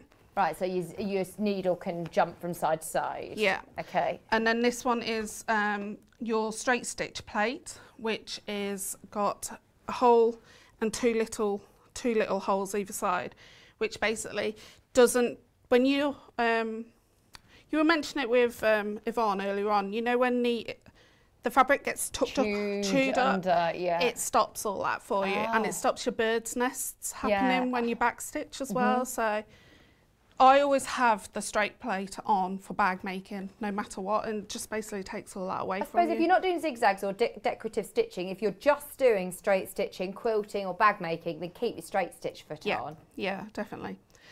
Talking about piecing. Okay. Right, so if you're a quilter, you can go over to this part, this section here. Can I see that? Yeah. Right, so this section here has got some stitches programmed in for specific feet. Have you put this on, or is this No, already there? this comes in the machine. Okay. Right, so for instance, if you like doing the blind hem, rolled hem, stuff like that, gathered stitch. Look at that. So if I go across to the patchwork one, which are these two at the bottom here, so I've gone over using these arrows down here. Right. If we go to the first one, so you've got two sections here. It programs, these are already programmed with Pacific feet, as you can see, Pacific feet, and then basically it chooses the stitch length, even though you can go in and change the stitch length.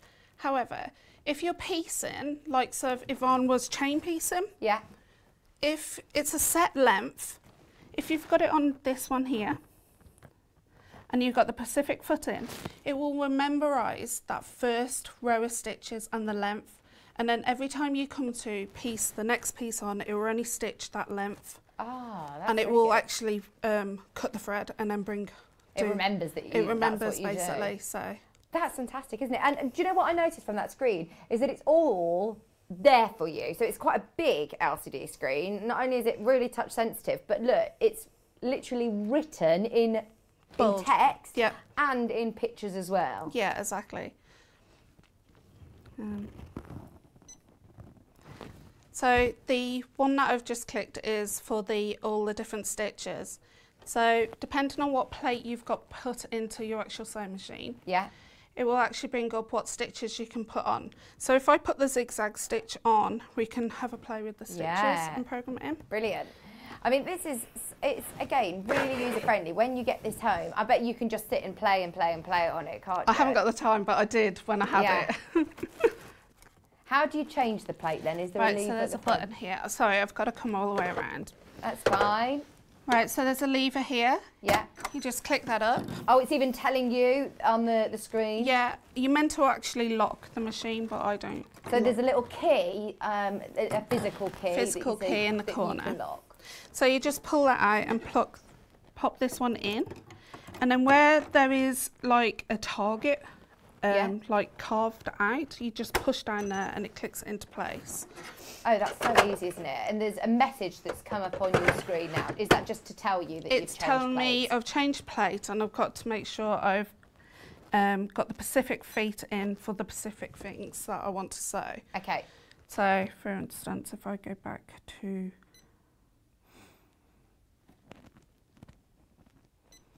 What does the sort of home screen look like? You know, when you open it, when you first turn the machine on, do you go into all of these different modes? So it looks like that. It looks like that, and it brings up all the stitches for that Pacific plate. Okay, brilliant. So you cannot, if you see any of these stitches up here, up on the top here. Are there all the stitches you can do? Are they highlighted in telling you which? They're telling you which kind of plate. So it's not plate, it's within a section, then you have to refer back to your manual if you want to know what plate it is. Okay. Or you can type in the actual stitch and it will tell you whether you've got the right plate in or not. So, or the right now. I think there's 2,000 something stitches. What? Oh my word. But I suppose if you start altering them as well with your... We can alter them and make more and then save them onto a USB drive, which we click into here. Because this isn't an embroidery machine, is it? No, but it has got embroidery style stitches. And monogramming. And monogramming, yeah. So we can do personalising. Which I was talking about with the bears. Oh, so you can do that up to 9mm, which is a really good size, isn't it? It's quite a large size, so if I show you, that's 9mm, so... Oh, thank you. That's 9mm there. That's so good, isn't it? And then they're the basic, smaller ones. Have you made these stitch charts? Yeah. This is what I do. Every time I get a new sewing machine, I do this. And then I literally write on in biro of what the stitches do and stuff like that. Brilliant. But can I just read this message from Drago? This machine is the best thing I've bought from Sewing Street, and I've bought some beautiful things. This is my forever machine. I'll never grow out of this. Bags, toys, and of course quilting, let alone all the curtains, alterations and repair I do for my work. Yeah, my pride and joy. I love it, love it, love it. Thank you so much, Drago. Because this is the great thing, whether you're a professional sewer who sews every single day or a hobby sewer, it's a brilliant machine, isn't it? Yeah, and the reason why I wanted to spend that little bit extra on the sewing machine is because I don't want to buy any more. I haven't got the space for any more.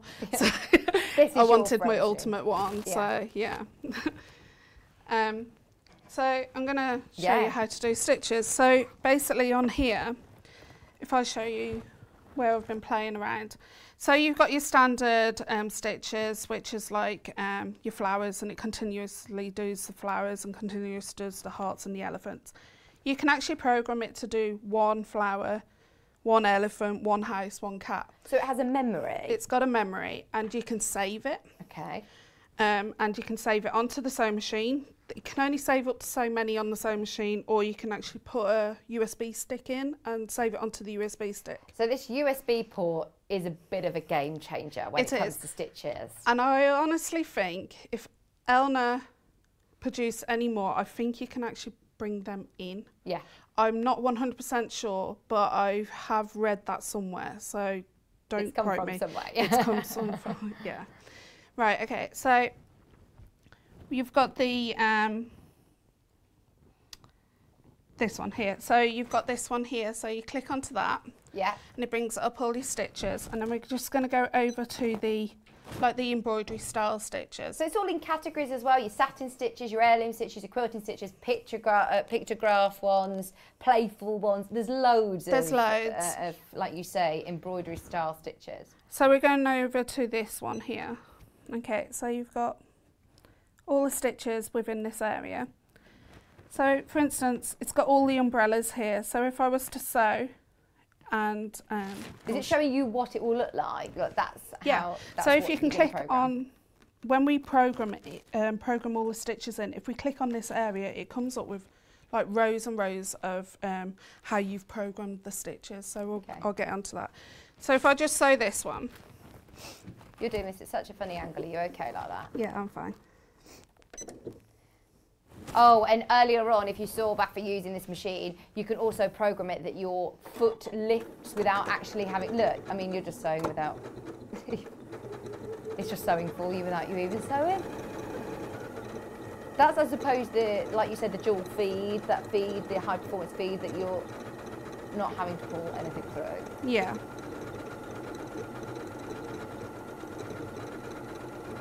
Right, so I'm just going to stop it there.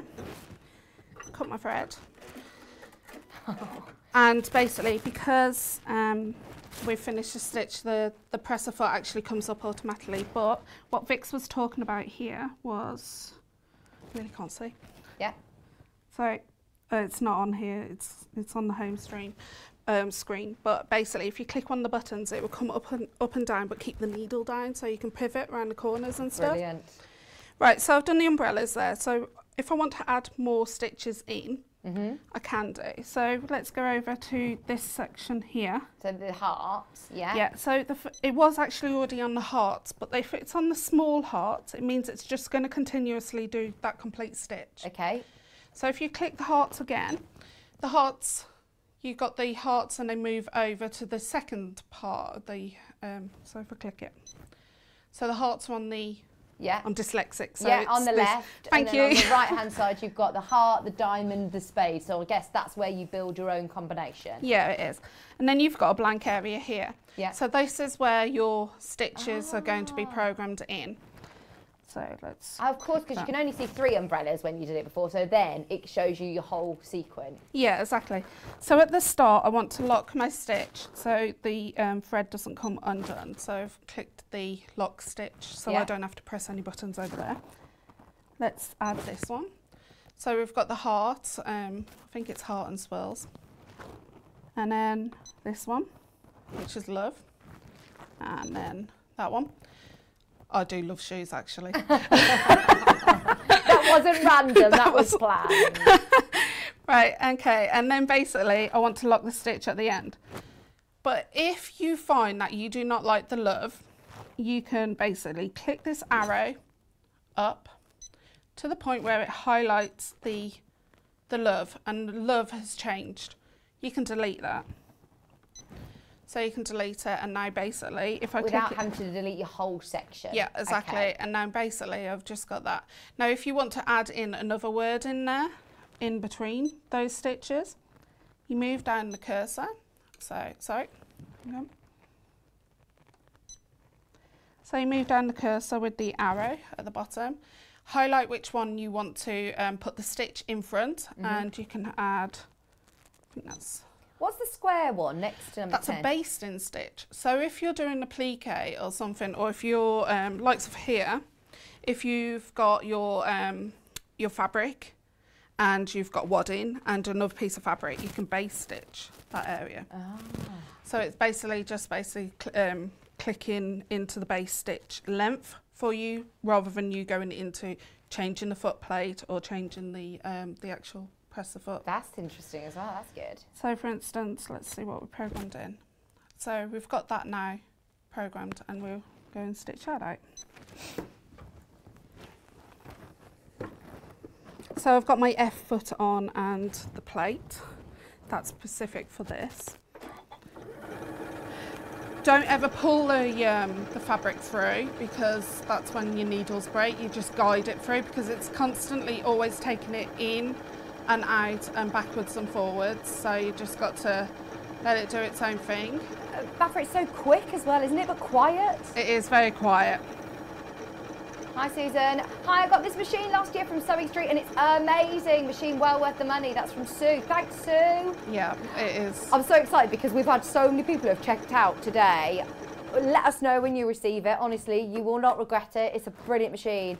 They will come directly from Elna as well. Yeah. You're not sponsored by Elna or anything, No. are you? I wish. Elna, if you're watching, hi. No, so mine, I ordered mine on the Friday. Mine came on the Tuesday. Oh, wow. So, and I had a weekend in there. So I don't think if I had a weekend, I think I would have ordered it on Wednesday and it would have come on the Friday. So they are really That is speedy service, isn't it?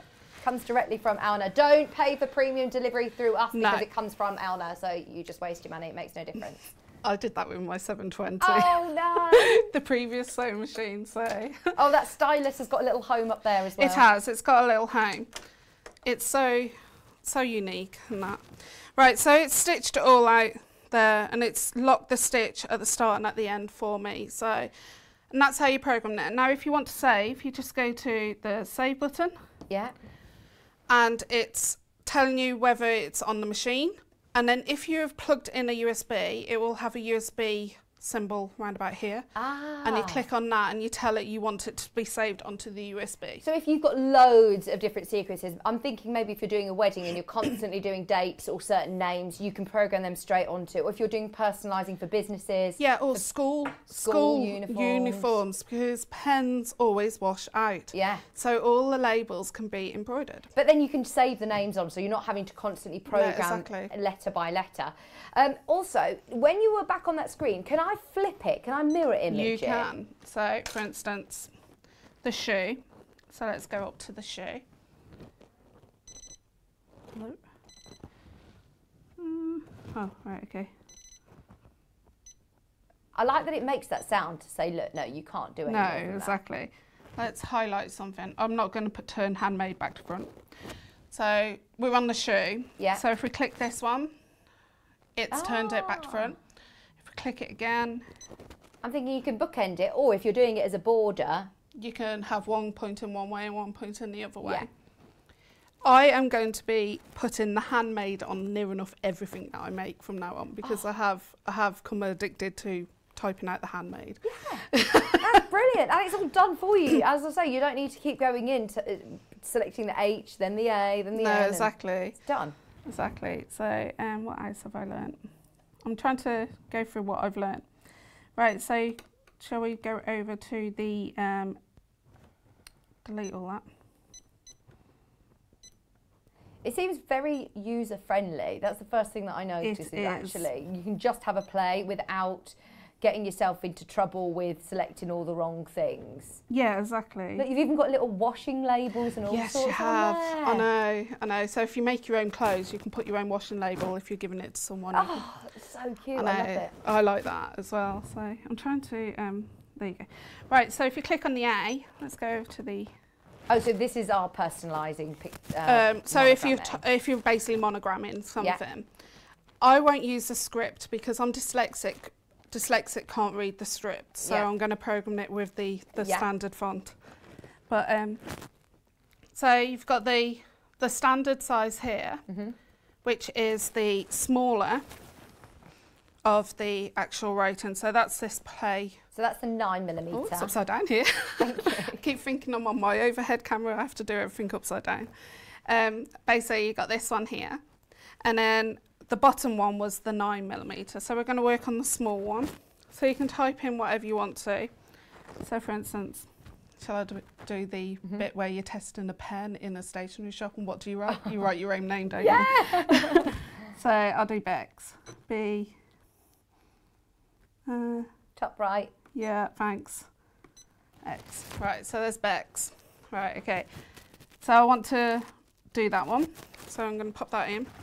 And it's a nice perfect stitch, this one. And it triple stitches on the same area. So it would go over three times, so it makes it bold. Oh. So. Now you're putting the foot down with your... I'm putting my foot down with the actual presser foot. Wow. I mean, that is a game changer. Hi, Teresa. I bought this machine about 3 weeks ago from Sewing Street, and it came 2 days later, like you say. Yeah, exactly. Brilliant. You can get sewing so quick, and you don't need to worry about thinking, what project shall I do first, because you will receive the panel for free today. You'll also get Baffa's Red Panda panel for free. We're doing a little giveaway, which is brilliant. I didn't know about that. I should have waited. Maybe we should have asked Baffa about this. No, honest. Right, okay, so I've stitched that out, and as you can see, it's triple stitched. So this was single stitched out, and that's quite faint compared to this one. It just basically triple stitches over each area. Right, so there is something called tapering. Oh, when do we use tapering? Right, so, well, you can use it on your decorative stitches. And when it say taper, so it tapers in. So this one is at a 30-degree angle and comes in at a 30-degree angle and then sews the actual stitch length. And then I tapered it off at a 30-degree angle. Right, so it almost finishes off that stitch, so it doesn't just stop randomly. No, exactly. And then if you're doing like a blanket stitch, you can tape it in there. So let's try that. Let's go back.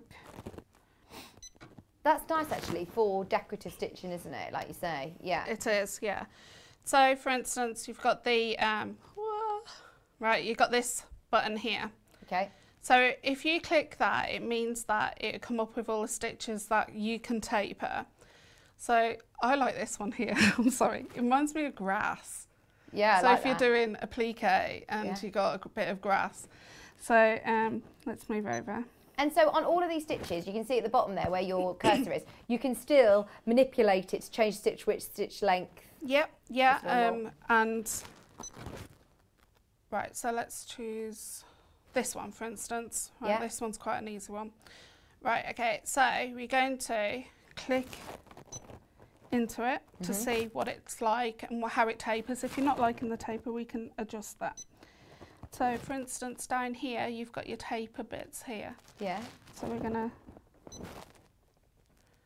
I can't, yeah, it's this button here, isn't it? Okay, so you click the button next to it and you've got your start of your stitches up here and your end of the stitches down here.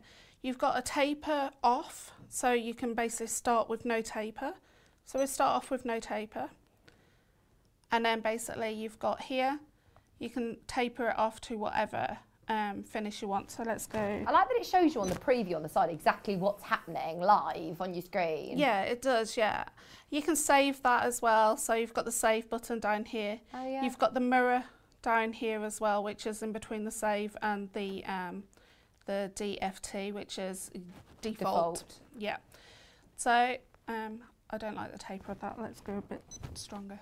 There you go. Is that stronger? 60%. Yeah, that should not taper off as much. Let's try 30. Okay, Yeah. so once you're happy with that, you click OK, and then you just go ahead and stitch that.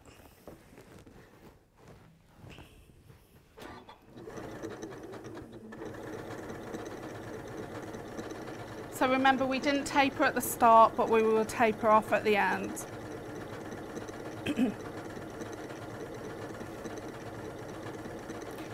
So it's remembering the stitch sequence. You're not having to slow down anything. No, but what I didn't do was put a lock stitch at the end. So if we click the lock stitch and keep my foot on, it will make sure it finishes the actual final stitch.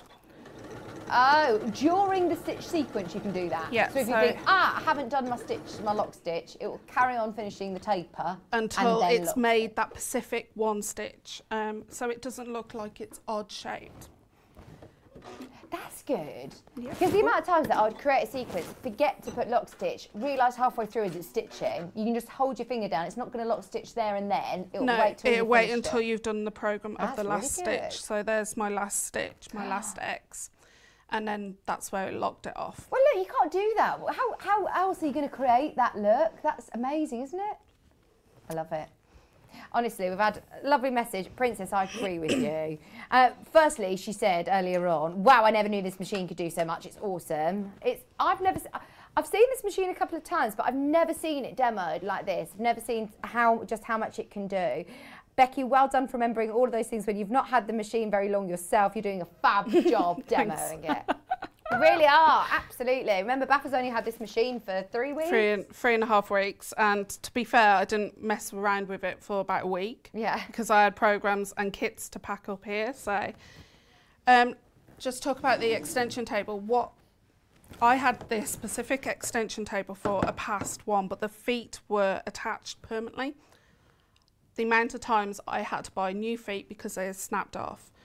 Now they've got past that on this specific model is where you actually clip them in. So you basically click these into place or screw, and then you just screw those on. And I prefer that because when I can't use my sewing machine with the extension table, I just unscrew them and I put them in there underneath that bit there. Brilliant. The bit on the sewing machine. On the sewing machine. Sorry, Elliot. Sorry, Elliot. But the good thing is as well, if you've got a slightly wonky or uneven table, you can screw those adjust to whatever height you want. Yep. That was another game changer for me because the past ones that I've had, you either click them away or the feet just actually stay permanently on. Yeah. And unfortunately, with kids, they do get broken. Yeah. Because I can't always have this on, so this was a game changer. And it's easy to store away. It is. However, I do want to show you a tool that works with this. So, first time I did binding without hand sewing the end. Oh, Yvonne, are you listening? Yvonne McAtamney, she was just talking about this hand sewing. So do you generally hand sew the back of your binding? I'm definitely an Yvonne. I love my hand sewing. I love doing the binding at the end. That's my favourite bit of quilting. I love all the quilting and the design in it, but I love sitting in front of a movie and hand stitching. However, not with this tool. Okay, so does this come as standard? Yeah, this comes with this. I've never seen this. What is it? So it's a guide. So for instance, when you've got this attached onto your actual sewing machine, and obviously this part isn't attached, this clicks into place, like so. This part here means you can program this to stitch and it guides. So you can basically move this up and down and it means that it does the perfect stitch length all the way around. Right, because if you try to do it on your machine, I never catch the back of it. No, exactly. Is that going to stop it? This is going to stop it. So as long as you've basically folded it over ample enough, I use double-sided tape on my binding. I always do to hold it down. Basically, if you've programmed it right, now this corner here, I did this by free arm, and then I thought, what's this? So I stopped, had a read what this does, and then that basically helped me do the rest and catch all the binding at the back.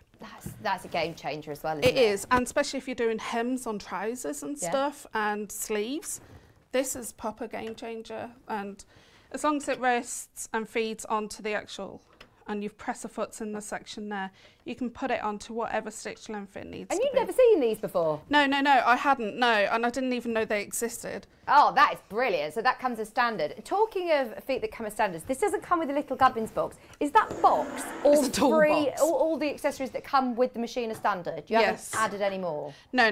There's just 2 feet missing that I've noticed. Okay. I think they're on one of the machines. So basically, I don't know all the feet. I'm still learning all the feet because some of these feet are new to me. Yeah, we've got a list as well, which we can try and muddle through together. So you get 2, you get an open foot and you get a closed foot free motion. Okay. They're the ones that are on other machines. You get your bobbins, you get your button, your actual button one, which basically you put a button in at the end. It knows. Just bring it to your right, sorry. There we go. Thank you. So you basically get your button one where you put a button in at the end and it knows what stitch. Now there is, I think there's 9 different buttonholes. Oh, brilliant. Yeah, so they're not on there. Yeah, no, there's actually 12 buttonholes. Brilliant. So then you get all like the gubbins to keep your thread into place when you've got it on. So you get your standard A foot, which is basically standard one, and then you get your other A foot. And these are all labelled A, B, C, D, aren't they? They are, so you can't go explained, wrong. Yeah. You can't go wrong. I didn't know you can get 2 quarter-inch foots. Sorry. There it is. Right, okay, so you can get 2 quarter-inch foots. Now if I can... So why do you need 2 quarter-inch feet? This is what I'm... Because you're greedy. No. One has got a blade. One has got a blade which you can piece up right next to it. The other one is for people, like, so my mom, when she first started sewing, these feet weren't around. So if you're the older generation, that's really bad, I shouldn't say that, I'm sorry. But if you're like me, sometimes lazy, you don't want to put this one on, but you've got the other O foot.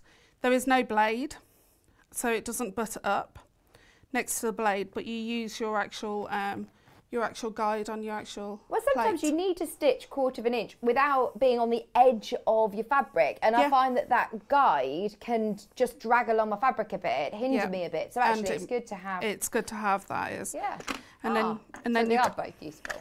I like that there's a box that comes that you can keep them all nice and tidy. But you get your 2 walking feet, your slim and your standard.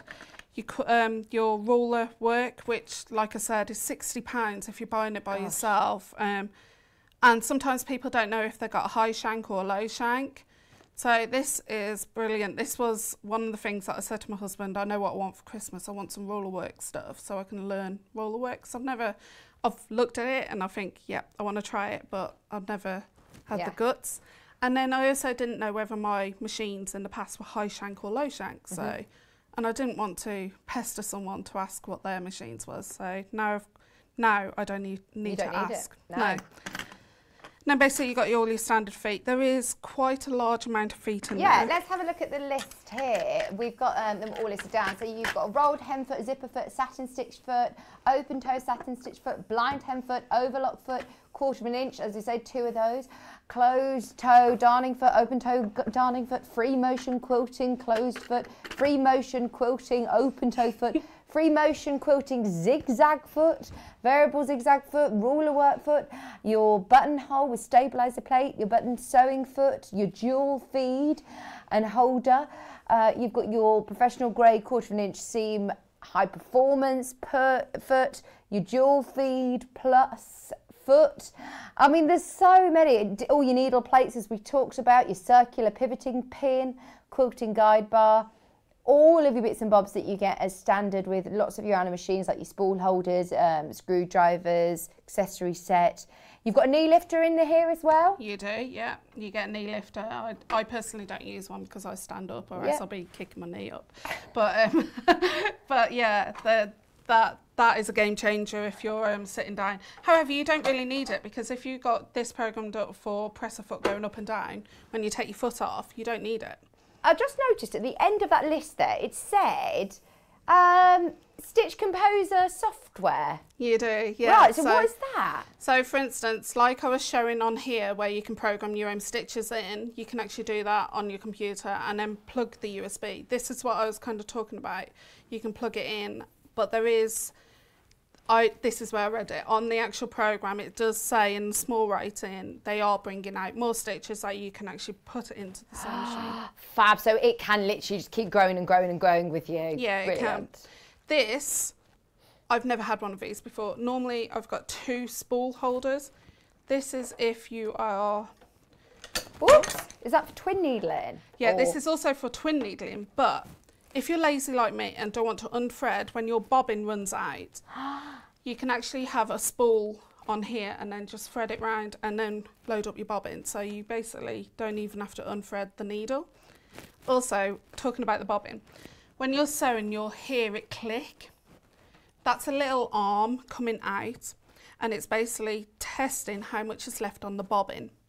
It doesn't tell you when your bobbin's running low, does it? Does, yeah. Does it? Yeah, so when you're getting brilliant. down quite low, it keeps telling you you are getting low. You can keep clicking OK until you're actually not very low, you're very low, and then you can change it. Oh, how many times do you play thread chicken thinking, You right, I'm don't going to play get thread this, chicken on I'm this. going to get to the end of the seam, and then you sew a whole seam and realise it's not stitched at all. No, exactly. No I think it works out every 50 stitches that it does. You'll hear a click, and I've watched this click, and it's a little arm that comes out and pushes the thread on the bobbin to see how much you've got really left on. interesting, It is, isn't yeah. it? So that's It's sort of everything by the sounds of I things. know. So it's great. I love it. It really is the machine that I think is going to be your forever machine, isn't it? It is, yeah, yeah. And don't be scared. There is buttons on this side, which is like, so for instance, what I was talking about, where, you know, where you've got your walking foot on, if you click the Pacific button. So if we see, it's asked me if I want to repeat that stitch length again. Ah. So, for instance, if I was going to do the exact stitch length here, that taper, you click OK. The next time you stitch it, it will program, because I finished it off at a certain end, it will do the same stitch length again. It remembers it. That's Yeah. so good that it asks you and says, so if you, if you do want to continuously do that, then you don't have to keep reprogramming that stitch sequence. No. And that's the same with when you're piecing for quilting as well. So for instance, if you're doing your paper piecing, not paper piecing, but you're piecing your fabrics, like chain piecing. Chain piecing. Now with chain piecing, it does have to cut the thread at the end. However, if you're chain piecing 6 half square triangles on the one section, and then you're basically moving over to another 6 half square triangles, but in a different colour, you can actually program it to do that complete length. Do you know what? We could talk about this for hours and hours. I can't believe the time. No, but I can't. You must come and do another show, especially once you get into grips with more, because we haven't even scratched the surface on what this machine can do. Another 3 weeks, and then you'll know how far you come even more. It's brilliant though, isn't it? It is. It's lovely. I'm glad I got one. Thank you so much for staying with us all day today to talk through this machine. I know, yeah, my tummy's rumbling too, and Kat didn't save me a Chelsea bun, which she promised. She ate them both. When are you back? 3rd of December. And then the 23rd of December. Amazing. Thank you so much. And it's so good to see you. And you, yeah. So good to see you. Thank you so much for our Maisie bears. It's okay. Loved them. Okay, very quickly, those of you that are umming and ahhing about the machine, I know we've been listening very intently to Becky, and if you've got any questions, still get them in, and if we can answer them, we will. Ask on the fan page as well. Lots of people saying, I've got this machine, I love it. Ask on the fan page. Remember, today, this is just because Kat asked. She said, I was reading the emails the other day, and she said, if you don't ask, you don't get. Can we do any sort of giveaway? And not only have we got we've got the most amazing giveaway as well. It is also, everybody will receive, who buys the machine today, Baffa's exclusive panel of the Red Panda, ready to make your cushions or your bag, whatever you want to make with it. It's huge. And that comes along free with your machine. It will come separately because your machines come from Elna with a 2-year warranty, remember, and on split pay. 5 split payments. You can get sewing with it for as little as £399.80. It's good. Makes such a difference, doesn't it? It does, yeah. It makes it a bit more manageable. It does, I was about to say, especially because it's quite close to Christmas as well, so it does make it a lot manageable. Yeah, absolutely. And I can't promise that in the new year, by the time you've paid your payments off, 1, that we'll have the machine available, or 2, that it will be at that price. So we won't put the price up of your monthly payments if the price changes here at Sewing Street, because we have been told that these prices are going to go up. But if you order and make your first split payment, it will honour it. So don't worry. We're about to go into single figures on that machine, so have a serious think about it. But don't wait too long because it's so exciting. Anyway, tomorrow's show, we've got, who's on tomorrow? The dolls. Oh, it's Stuart with the dolls. You know more about this than me then. I love the dolls. It's Polly Dolly Doodah. I know. With Cheryl Church. That's at 8 o'clock with Stuart. We've got Beth Miller. These are all names I don't know. New guests in tomorrow. So with Beth, is it? Is Beth here? Oh, my word. So with Beth. Beth, oh, not Beth Studley, this is So with Beth. Beth Miller is here at 9 o'clock. 10 o'clock, you've got Ollie Dolly Doodah. And then at 11 o'clock, we've got Sashko with Beth again. 12 o'clock, your daily dose of yarn laying under £10 special. It's been so lovely to be back with you. I haven't been here for ages. And I'm now back on, I wanted to say Sunday, but it's not. It's next week. I'm back again, I think, next, I don't know, Monday, Tuesday. Tuesday. I'll just turn up. Yeah, I'll just hear when Kat tells me to come into work. She texts me the night before, like, you're on, come in. Thank you so much for your company. As always, have a serious think about the machine. You'll see Stuart Hiller bright and early tomorrow morning for the early bird at 8 o'clock. He'll see you then.